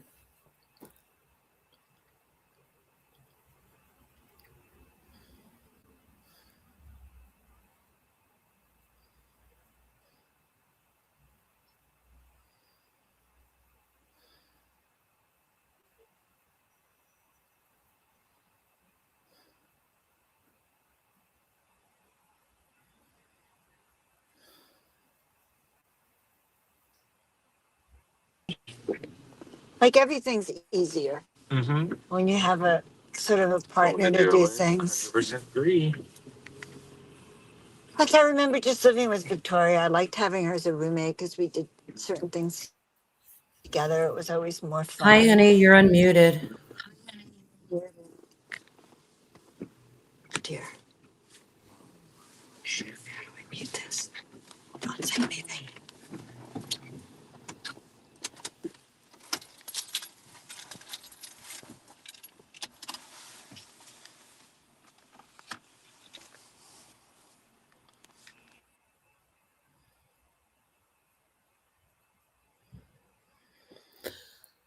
So we're still running the flower of life activation.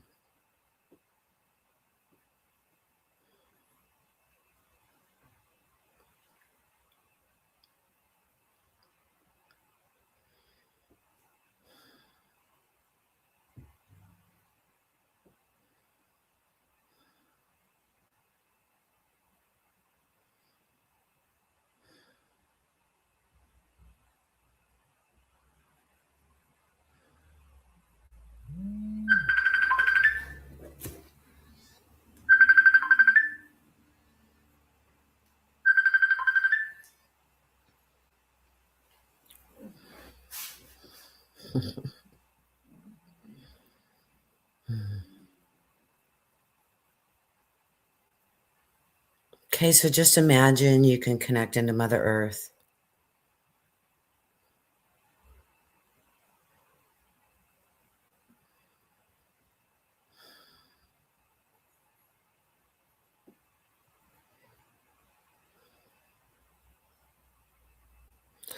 All this energy we just got let go of, we're now filling up with happiness and joy, love, abundance, health.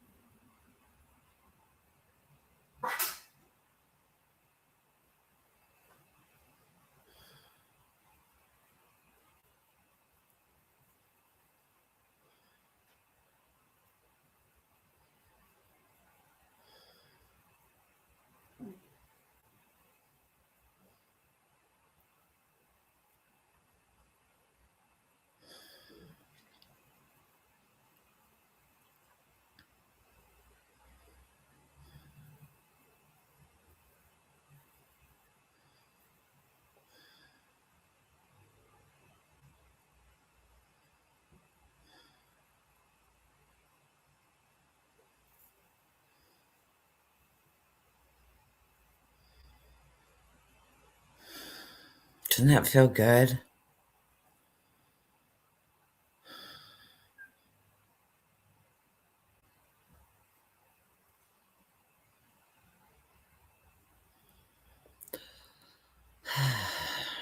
So just feel that calm feeling going through every single cell of your body.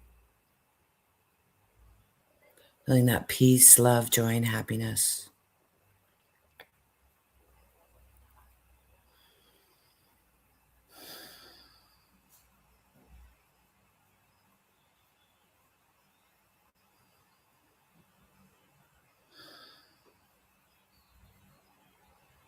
Good, connecting into Mother Earth.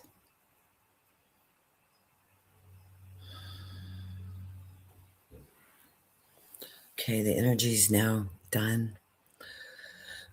So,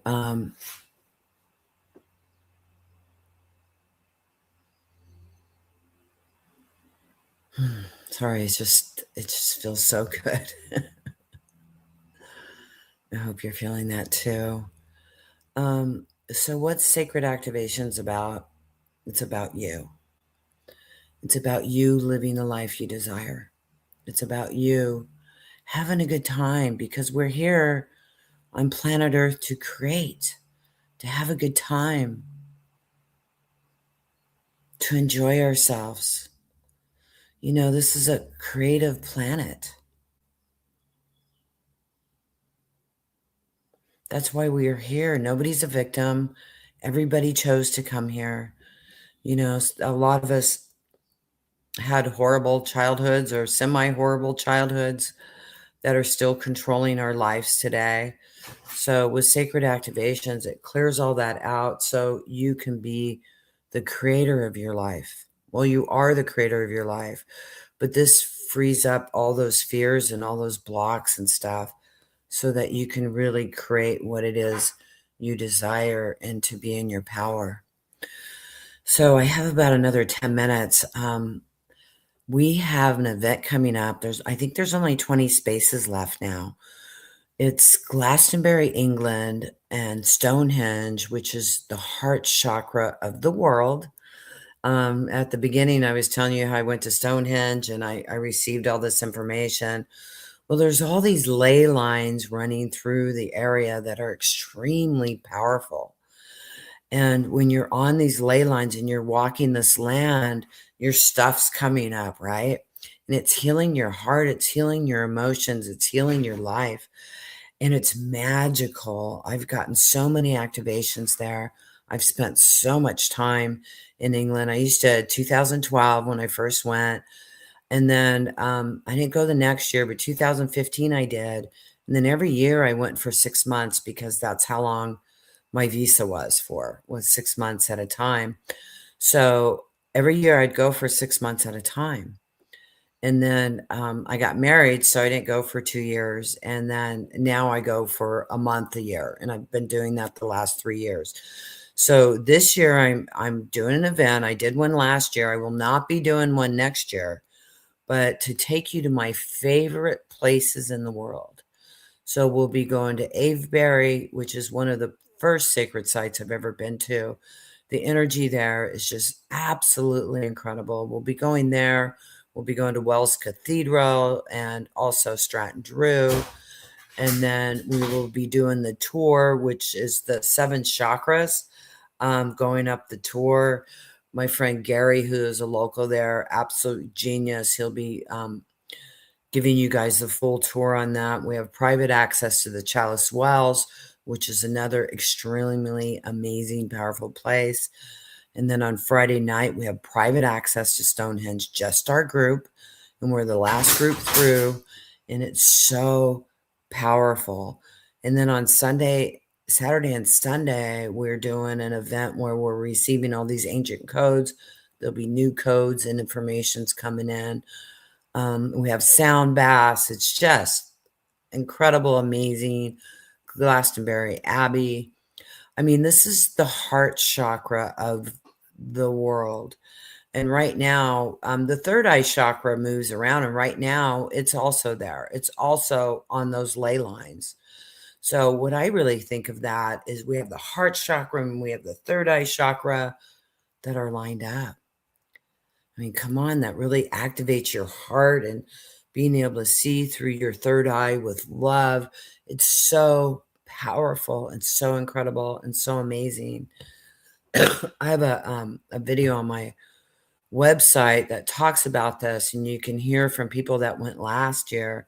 It's life-changing. They're not the same person they were that went. And a lot of the people last year are also signed up this year. So I'm very excited to see them again. Very excited to meet you there.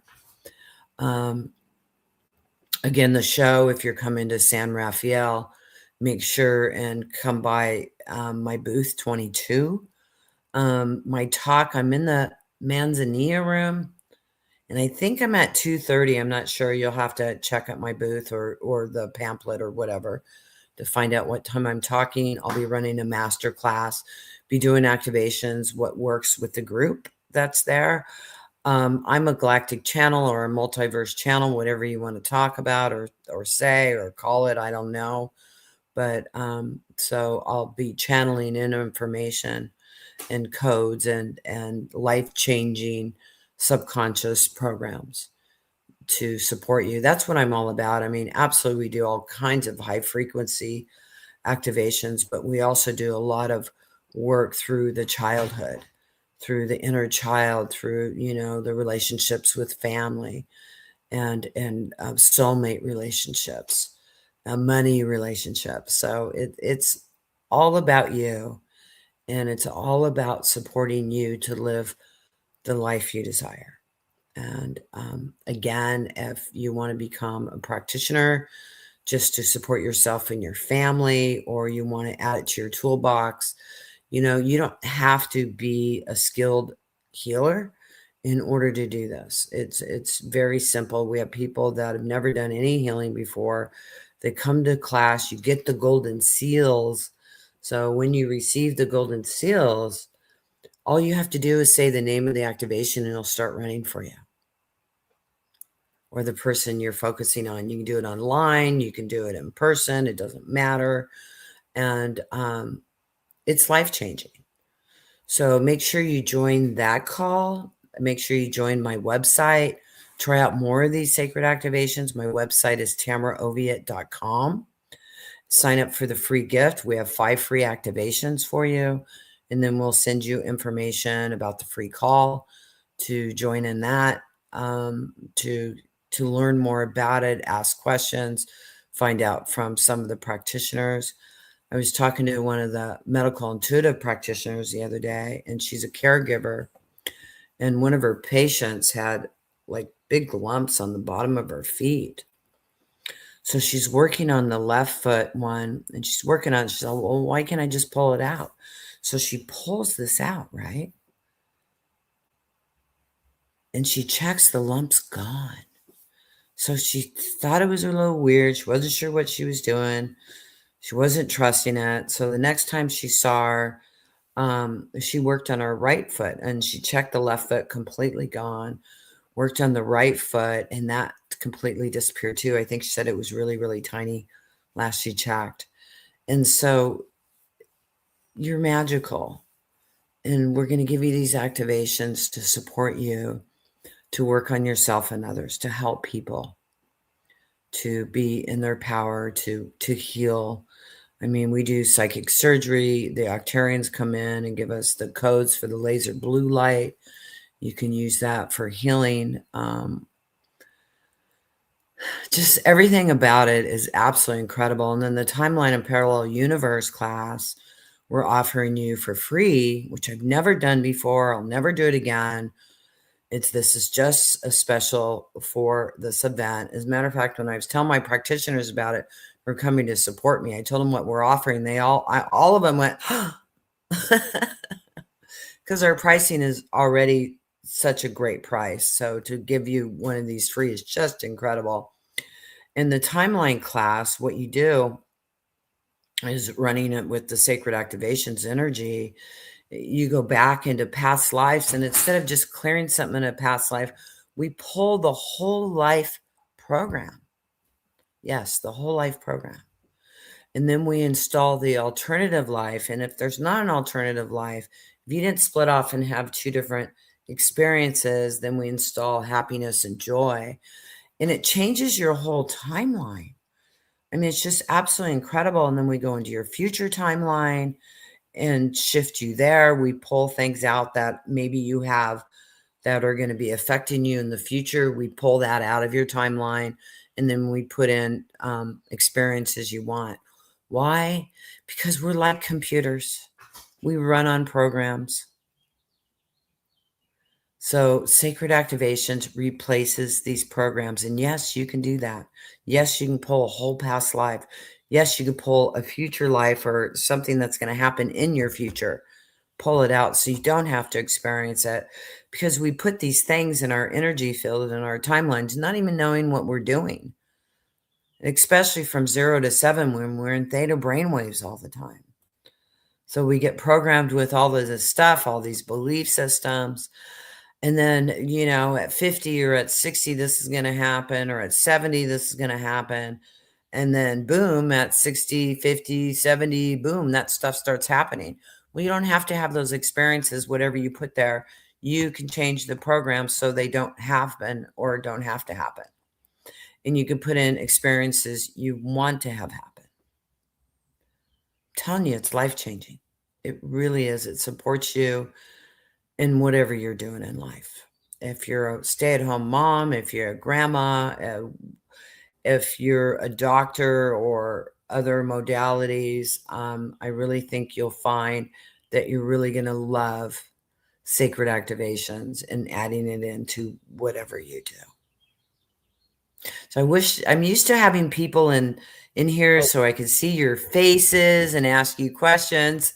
It's kind of weird just talking to a screen. Sorry about that. Thanks so much for anything. So you gave your website, right? Yes, tamaroviet.com. And are you also talking a little bit about what you're doing at the New Living Expo? Yes. Running activations. What do you have your times you're talking so people know when to find you? I'm in the Manzanilla room. I've had a couple different times. I think it's now 2:30. I'm not really sure. But okay, you're going to be there all weekend though, right? I'm on Saturday, and it's 1:30 or 2:30. The time changed. Honestly, I don't remember which one it is. I get confused on that stuff, but come by our booth 22 and we'll be able to tell you. We have the magic tree there for you, which is a painting I did, and they told me to call it the magic tree, and it helps you manifest. So we'll have a postcard for you with the magic tree on it. Definitely come by our booth. Come by our booth. You could do some mini sessions with the practitioners. We'll also be running group sessions at the booth so that we can support you if you miss my talk. Great. Well, thanks so much. Where are you based out of generally? Well, I work online, but I live in Yucatan, Mexico. All right, Yucatan. You live Yeah. in Tulum area? No, Chalem. It's about 5 hours from Tulum. We're by Merida is our local airport and city. Oh, I see. Have you been to Uxmal there? Oh yeah. So, how influenced were you by the Mayans' energies in that area? It's incredible. It's really, really amazing. I mean, where I live, it's cenotes everywhere. So the water and the power and the energy there is absolutely just amazing. I'm about 2 hours from Chichen Itza, and Oxmal's about You ever two been to hours Chichen Itza? also. Have you been at Chichen Itza during the spring equinox No, I have not. when the sun? Oh, you got well. Don't go on the equinox because it's like a packed in. But if you go a day before the spring equinox or a day after, you can see, or a few days after, you could see the dragon descending Yeah. into the earth as the sun is setting. And when Yeah, I I was want to do there, it that in was like, November. well, it only happens on the spring equinox with the flock. I thought it also happens on the fall. Well, I think it's spring maybe and fall, twice a year. really it does Yeah. happen in the fall because Yeah. maybe I've only been there in the spring, but it is dramatic to see, especially at sunset, to see the body of the serpent descending into the earth. Yeah, you got And to see that, huh? you get to see that action. And when I was there, it was partly cloudy, so it looked like a stop motion movie of the shadow descending down into this. Wow. Incredible. So where are you driving? You're in the back of a car running a webinar. Actually, Russell Targ birthday party. Do you know who Russell Targ is? No. Russell Targ.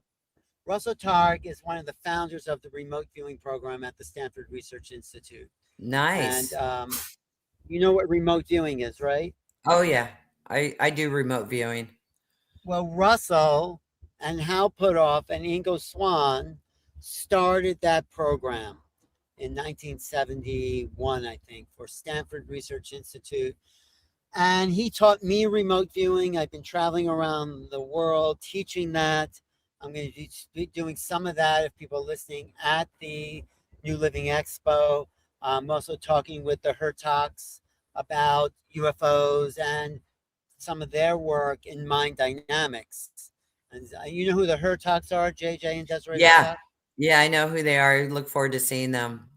Well, they're going to be a big presence here at this conference, and Yeah. so we do some talks together. We're doing some talks at the Psi Games. Have you heard of the Psi Games? No.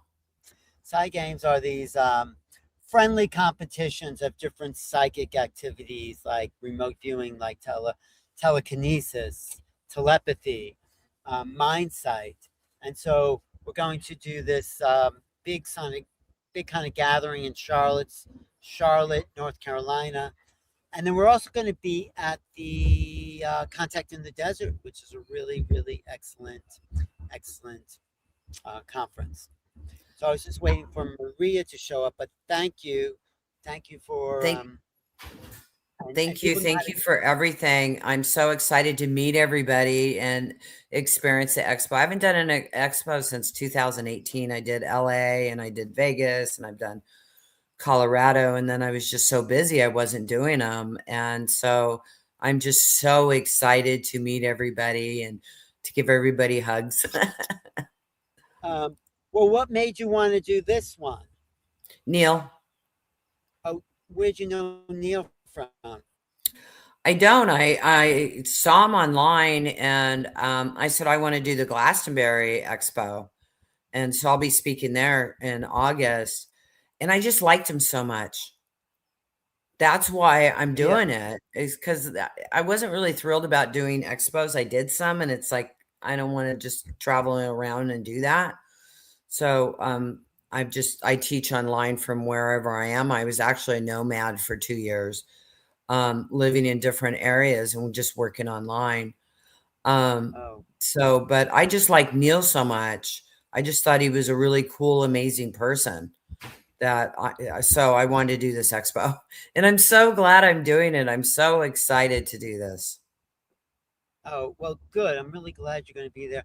This next guest, Marie, was just on, and now she's disappeared. So I wonder where. You can keep talking to me until she shows up. I will keep talking to you because I'll put you on so I can call Neil and see where she is. But I think you gave a little background about who you are, but what's your big vision for the future and your work? Just tell me that. Life, it's just going to get better and better and better. Don't listen to any of the fear stuff out there for the future. We are the creators of this world. We are changing the collective consciousness of this world, because really it's just a matrix. It's a big bubble of information being thrown at you, right? And so, but we're unplugging from all those fears now, and we're plugging into the love. And what happens with that, it starts changing the whole collective consciousness. So what's my vision about the world? Love, baby, love. Heaven on earth, all those amazing energies. There's so many of us powerful healers here. Yes, I'm talking to you about you because you are a powerful healer, and you do affect the whole collective consciousness, no matter what you're thinking about. So if you're thinking about love, peace, joy, happiness, abundance for all, it's supporting that creation and it's spreading. I'm sure you guys can feel the difference, and you're not getting caught up in the media spin out anymore. And you're knowing we're getting peace, love, joy, and happiness. And it supports the whole collective consciousness. And before we know it, we've replaced that collective consciousness, and that fear-based reality is gone. It just dissolves because nobody's supporting it anymore. And it's replaced with a love-based collective consciousness. So everything becomes love. It becomes health. It becomes excitement. It changes everything. And we're all part of that. So just keep doing what you're doing, because every person that works on themselves and changes their lives, they change the life for everyone. And anytime you're doing this work, you're affecting everyone around you.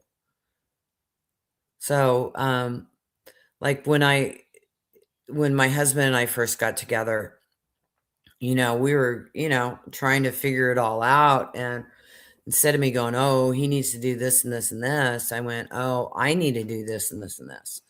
So anytime I was frustrated, I would work on myself, and then he would change the way he was acting. So because everybody's your mirror, everybody's showing you belief systems you have. So instead of blaming them or being a victim to it, you work on yourself, and then that behavior changes. It's truly incredible and remarkable and amazing.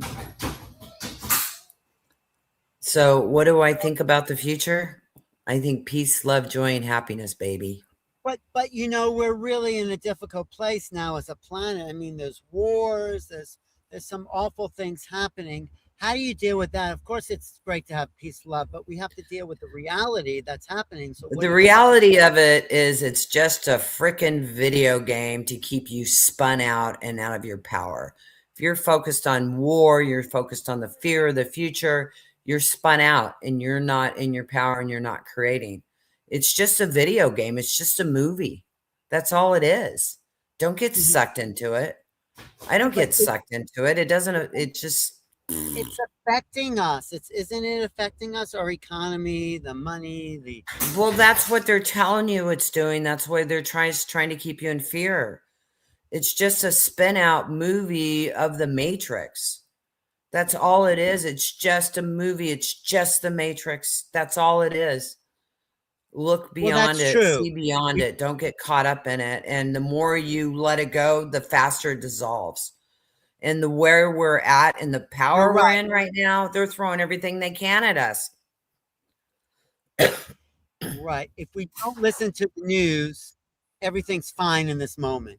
It really, really is. And you only have this moment. Right. All right, wait. Just talk for a few more minutes. I'll just ask Neo what's going on with this next guest. Okay, so let me see what else we can talk about.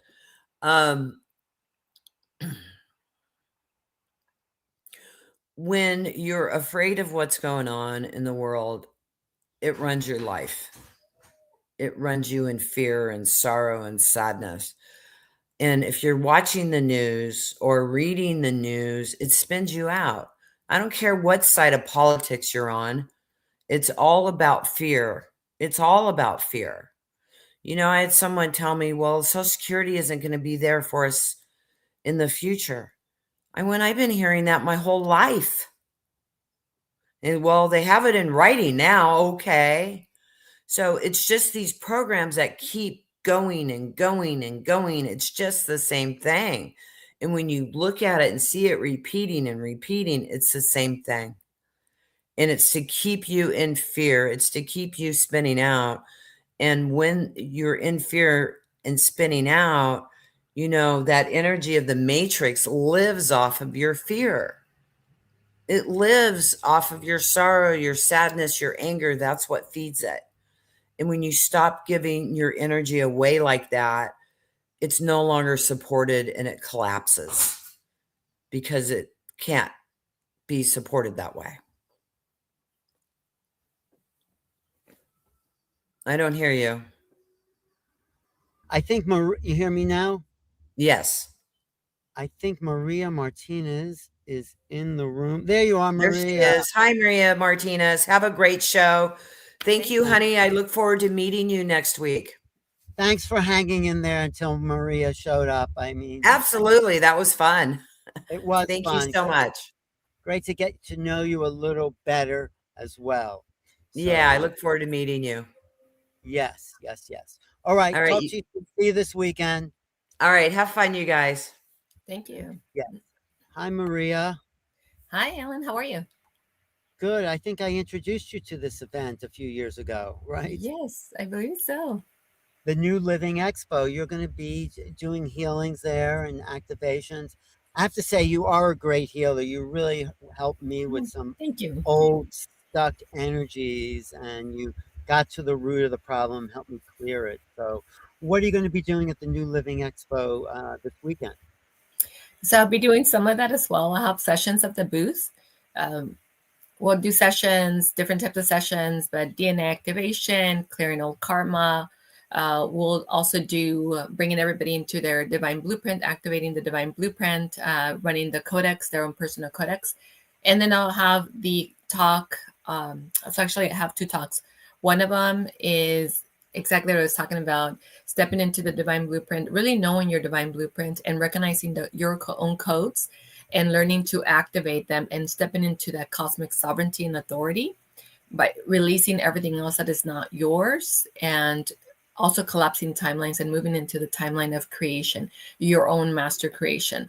So that's the lecture. And then the workshop is wealth consciousness, which is also going to be activating your wealth codes for higher level manifestation, removing all set points, all money blocks, recreating and embodying a new wealth identity, new level of consciousness that is sustainable, moving you into certainty and expectancy of everything that you're bringing in.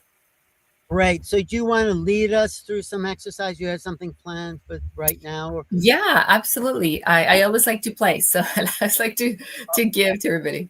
All right. Take it away. I think you're a fantastic healer, a great human being, a good mother. And, thank you. Yeah, I always bring my kids and they help me out. I know they're very cute and they're learning. And so please just share with the audience, whatever, bring them through some exercise, activate their ancient codes of wisdom, and look forward to seeing you next weekend. Thank Absolutely. you. I did too.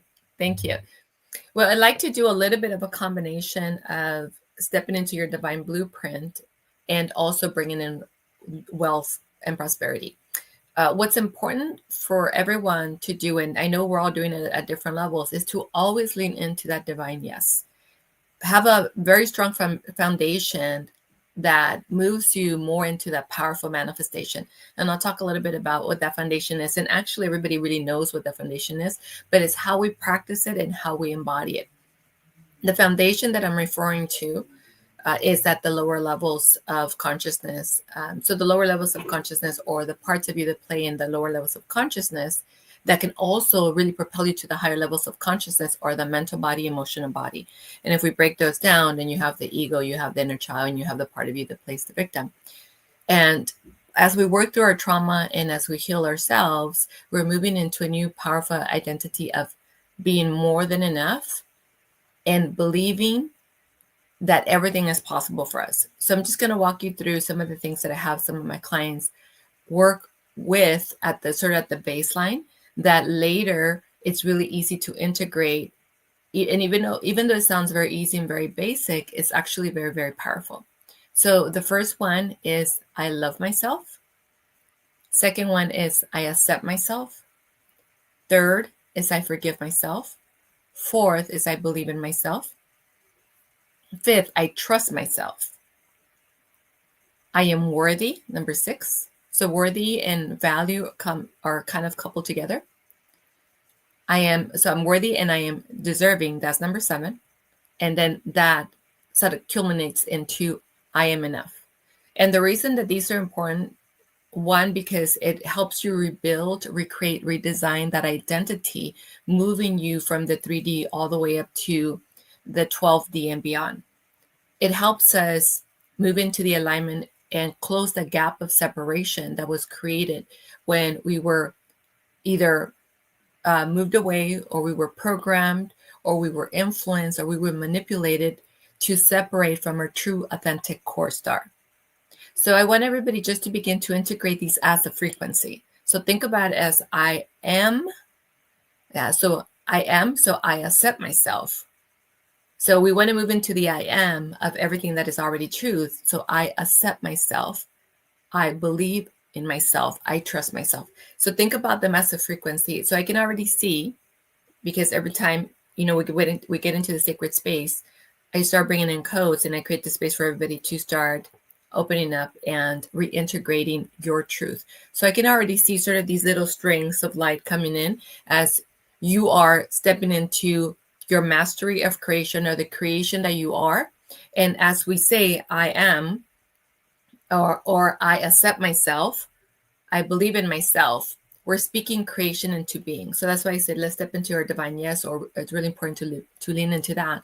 When we lean into the divine yes, we're already moving away from every other possibility and moving into, this is the only possibility that I am right now. I am my divine yes, which means I am the divine within me. I am source creation within me. So again, take a deep breath, and let's expand the space even more now that we know what we're doing. And as you breathe into the field of creation, as you expand your own sacred space, as you lean into your divine yes, as you expand your heart space, and as you bring each of these statements, not just as an affirmation, not just as a decree, not just a confirmation, you bring it in as a frequency. I love myself. And then feel the frequency coming and expanding through your field. I accept myself. I forgive myself. I believe in myself. I trust myself. I am worthy. And then feel now when you say I am worthy, because you worked on the other frequencies coming in, it's actually a lot easier to sustain I am worthy. And it feels like it starts from the heart out versus coming in and out. I am deserving. Now feel the expansion of your heart. I am worthy. I am deserving. Now take a deep breath.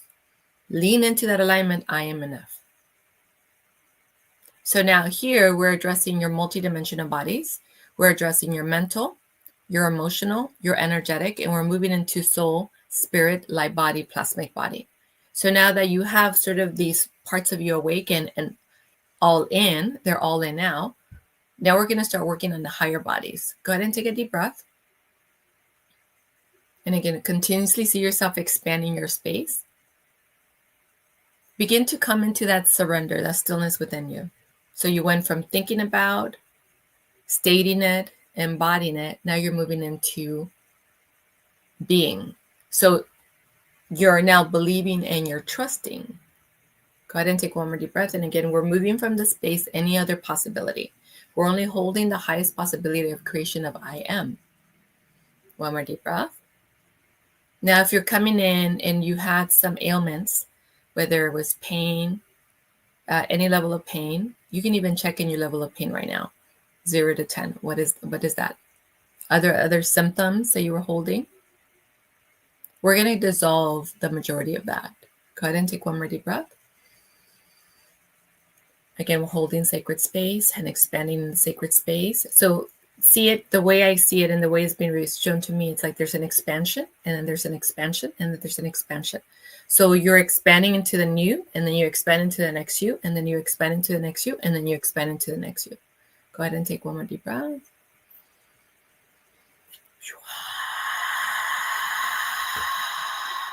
And one more deep breath. And language is going to come in because I can feel it already moving through the space. Light language, especially since we're working with frequency. One more deep breath. Keratsia, tirama, ujauka. So what we're doing is everywhere we're not aligned with having more, being more, stepping into a higher timeline, stepping into a higher level of beingness and expansion. We're working through that, pulling that out. So a lot of tightness in the throat, which is where we're working through. I want you to hold the highest intention in the moment. So you have, this is Saturday afternoon. This is the weekend. What would you like to have? What would you like to create? If you had a magic wand and you were going to, swing and snap it around, what would that be for you? What would be the highest possibility that you could bring in today?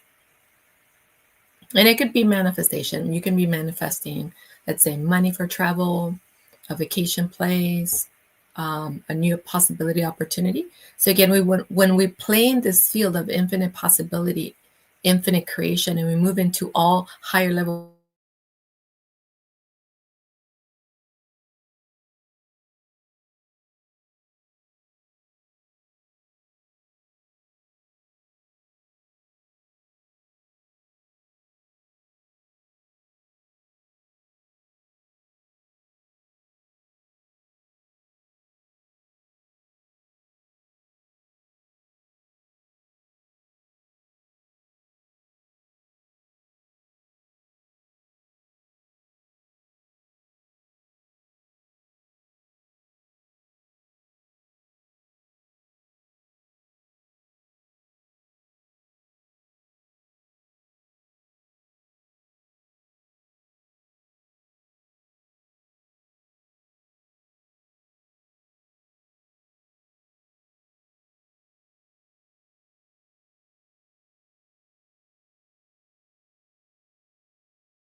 Not bad at all.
It looks like we're back.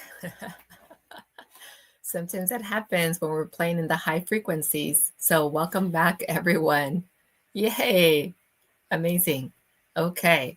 Well, let's continue to play. Let's continue to move into the field. Right before I think we were bringing in the magic, I was asking all of you to think about the highest vision that you wanted to create, the highest vision that you wanted to bring in. So if you've thought about that already, hold it in your space. If you're still thinking about it, go ahead and bring it in. And so we're bringing in manifestation, creation, and embodiment in the next 15 to 20 minutes. So I like for everybody to come back into the space from wherever you went, wherever this took you, come back into the space, come back into the stillness, come back into the sacred space, come back into the celebration of creation, because that's what we're doing. We're going to create. And as you come back into the space, one more deep breath.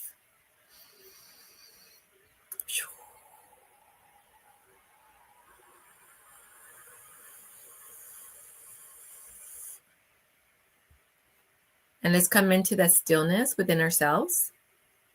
And that stillness is the mastery. So let's see. Let me know if my sound is okay. I don't think I have a lot of options here, but go ahead and take one more deep breath.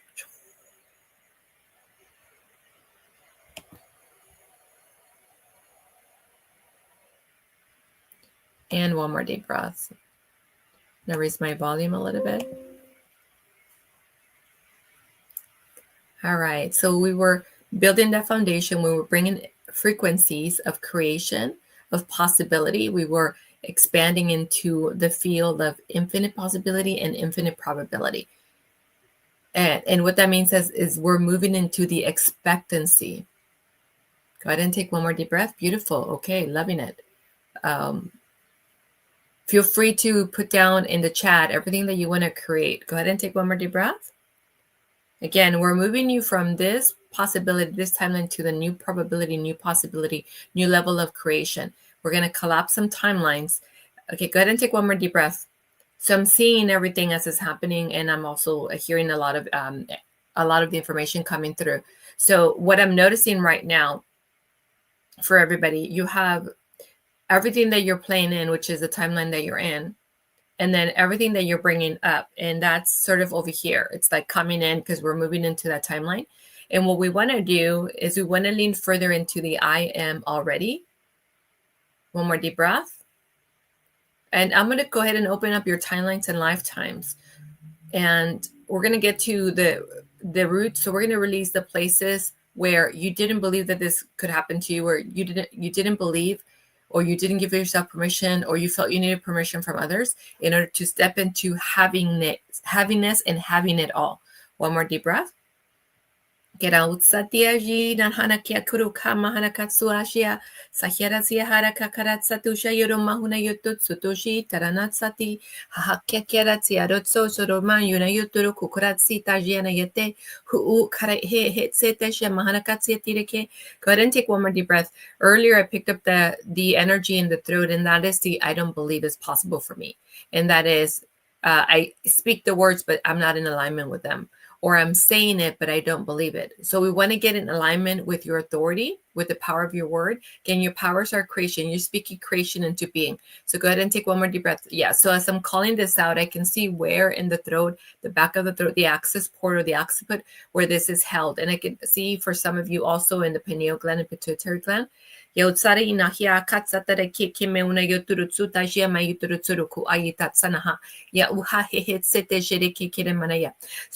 your timeline. Some of your timelines are connected to your throat. Some of your timelines are connected to your heart space, which means some of the trauma is connected to these areas. Some of the places where you said yes and you started stepping out to your full expression, where you were sabotaged or you were powered down or overpowered or your power was taken away. Go ahead and take one more deep breath. Iratsia tiranaya tiratsara kahara katsara mauna yotorutsu. Shiitsa titara maujo turuko shahanaya mauna yotoru iasita. Hia hia hia usahi karamatsatara kukuruma yeteretsete. Shuta siuta siete shetira kamano yotorutsuruku yeteretse. Go ahead and take one more deep breath. Again, we want to continue to open up in order to hold the new frequency, the new identity, the new beingness, the new reality of what you're bringing in. So if you didn't play in the what am I bringing in, go ahead and do it now. You can feel yourself moving into that space. So basically we're deleting and creating, emptying out everything that is not in alignment. We're clearing, healing parts of you that were stuck in the old trauma and the old cycles and the old patterns. And we're uprooting the old karmic cycles that kept you in not enough, that kept you in self-sabotage, that kept you in poverty consciousness, that kept you, I cannot be magical, I cannot be supernatural, I cannot be the authentic being that I am, I cannot be the starseed that I am. So again, moving you out of the spiral that you went into after the separation and moving you back into the totality of who you are. Yautsa kia kia kia mana suti shahirat satarana ye etsere ukayukuro kutsa mauna yoto ume ina itsati shakera tsara kahari nigetetsete saut asit asat ukasha sana ye ujayetera katsaraka. What else are you creating? Go ahead and put it in the chat. The more you declare it, the more transparent you are with it, the more you're determined you are with it. The more the universe listens, you take action, the universe will respond in turn. Now I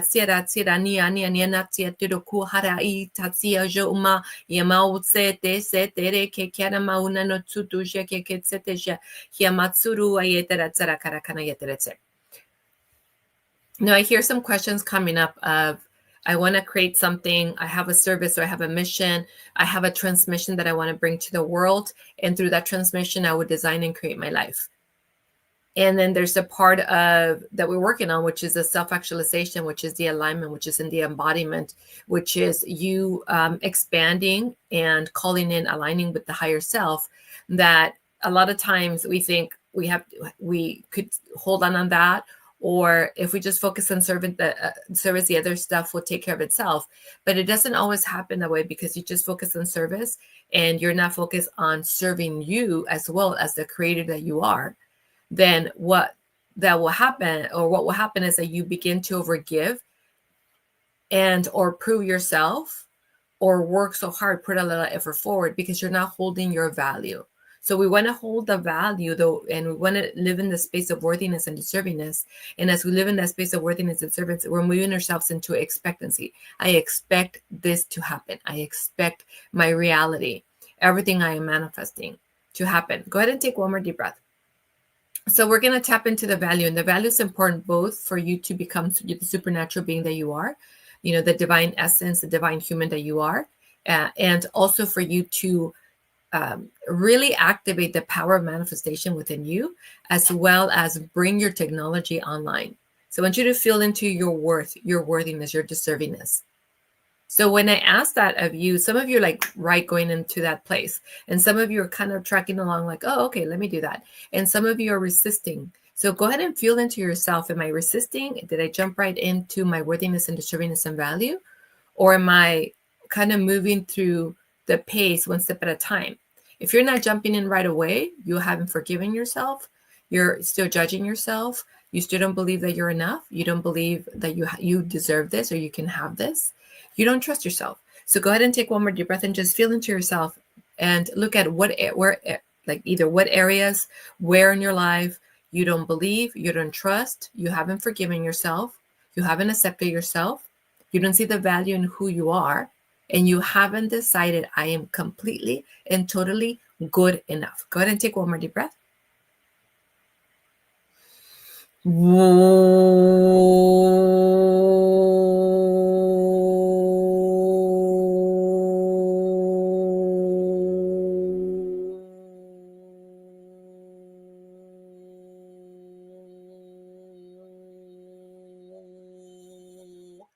One more deep breath. I can also hear some of the questions that are coming up in the group of, well, I just want to activate my codex. Well, to activate your codex is to know that you are worthy and deserving. You get to see yourself as the highest vibration, highest identity of who you are, because that facilitates, that makes it really easy for you to turn on your technology. Go ahead and take one more deep breath.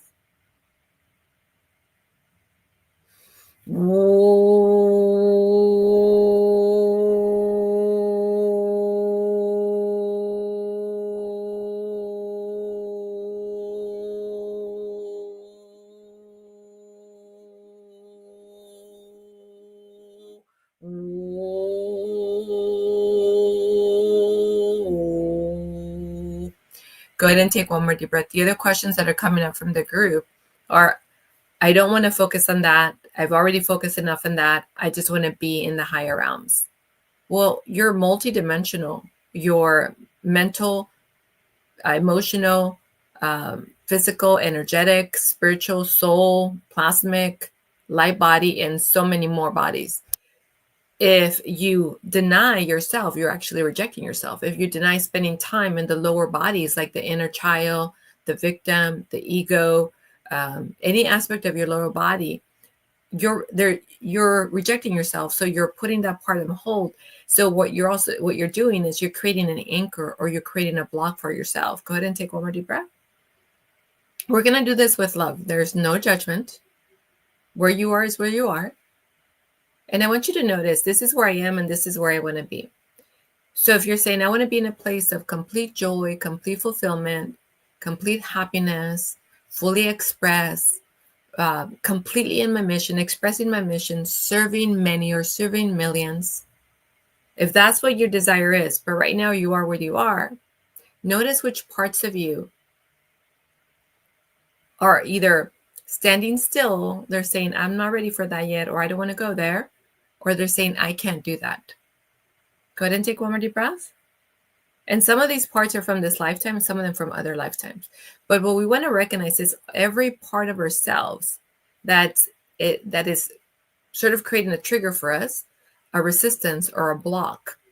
And we want to, with love and compassion, bring them into the now, elevate their consciousness to infinite possibility, I am creation, have them connect to the source, your core star, and have them recalibrate, be reset, be reactivated into the truth of who you are. Go ahead and take one more deep breath. So now we're not rejecting any part of ourselves. We're just recognizing, there's a little part of it over here that still feels not good enough. There's a part over here that still feels unworthy or has them forgiven themselves. It's just where we are and the parts of us that we're working through. So now we're bringing every part of ourselves with us instead of trying to reach and be the channel without addressing the other parts of us, so that we can sustain the channel. And not only that, so we can open up the field, open up to multi-dimensions and multi-possibilities, access all probabilities of who we are. Go ahead and take one more deep breath.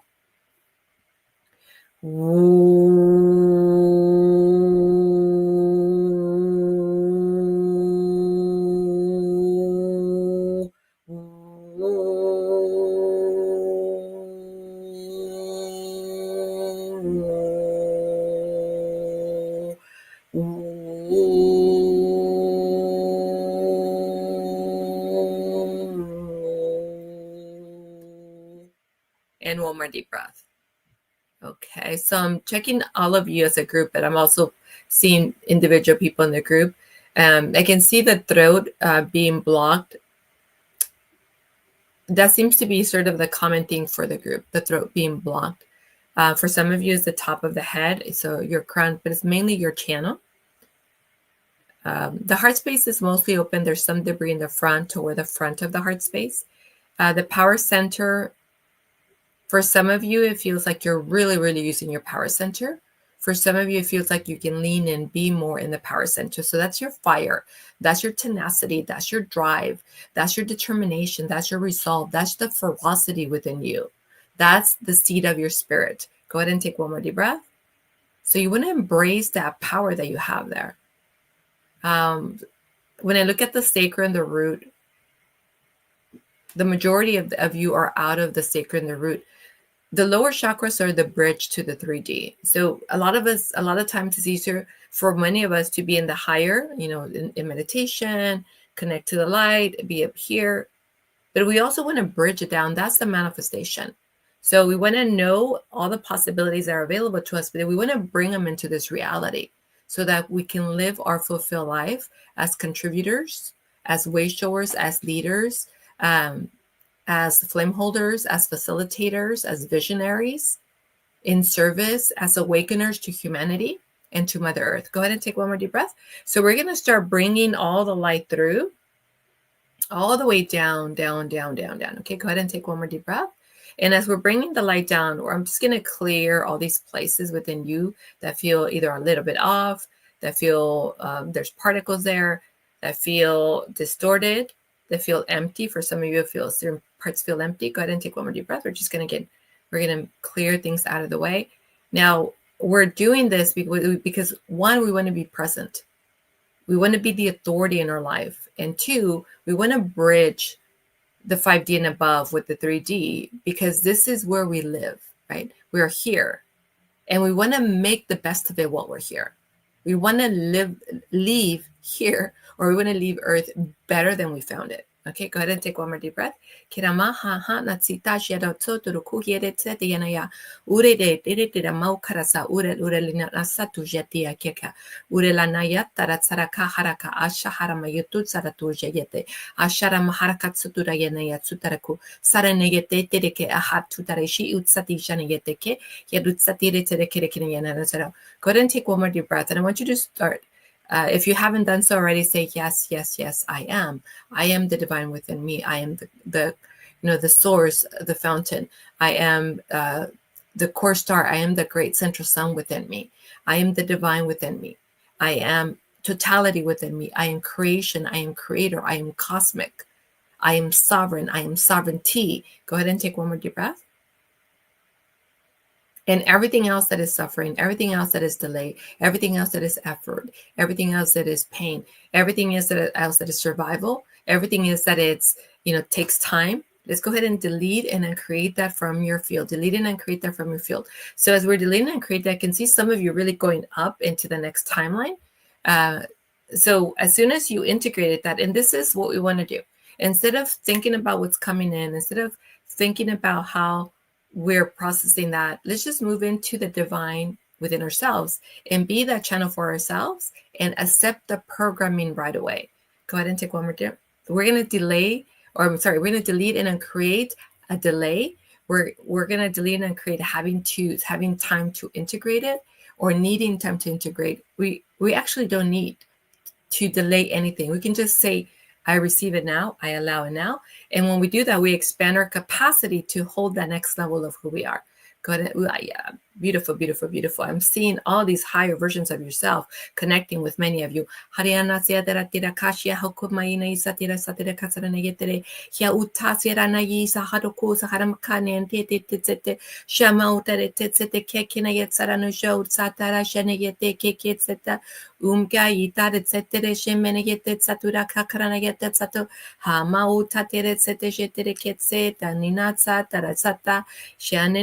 Etcétera, Karamanayo o Tsatu, Shahani, Nayita, Hamatara Taratara Karakasara Nagetetsatu, Sohurukumaya Teretse, Uraluraniatiaru, Hariaria Tatsari, Ake Okuruma, Maunano Yotoro Tsoto, Jokoro, Satisha Tisataranaye. Oh, beautiful. I can see you harnessing the highest versions of yourself. I can see many of you just open a divine channel and saying, yeah, that's right. I can have it now. I can have it now. I can have it now. Go ahead and take one more deep breath. Go ahead and lean into that. I can have it now. I am that now. And go ahead and expand your capacity, expand your container, expand yourself into the light. Yautsa teraki mahanakat satuja. Yatera ujeneyite kekere meheneke. Sahuta shetita ratere reshetere kitsietu juriti utsatu. Yoro oro satu darayatera satuja karamanana satushi ikeyi. Ha tere et satu mahanaka autsa I areneyete tsetesha I saha mahanaka. Go ahead and take one more deep breath. Ah, beautiful, beautiful. Again, I can see a lot of you saying, yes, yes, yes. Me too, me too, me too. I can have that now. It is my choice. I can decide that now. There is no waiting. There is no delay. I can reprogram that into my mind, into my multidimensional bodies, into my field, into my divine blueprint. Oh, beautiful. So many of you are opening up your access portal. For some of you, it was blocked. For some of you, had debris. For some of you, it almost feels like you weren't fully using it to its potential. And I can see many of you beginning to access your portal. Now, ayatera kya kara mauna yotoro tsutuja kya kya tsituja, mauna yotoro tsurokuna getetsete tereke kya ute, yaro o horuma hanaka haratsa tesha u tatsiti, sarinene kya kya hu, mahana yetetsete a nasita su u,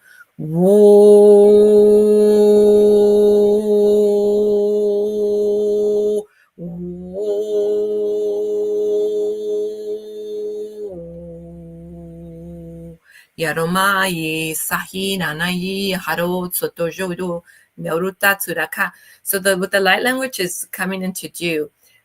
Think about it as peeling off the layers. So the minute you said yes, there's a layer pulled.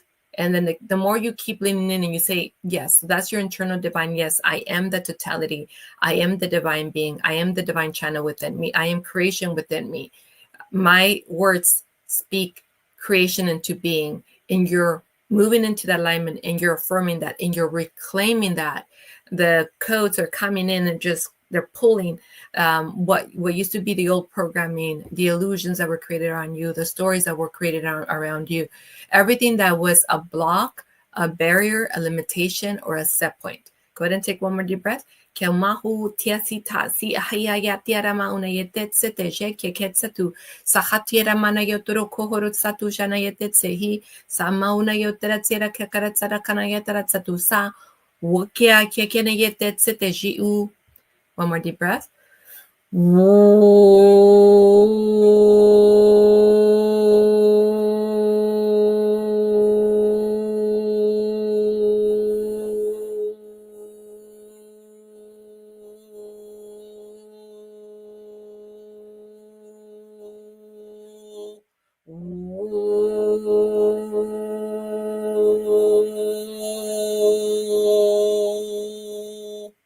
One more deep breath. Feel yourself expanded and elevated. You may even feel yourself as the cosmic being that you are, surrounded by this beautiful aquiline energy all around you. Now, all of you are in a different place right now. And as you're moving up into timelines, we're moving up into a new level of who you are. You're embodying a new level of frequency, and we're collapsing old. Some of you are still moving. Some of you are there, and we want to stabilize that. But what I'm also noticing are things that are getting activated. So when you move from here to here, everything in between gets activated, and some of those are entities. So I see some watchers around, some of the fallen shadow energies, the shadow dancers, even some insectoid beast machine, and a couple of reptilians, grays around. So we're going to go ahead and clear the space so that you may stabilize a new frequency that you're in. And this is your choice. You know, we facilitate, and it's your choice to grab it and harness it and own it. Go ahead and take one more deep breath. I'm calling in the luminous beings of light, the elite strike team, to come in and clear the space.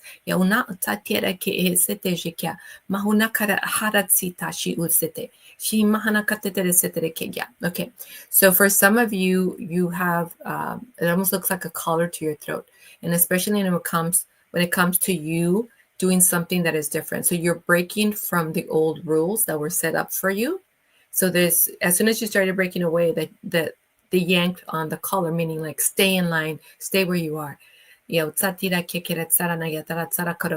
For some of you, it actually feels like binding. You're surrounded by four walls that are sort of transparent. So it's like sort of an invisible box that you've been in. And as you try to move out there, you kind of hit against it. We want to completely take it down and remove any other level of set points, any other anchor, and anything else that is binding you from accessing your full potential. And so as we're removing the binds, what we're also doing is it's actually awakening your divine blueprint when we remove the binds, meaning your access. So your divine blueprint is your divine blueprint. It's never changing. However, when you start recognizing, I am a living intelligence. My field is a living intelligence. What I imagine, what I choose, what I intend, what I expect becomes my reality. You begin to tap into the wisdom, you begin to tap into the codes of creation that are already within you and part of your field. So this is where this domination, suppression, control gets activated, because you're moving out of the rules that were set upon you. So you're moving out of slavery, you're moving out of being siphoned, you're moving out of mind control, you're moving out of manipulation, you're moving out of deception into I am the authority, I am creation, I am sovereignty, I am the authority within my life. Yoru atira katsara harakara katsara mana yesuduru koshi ikatsi. Hahana yetera satusha mauna yetera katsutara ka ikaye. Hem hana hatsutara yeshite sita shinama. U atia tira katsata shiakia kamauna yototsu to shetira neyete. Asea tera shahara katsete shineme utayotsuto uka ika. Hem hene ketetsatara. One more deep breath. We're just creating this space, breaking through, removing all layers of limitations, set points around you, so you can fully access your full potential, so you can fully access the living library, living intelligence, the codex within you, your divine intelligence, your infinite potentiality and infinite probability, and move into the level of flow and expectancy. Go ahead and take one more deep breath. Okay, yeah. So I see a lot of you changing in the field. There's still a few of you that feel that you have that sort of that collar on you. So I'm just going to go find the root of that. Yautsati kikiranatsa urela kashana yete keketse hi eljoi ikashana yatorotsutusu. Siamakura tsara kara tsara na yateratsa. We're grabbing all of that, bringing it into the spiritual courts and creating all of that. Kyototsine nensetiti amsutar itasa. Yatsati yakyakura. Mahuratsati. Shaniatiratsutara kahara. And just feel yourself surrounded by the luminous beings of light, that elite strike team. Osaniatira kyakaratsara kakara. They're coming in, searching, discovering, and doing extractions from your field. Mautsiti shake kinetseta shura mayotorotsu ayayatsata. Yananatsata de yakeketsa manayotusu huruku yetiana ye hahatatsatu jamana katsarakara. Go ahead and take one more deep breath. Run the field and go ahead and move into running their crystal codex. That's a liquid, just liquid field of infinite possibility, but it looks like liquid light coming in. The crystal river spiral. Hiamauro, Horoku, Hare Setesha, Ekasha Nayatu, Ekasha Tiraka, Nyakasha Nedete, Sita, Yekasha Kahmana, Yutu Sahyadene Shetereke. Again, allow it to move through. So we're recoding, repatterning, reconfiguring, recalibrating. Sanuna Yita Nahana Ket Seteshe, Kekatsuta, Shuturutsu, Tushanaka, all the way through, down to the cellular level, down to the DNA level. And we want to move it through, all the way through your feet. Remember, we want you to be fully embodied to create that bridge of I am here, I am here, I am here. I am the master creator of my destiny. I am the architect of my life. And for you to have that direct bridge to source, to your core star, to your eternal flame, to your sacred sun. And as the crystal river spiral is coming in, feel the expansion of the light in the center of the head. Feel the expansion of the light in the throat. Feel the expansion of the light in the heart space. Feel the expansion of the light in the power center. Feel the expansion of the light in your sacral area. Feel the expansion of the light in your root chakra. Go ahead and take one more deep breath and allow it all to move through, all the way through, all the way through, all the way through, all the way through, moving down through your hips, through your legs, down to your feet, and then down to Mother Earth. And go ahead and feel the expansion beyond your fingertips as you extend them out. Yeah, so all of you have expanded your field, have elevated. Many of you are either there or just about there in what you were bringing in. And again, the practice is I am. I create my reality in holding the higher version of you, that higher identity that already knows I deserve this. Of course, I deserve it. I am creation itself. Go ahead and take one more deep breath. And it's not about, it's not ego, and it's not arrogance. Is knowing who you are and saying, of course, I'm absolute. This is who I truly am. And honoring that aspect of yourself. One more deep breath. Yatsita hiha umaki isatu. Ureleke nasatusha ekashana yama uka. Niuru tusu hurikiama unagetia kekinaya. Go ahead and take one more deep breath. No.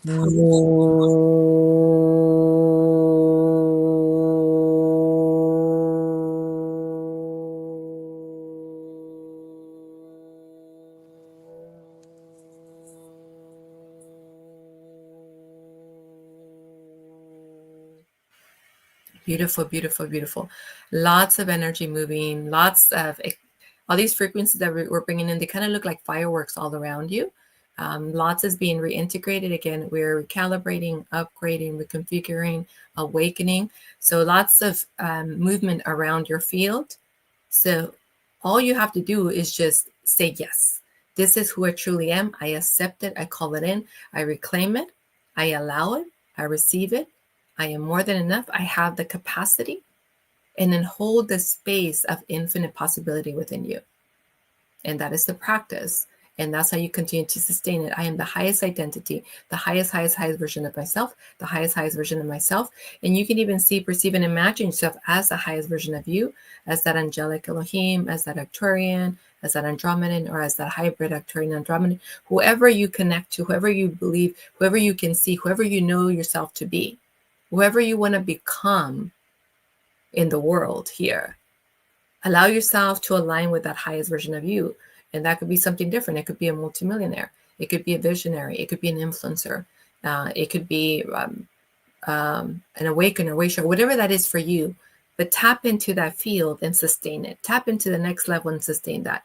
Hold that. Become that. Embody that. Beautiful, beautiful, beautiful. Just going to have everybody come back now.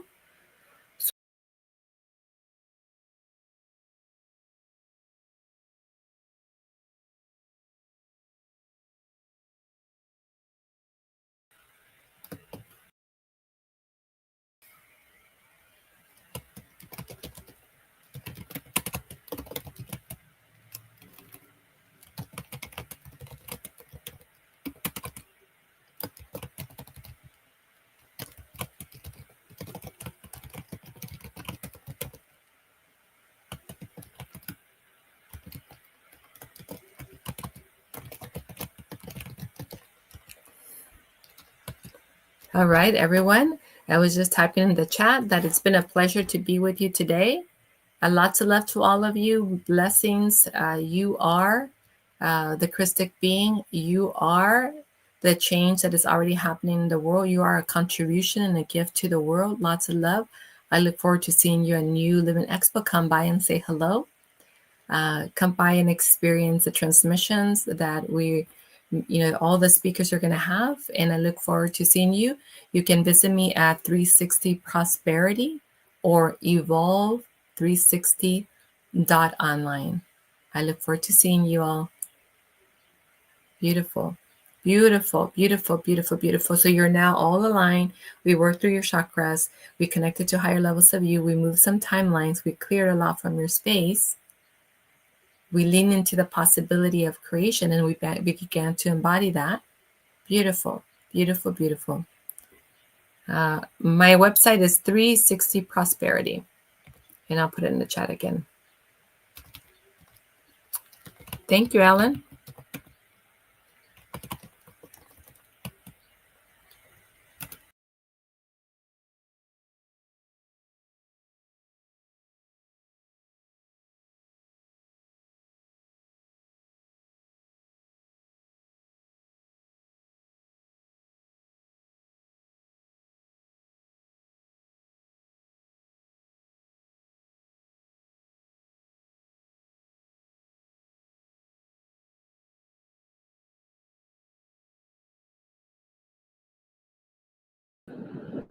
All right, everybody. Hello. I think I'm on here.